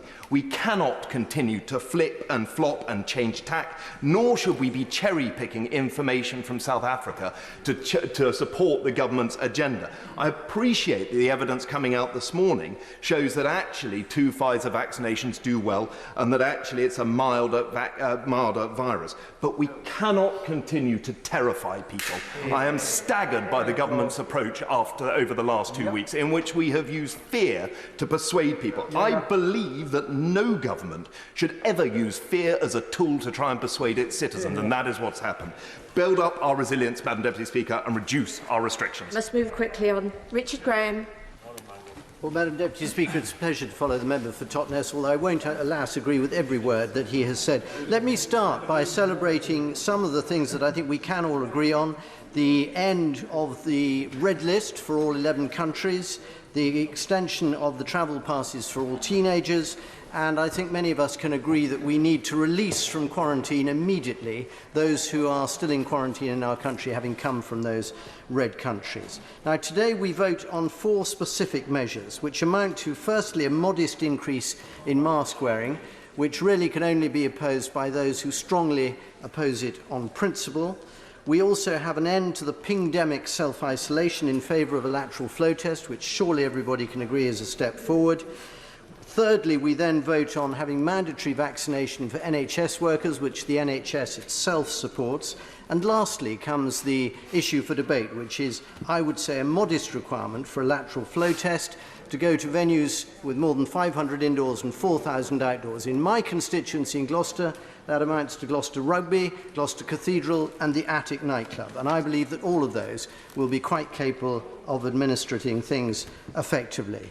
So what is it that the Libertarians, led by the eternal cavalier, the Right Honourable Member for New Forest West, most object to? And I believe, Madam Deputy Speaker, that they object in principle to new rules being introduced and struggle slightly with the specifics of what is wrong with the proposals brought forward this evening. For there is no vaccine passport, let us be clear, nor is this Nazi Germany in any conceivable shape, nor is there scaremongering, for everybody accepts that the Omicron variant rate of infection is moving fast.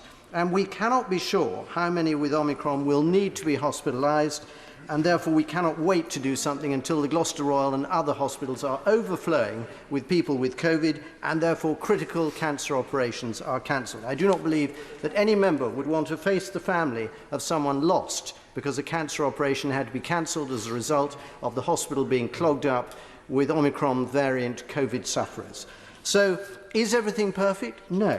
I have 3 suggestions to the Minister and the departments involved this evening. Firstly, they need to reassure us on the provision of lateral flow tests. We must have them, otherwise people will not be able to get them and fulfil the requirements of these rules. Secondly, we need to look again at the wording on the advisory recommendation that people should work from home if you can.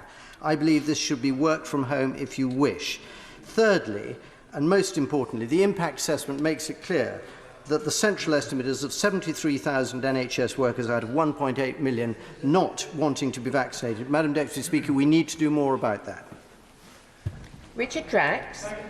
Speaker, let me start by sympathising with the Prime Minister and the front bench. These are not easy matters, and decisions to restrict our freedoms, I appreciate, are not taken lightly. However, I am an independent-minded backbencher, and I would not be doing my job if I did not question government policy and vote against it where I think it's wrong. I shall oppose the wearing of masks, vote for self-isolation, vote against vaccine passports in all but name, and against mandating inoculation for NHS workers when natural flow testing would retain much-needed staff. Speakers before me have asked whether these further laws will be effective. Whether they are or not is not as much an issue for me than how we as a nation want to live our lives. Do we want to fear more restrictions every time a new variant appears, and they will? No, is my answer. Do we want to damage our economy and all within every time a new variant appears? No, is my answer. Is working from home when I can enter a packed pub the right approach? No, is my answer. Do we want to shut down schools and universities and ruin further young people's lives? No, is the answer. Do we want to restrict people's movement and what they can or cannot do when there's no evidence to suggest it would work? No, is the answer. Do we want to see hundreds of thousands of NHS patients, some waiting in agony for operations because they've been delayed again? No, is the answer. Do we want to see the hospitality and retail sector collapse because we keep instilling the fear of God into their customers? No, is the answer. And do we want to go on spending taxpayers' money on the eye-watering scale that is unaffordable? No, is the answer. Finally, my honourable friend below me can relax. Do we want the state to give back our lives and freedom? A monumental yes is the cry from many a heart. I had hoped to hear the Secretary of State say at the dispatch box this afternoon something along the lines of keep calm and carry on. And the government will stop bringing in all these laws, criminalising the people of England for breaking rules that many, it seems, cannot follow, is not the way to win trust and confidence. Advise, suggest, encourage, and take into the government's confidence is the way forward, I would observe. It's time, Madam Deputy Speaker, to put fear to one side, put our shoulders back, and get on with our lives. Madam Deputy, I've got to follow buttons, but I will try. Yesterday, I was asked in an interview, am I plotting to revolt? And indeed, I see my name on various lists of rebels today. Well, let me make it clear. I haven't been plotting, I'm not rebelling, and I'm certainly not revolting. What I am doing is, in 3 minutes, trying to scrutinise a really important piece of legislation affecting all of our constituents. A duty which the Labour Party seems to completely have abrogated in giving a blank cheque to the government here today, which is why there's only been single figures of them here for most of this debate. Now, what have we learnt during this pandemic? We've learnt that vaccines work. They are our best defence. We've also learnt that disproportionate measures have consequences. Closing schools has led to a tsunami of mental health implications for many of our children. We've also learned that when it's evidence light and there's a shortage of data, some of the actual outcomes predicted don't happen. We've learnt how brilliant the NHS is, but there have been consequences for non-COVID deaths as well. COVID isn't the only killer. But we've also learnt the difference between modelling and forecasts. Too often we've heard that models predict over 100,000 daily infections who are going to be back in September. In the turnout, it was nothing like it. Let's not confuse modelling for accurate forecasts and predictions. But we've also learnt of mission creep. And perhaps we saw that on Monday. We were learning on Sunday. We were learning to manage risk and realise that you cannot eliminate risk. Soon we're going to have pi, rho, sigma and tau. We cannot head for the hills with knee-jerk emergency measures every time a new variant comes along. So to scrutinise these regulations and be prepared to vote against certain measures is not ideological, it is to do our job. Now, I'm pragmatic. On masks, I'm quite relaxed. I've been wearing a mask in shops, on public transport. I think it's a respectful thing to do. I think it gives assurance to people who are scared to come out. So I'm not going to oppose that. The measures on self-isolation are, of course, progressive. But on COVID passports, it's a key part of Plan B. I will vote against. I appreciate they're not vaccine passports, but that is government's Plan C, and that is what I fear. It's passport creep. We've already heard about passports for pubs and others. However much we want to get people vaccinated, we do not want a society where we ask for papers and deprive people of their liberty. And on mandatory vaccinations for the NHS, I will certainly vote against it. It was crazy to do it for care workers, of which we probably lost 40,000. There are 1.5 million people working in the National Health Service. I think it is wrong to mandate medical procedures, but it's pragmatically stupid when you're going to lose so many people that you need to help fight this infection at the sharp end, and I'm afraid we're going to lose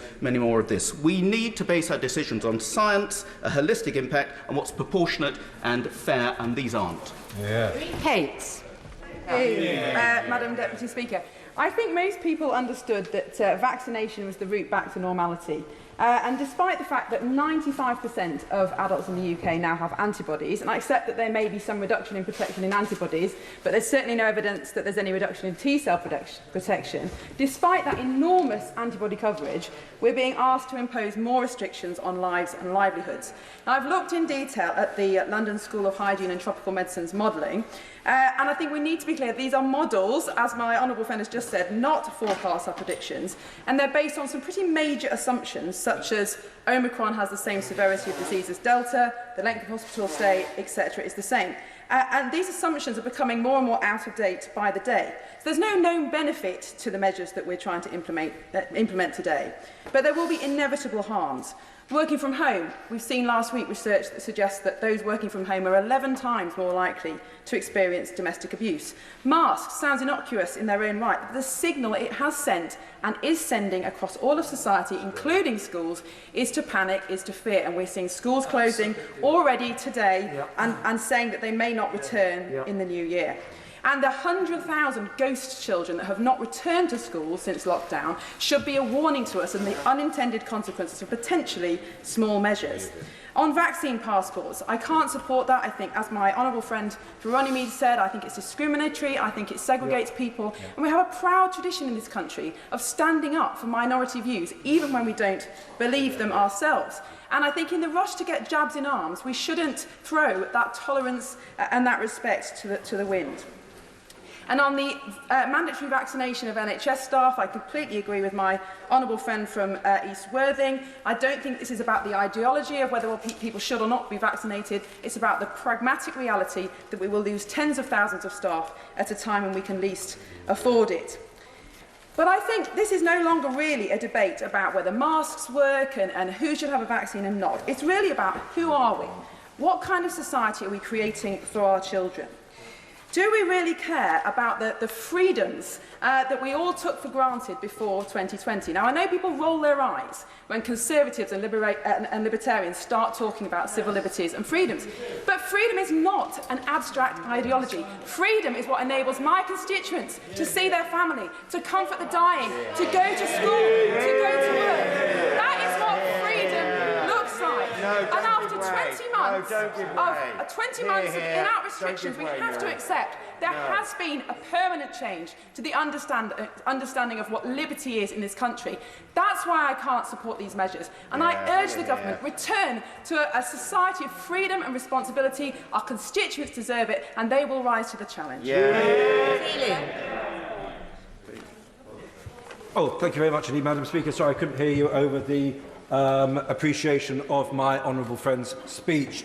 I strongly support getting vaccinated. I've had my jab 2 weeks ago, my booster jab, and I thank all islanders who are engaged in the vaccination process in my constituency, and I congratulate the government on a very ambitious booster programme. When it comes to the vote tonight, I will accept and trust what the government has to say on face masks, and I will do the same for the daily test, which seems infinitely more sensible than locking people down in hotels. I'm not supporting the passports, and I'm not supporting the mandatory jabs, and threatening the jobs of 73,000 NHS staff seems to be a very odd way of trying to support the NHS. There is a wider issue that I do want to raise with the front bench, and which has somewhat coloured my judgment, and I've heard nothing to reassure me on the following points. I'm fed up with dubious forecasts and ridiculous extrapolations, the kind of which many of us have talked about. Academics, and not quoting myself here, academics have talked about Imperial's forecasts as being hysterical, inflated, consistently overconfident, lurid, flawed, spectacularly wrong. What has the government got to say about the incredibly questionable extrapolations that it's used? I'm tired of all the leaks. Omicron, it's been leaked, could kill 75,000. Well, it couldn't. It could do, but it may not. And all these doomsday forecasts leaked at critical moments erode public trust. Thirdly, we're told we have to follow the science. Of course we have to follow the science. But at the same time, that is a misleading statement, because science is shaped by A, your inputs, and B, your potential desired outcomes. For example, we've had 70 pages of evidence from Scotland on vaccine passports. No evidence to support their valued uptake. So why are we doing so? We're doing so because of the precautionary principle. That is not science. Next, there has been an absolute, one of the most disturbing things has been the absolute lack of context for the statistics used. Was this to increase knowledge or to increase fear? The honourable friend from New Forest West said that between 500 and 1,000 people die every day in the country. People die of flu all the time. But it's actually about putting this information in context. And I fear that too much of this, the result has been to scare people, especially the old and especially now the young as well, who are petrified of COVID and not taking account of other more genuine and potentially more damaging threats, like the appalling impact that it's had on education. And so I am going to vote against the government on 2 of these issues tonight, but my decision to do so has somewhat been coloured by the last 18 months of policy, and I think we need to improve on that. Thank you. Maria Miller. Madam Deputy Speaker, the health of the nation has united this House over the last 22 months, but what we know now about the impact of COVID on the health of the nation has changed, and I think that's created the debate that we've had tonight. We know that the physical impact of COVID is only part of the story, that mental health is a significant consideration, and that the impact of COVID on our hospitals has to be considered alongside the impact of cancelling non-COVID treatments too. And many members have referred to the impact on children being schooled at home, and actually the impact on many people about working at home is not without its risks as well. But my right honourable friend, the Secretary of State for Health, has set out, I think, very clearly his case for the measures before the House today.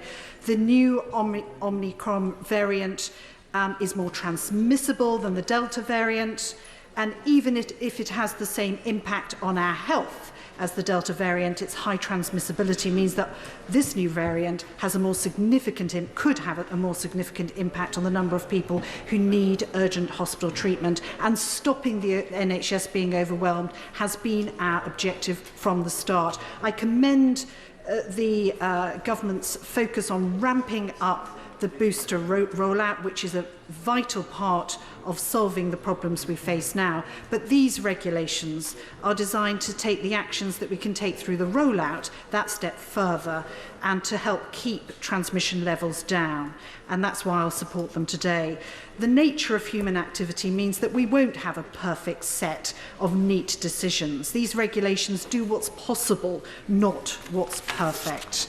I've got a couple of questions for the Minister, if he's able to deal with them in his summing up, and particularly around the importance of making sure that we protect the education of our children as we move forward. And can he provide an update to members next week, even if the House isn't sitting, on the number of hospitalisations? We can't eliminate the risk of COVID-19, but these are a set of time-limited measures to help reduce the risks that our communities face. If our NHS is overwhelmed, it not only risks COVID patients, but anyone who needs emergency care through the winter months. We have to act with caution, and that's why I will support these measures today in totality. And I commend the government for putting the safety of the people we represent first, and I commend them for taking that approach. Shadow Minister Andrew Quinn. Thank you, Madam Deputy Speaker. This has been a passionate debate, and one that I think reflects the gravity of the situation before us. I want to sincerely thank members on both sides of the House for their heartfelt contributions. Since the start of the pandemic, Labour have been crystal clear.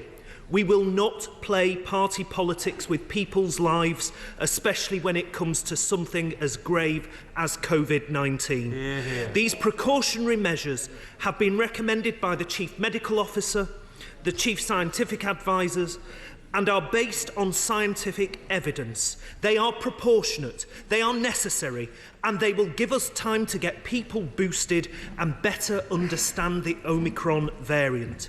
We have always said that the government should not have scrapped guidance on mask wearing, and we have repeatedly stressed the importance of allowing people the flexibility to work at home. These measures will help us have a safer Christmas, as well as to protect our NHS from being totally overwhelmed by this new variant.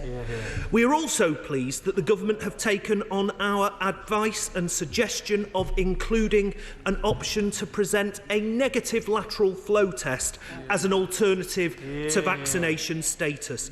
I'm grateful to the government for that and for providing the necessary assurances that these restrictions will not impede any access to essential services. We have always supported measures that have been necessary to keep people safe, and we will not alter that approach. Nor will we pretend that we are in any way satisfied with the conduct of those on the opposite benches and of the Prime Minister in particular over the last few weeks. The Prime Minister has done irreparable damage to public trust and thereby undermined vital public health messaging. We know that when the country was most in need, and ordinary people were doing the decent thing and sticking to the rules, the Prime Minister and his tinsel-clad advisers were making a mockery of the British public. That being said, neither myself nor those sitting behind me will allow the Prime Minister's failure to undermine necessary public health measures, because we know that the Omicron variant is much more transmissible and that the 2 doses of vaccine seem less effective in tackling it. The booster jab does provide an increase in protection, and that is why it is essential that the boosters are rolled out and that all those who have yet to have their primary course come forward as soon as possible. Throughout the pandemic, vaccination has proven to be the effective tool against the virus, and this remains the case. Now, we have repeatedly called on the Vaccines Minister to put a rocket under the booster rollout, but we are concerned about mixed messaging coming from government over the past few days. In his televised address on Sunday night, the Prime Minister said that people will have the chance to get the booster before the new year. But in his statement yesterday, the Secretary of State indicated that the aim instead is to offer the booster to every adult by the end of the month, meaning the delivery will wait until January or even February. So when is it? Can the Minister clarify for once and for all, is the government rowing back on the target set just 2 days ago? Now, we are concerned about the shambolic lack of tests available for people across the country. How do we expect fully vaccinated contacts of cases to take daily tests if they can't get hold of any? And what's more, the regulations requiring vaccination status or a negative lateral flow test for entry to certain venues come into force tomorrow. If people are unable to get a lateral flow test, then we have a big problem, and I hope the Minister will address this. On vaccinations for NHS staff, it is our position that we want everyone working in the NHS to take up the vaccine. The vaccine is safe and effective, and we should focus on driving up vaccination rates through persuasion, education and support. Vaccination not only protects vulnerable patients, but it will protect staff from severe disease. The government must urgently meet with the Royal Colleges, the NHS providers and the unions to agree a framework of how any changes agreed tonight will be rolled out. Finally, Madam Deputy Speaker, I wanted to just highlight where the government are still falling short, in the hope that the Minister will take these points on board before it's too late. Firstly, can the government confirm that we will not waste the Christmas holidays and ensure that all children who are eligible to be offered a vaccination before the end of this month will have one? Furthermore, can the Minister advise why it is more than 19 months since SAGE first highlighted the crucial role of good ventilation, the government is still failing to act on their advice. And secondly, on sick pay. With these measures being laid before this House, the government should reconsider its position on sick pay provision.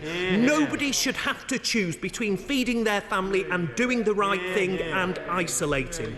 To conclude, Madam Deputy Speaker, I appreciate that no government ever wants to bring in measures like this, and I fully appreciate the frustration of members across the House and from people across our country. That we are here again, being forced to change our way of life to fight this virus. But I'm afraid that the alternative is far more serious. If we do not take the steps to protect the NHS, it will face a wave of infections that will likely overwhelm it. Labour opposes this Prime Minister and it opposes this Conservative government. But we will support them for these measures because we support our NHS, we support the science, and when we are faced with a crisis, Labour will always put people and the health of the nation above party politics. Cabinet Office, Stephen Barclay. Madam Deputy Speaker, throughout today's debate we've heard the sincere and heartfelt views of honourable and right honourable members from across the House. I recognise the strength of feeling and will turn to each of the statutory instruments for consideration before the House. But before doing so, can I recognise the constructive approach taken by the opposition front bench. We are learning more about the Omicron variant each day, but we already know that no variant of COVID-19 has spread this quickly, and it will become the dominant variant in London in the next 36 hours, and soon across the UK as a whole. It is right that we take a cautious approach to the arithmetic, alongside a strong communications campaign of the sort called for by my right honourable friend, the member for South Northamptonshire. In a moment. There is much we still don't know about this virus, as there are a wide range of opinions on its severity. Hospitalisations and deaths always lag infections by around 2 to 4 weeks. We are not at the topping out point in South Africa, so we don't know what the peak will be. But even a small percentage of widespread transmission will be very significant, a point quite rightly made by both the opposition front bench and the Secretary of State in opening this debate. This is not, as some suggest, solely an issue for the NHS. Widespread infection and indeed staff absences would have a wider economic impact from our supply chains to our factories. I will obviously give way. I'm very grateful. The Secretary of State said earlier that he might be able to provide the House with an update on this issue of people who have come back from South Africa and are stuck in quarantine, whether they have to fulfil the whole of their quarantine. I ask because I've got constituents from the Rhondda, rugby players who are still stuck. They'd already done 10 days in South Africa. Surely they can be released tomorrow. It is an extremely important issue. I will come on to that directly, and not just because they are rugby players, but because it's an important issue. Indeed. I'll give way again. Thank the Minister for giving way. And the Minister is absolutely right that we have to do all we can to stop the spread of the Omicron virus. And like me, I'm sure the Minister is encouraging people to take the vaccine and the boosters. Parliament is a really large venue. About 3,000 people work here. Can the Minister confirm that everybody on his side of the House has been doubly vaccinated? And can the Minister also confirm?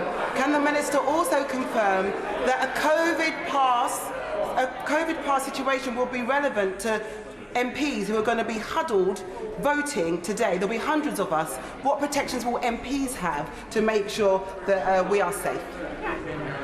Well, I think, Madam Deputy Speaker, on one issue, I think throughout today's debate, I'm not sure she's been in for the whole debate, but throughout today's debate, there has been consensus across the House on the importance of being vaccinated and of boosters. I think that's been a point of agreement. Obviously, the management of the House is a matter for the Speaker, Madam Deputy Speaker, and not for myself. But as the member for Bexhill and Battle correctly highlighted, he and our constituents will continue to be able to access all the facilities as before. And when she cites that example, I point out it is still possible to go to nightclubs just as it is possible to vote, and these measures will not prevent that. Madam Deputy Speaker, as well as Omicron's transmissibility, we're also beginning to learn more about the effectiveness of our vaccines against it. Boosters were important before Omicron, but they're now absolutely critical. And we have delivered 24 million across the United Kingdom as of this evening. Boosters are, without question, the single most effective thing we can do, and Plan B buys us more time to get more boosters into more arms. And I pay tribute to my honourable friend, the member for Bosworth, who, as a GP himself, highlighted the importance of addressing the 15-minute wait period to increase the flow of boosters, a decision that the chief medical officers across the UK have supported. I also concur with my right honourable friend, the member for North Somerset, who quite rightly highlighted that the second dose is important alongside the booster. Madam Deputy Speaker, the early evidence suggests that a booster dose is extremely effective, with analysis by the UK Health Security Agency showing a booster dose is 70 to 75% effective at preventing symptomatic infection. And that is particularly important given the speed at which this infection is spreading, which means the increase will be sharper and so its impact more concentrated over a shorter period of time. Now, the Honourable Member for the Rhondda raised the issue which the Health Secretary, in opening the debate, had flagged that he intended to remove all 11 remaining countries from England's red list as of 4 a.m. tomorrow.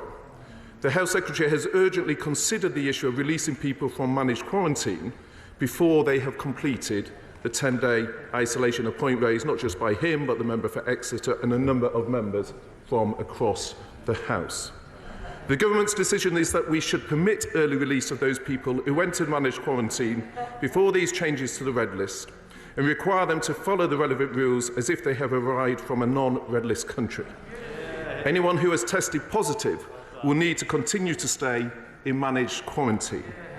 This will require changes to regulations, and we will look to implement this as quickly as possible, and will set out further specific guidance for affected individuals imminently. Madam Deputy Speaker, turning to the statutory instruments before the House. The weight of scientific evidence shows that face coverings can make a difference, even if, as my right honourable friend, the member for South West Wiltshire said, and he is a clinician himself, it is the least we can do to wear these wretched things. So Regulation 1400, extending the use of face coverings, is a simple step to help slow the spread, and I welcome the support of members and indeed even those with concerns, such as the member for Winchester said he would not oppose such a measure. Madam Deputy Speaker, it's also vital we draw on our testing capacity to keep Britain moving. And Regulation 1415 enables close contacts of confirmed or suspected COVID cases who are fully vaccinated to take lateral flow tests every day for 7 days. And in response to my right honourable friend, the member for Tunbridge Wells, the lateral flow tests will be self-reported. Regulation 1416, Madam Deputy Speaker, regarding entry to venues and events, is one I know honourable members have given considerable attention. But this is very far from what has been described as a vaccine passport, a point my right honourable friend, the Health Secretary, made in opening this debate. This measure will mean a negative lateral flow test is required to get into nightclubs and large events, with an exemption for the double vaccinated. Once all adults have had a reasonable chance to get their booster jab, we intend to change this exemption to require a booster. And Madam Deputy Speaker, vaccination has been and remains our best line of defence. And we have heard many contributions from across the House on making vaccination a condition of deployment for staff in health and wider social care settings. And I recognise how emotive this issue is. Whether it's our care homes, our hospitals or other health settings, everyone working in health and social care is there to avoid preventable harm to the people they care for. And as the Chief Medical Officer has rightly said, people who are looking after other people who are vulnerable do have a professional responsibility to get vaccinated, a point, again, another clinician, the members of Suffolk Central and North Ipswich made. In closing, Madam Deputy Speaker, I'm grateful for all the contributions today. The measures before us will help us to buy time and deliver boosters, which will provide the best protection against this variant. Vaccination, which was already so important before Omicron, is now doubly important. especially in those settings with some of our most vulnerable people. I commend these regulations to the House.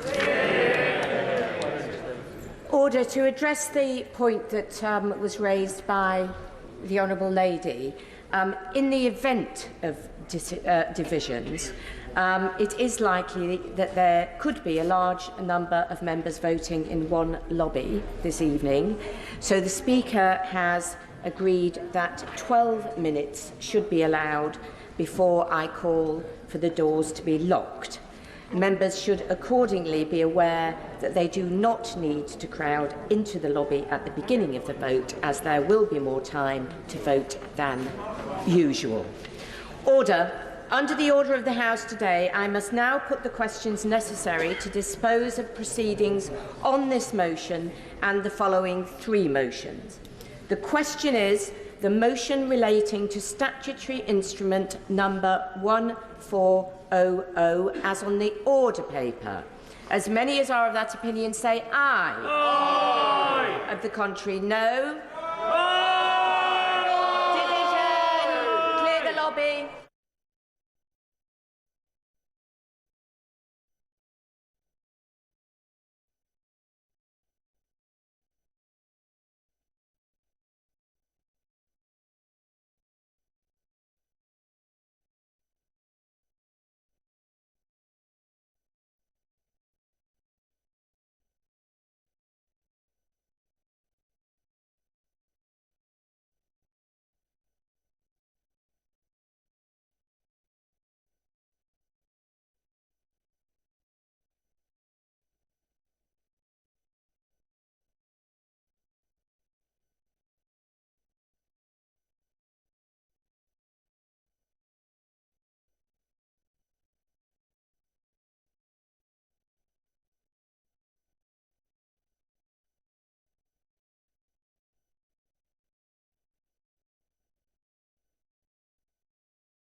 Question is the motion relating to SI number 1400 as on the order paper.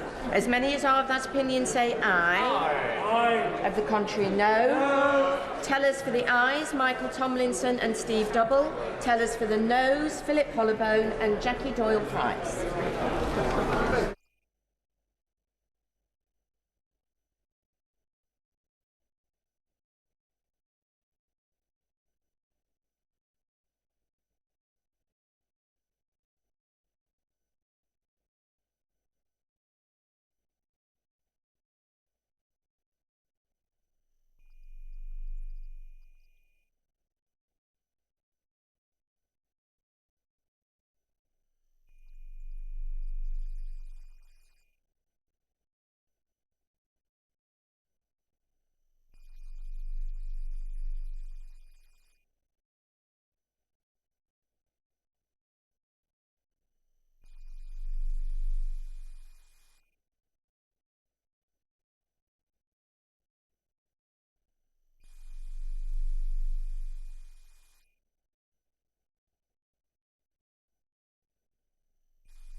Order.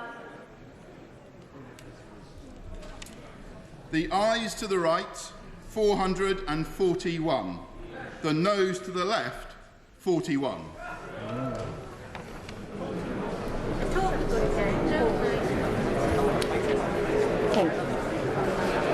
The ayes to the right, 441. The noes to the left, 41. So the ayes have it. The ayes have it. Unlock. Minister to move the motion relating to statutory instrument number 1415 formally. I beg to move. The question is the motion relating to statutory instrument number 1415 as on the order paper. As many as are of that opinion say aye. Aye. The contrary no. I think the ayes have it. The ayes have it. Minister to move the motion relating to SI number 1416 formally. I beg to move. The question is the motion relating to statutory instrument number 1416 as on the order paper. As many as are of that opinion say aye. Aye. Of the contrary no. Aye. Division, clear the lobby.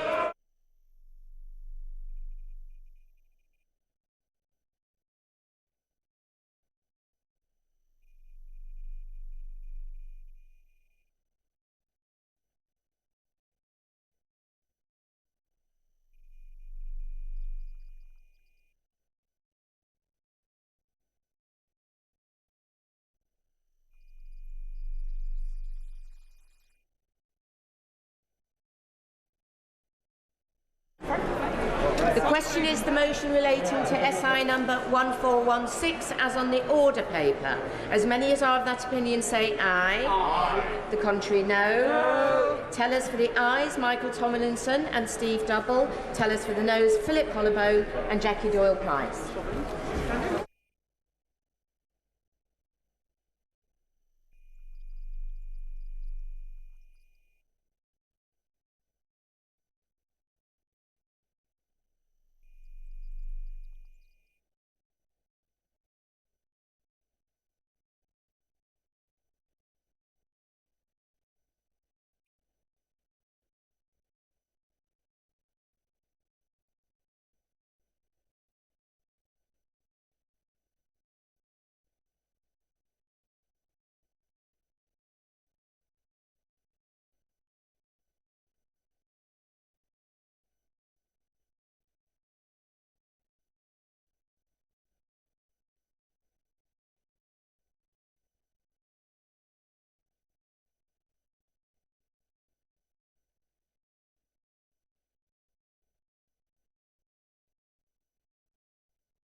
Doors.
Order.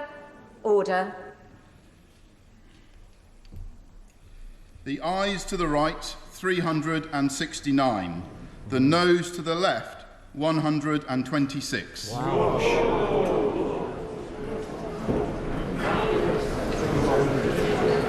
Thank you. The ayes to the right, 369. The noes to the left, 126. So the ayes have it, the ayes have it. Unlock. Minister to move the motion relating to the Draft Health and Social Care Act 2008 Regulated Activities Amendment Coronavirus Number 2 Regulations 2021 formally. I beg to move. The question is as on the order paper. As many as are of that opinion say aye. Aye. The contrary no. Division, clear the lobby.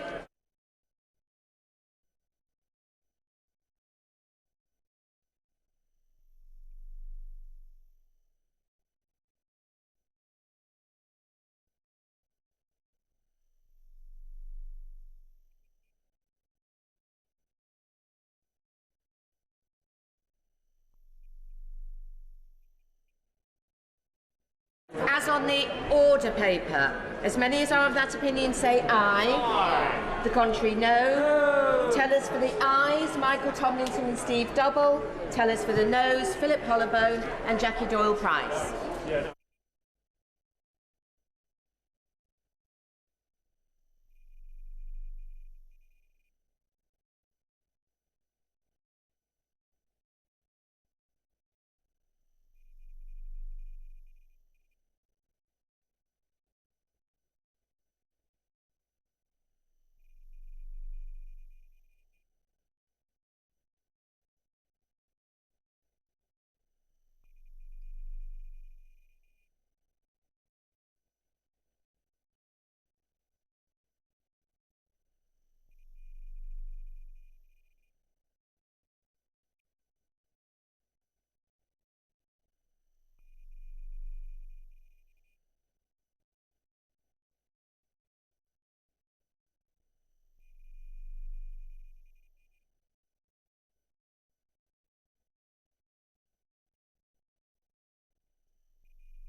Order.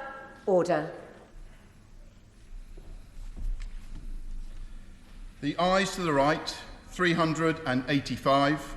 The noes to the left, 100.